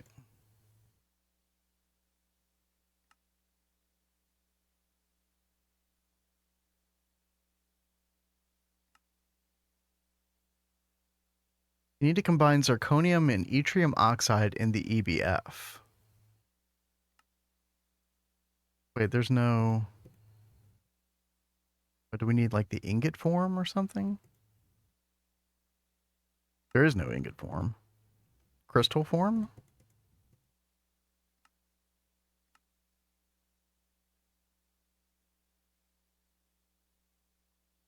Cubic zirconia dust? Wait, zirconia dust. Oh god, I feel like I'm going into like a NEI loop or something. Uh, it's one of the zirconia gems. Okay, maybe it's the flawed one. It's the flawed one. Okay, yep. That's so hard to find. Zirconium and yttrium. So I think we should have both of those. Zirconium, we got 12K. Yttrium, 1,000, yeah. Yeah, so we should be good with this. Why does it want us to make this? I can't remember. Oh, to make the magnetic resonance dust. Okay. Presiolite? Bismuth tellurite? Oh, dear God. Okay. Wait.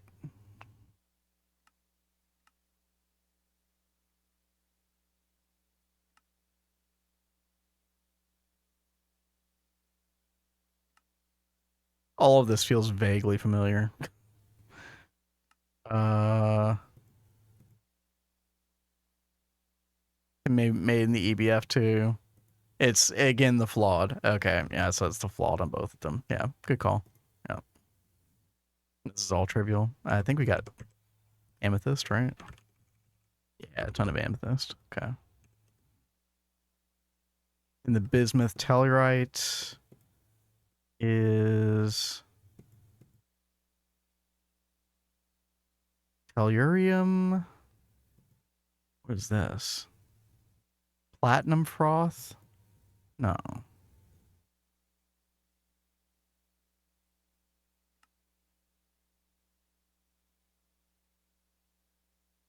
EU matter? Yeah.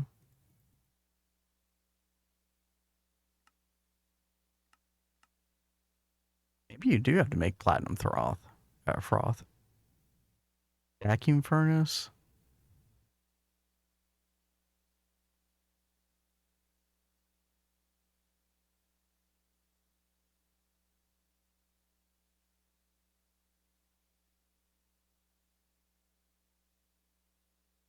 Maybe you have to use... Oh, yeah. So you make the ingots and then you have to like grind it down to dust. Yeah. Dude, some of this stuff is so difficult to find. That's crazy. Okay, so actually I should be...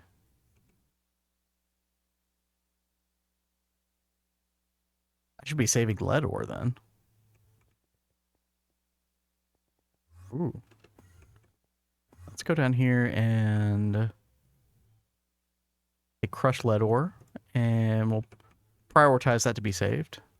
I don't even know if we're getting that from any mining operation we have right now, but I'm sure we can find some if we need to. Yeah, tellurium nugget. Yep, you're right. Gosh, yeah, all of this stuff, believe it or not, I had done before, but man, it like exited my memory hole. Wow.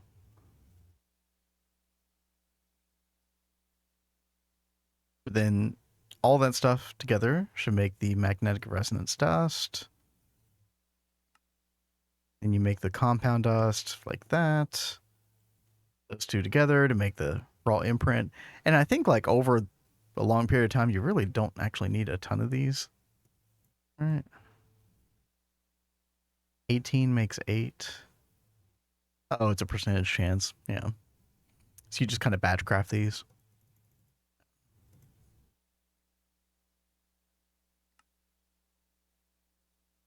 All right. Let's see. Before we finish tonight, let's get the rest of the stuff auto-crafted.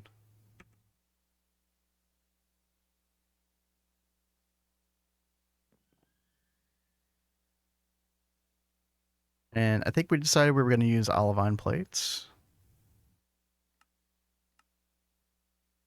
We don't know how to make olivine plates. Let's fix that.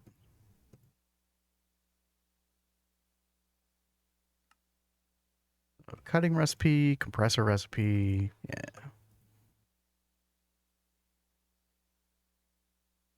Oh.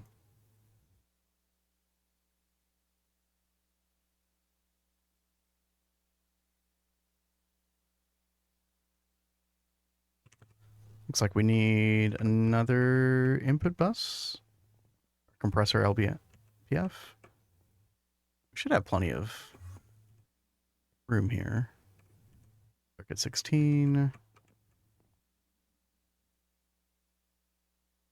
Yep, plenty of channels. Where's the compressor? Right there. Oh, we already had a HV input bus. Okay.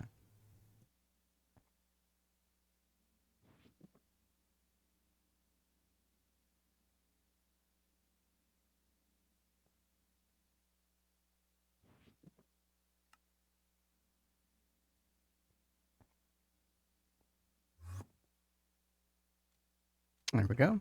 Easy.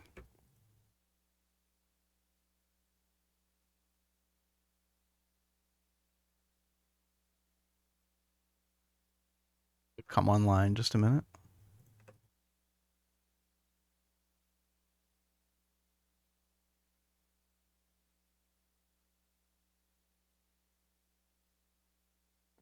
Or not.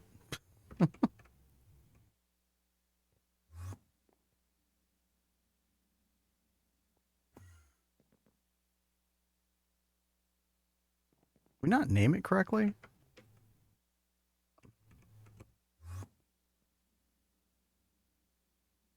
Oh, I must not hit enter. Okay. No. There we go.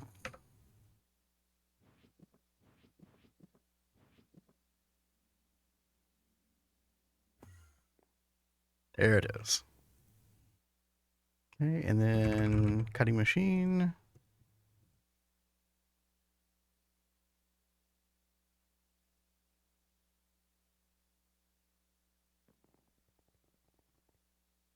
Go ahead and get another couple pattern cards in here.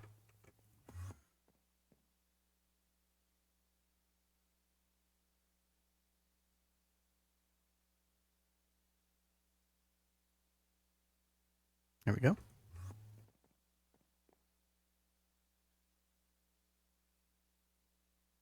All right, and then this recipe here was the EBF recipe.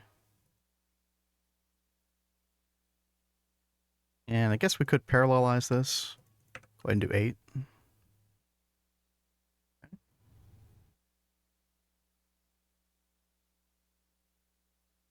Oh, we already got 280 raw crystal chips. That's pretty good. It's a little quicker than I expected.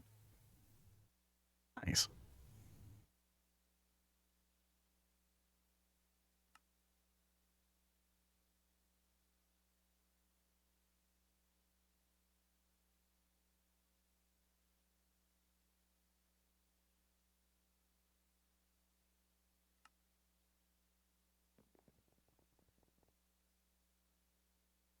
Did I not turn this back on? Oh, we did. Good.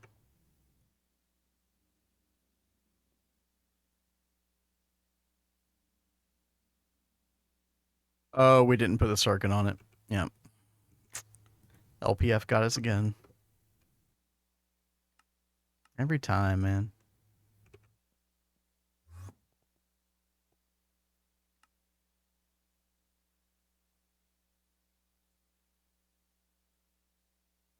And that really shouldn't take that much time. Yep.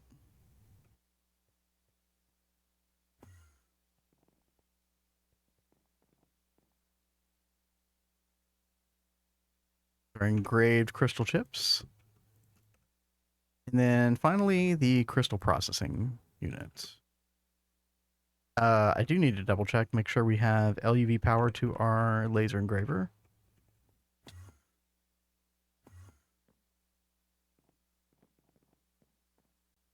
Oh, we definitely do not. Okay.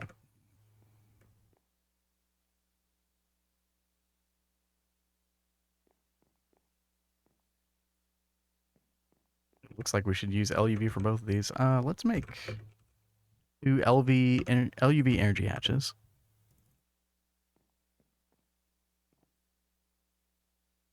You should be in good shape.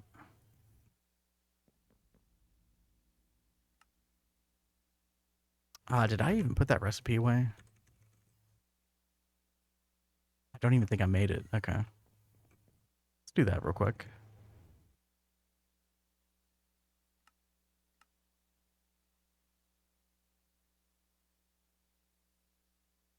Emerald. There we go.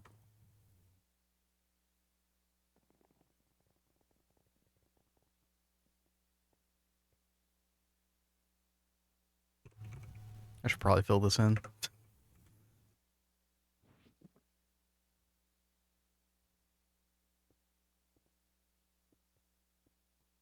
There we go. Much cleaner.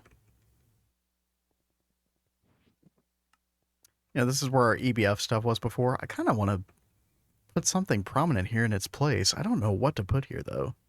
Some kind of, like, chemical passive thing. Not sure what to do. Guess we'll see with time. I still want this place to remain relevant for a good long while. Mainly just for chemical passive stuff, which we've had primarily over here on this wall, this half here. And then we've been doing auto processing on this half mainly, although we did start doing passive on the bottom as well. So I knew I would kind of phase out the auto crafting portion of this eventually. So ideally, we eventually eliminate all the auto crafting on the side here. But there's no need to do that quite yet. Like, we're kind of phasing it out over time. Dude, the arc furnace is so ugly. Look at that thing.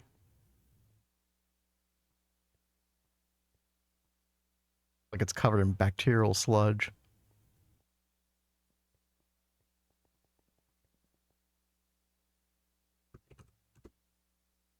All right, nice. Got both of our LUV energy hatches.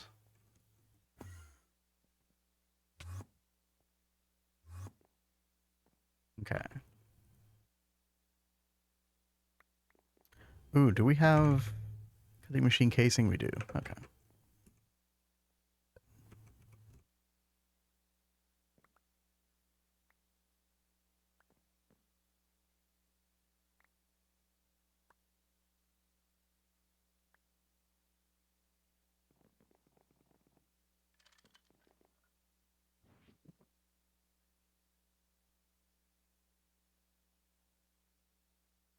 Get all this IV stuff out of our inventory so we don't make a mistake.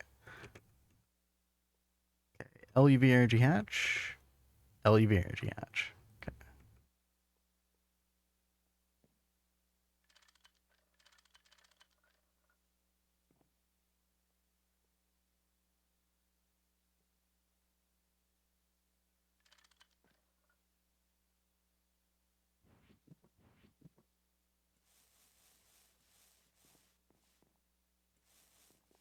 All right.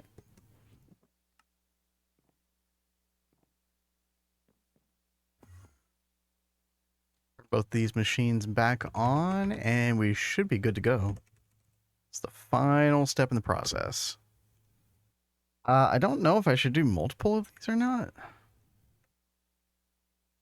You know what? Actually, let me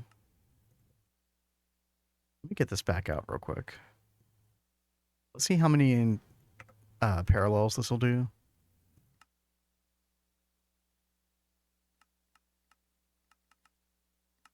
We'll start with 8.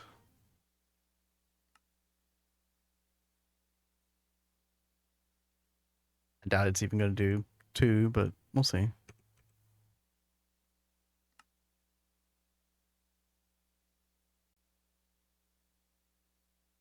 Oh, it's doing 4. Okay.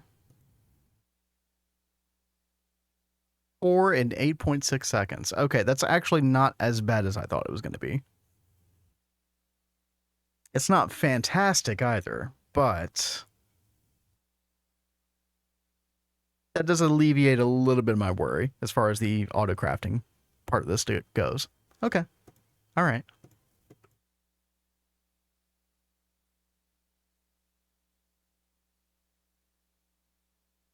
And you're going to be using what, 16 at a time? So 16 times 8, or sorry, 4 times 8, because it's doing 4 at a time. That'd be 32 seconds. The crystal processors probably take more time than that. Yeah, you need to wrap 16 of them. 60 seconds at LuV. Okay, yeah. So this auto crafting time for the crystal chip the crystal processing units is easily less than the actual like circuit assembly line time. So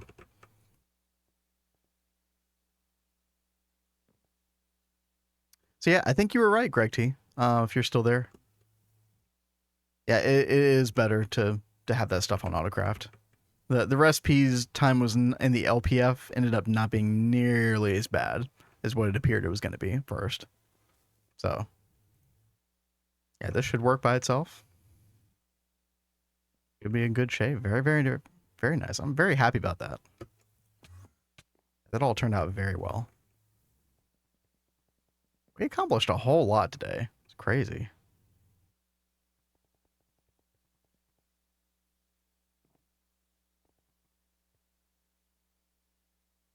Yeah, I think we're going to call it tonight.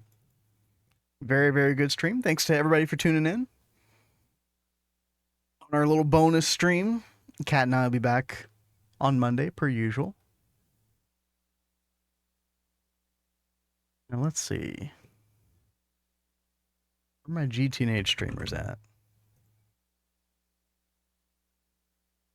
Nobody. No way.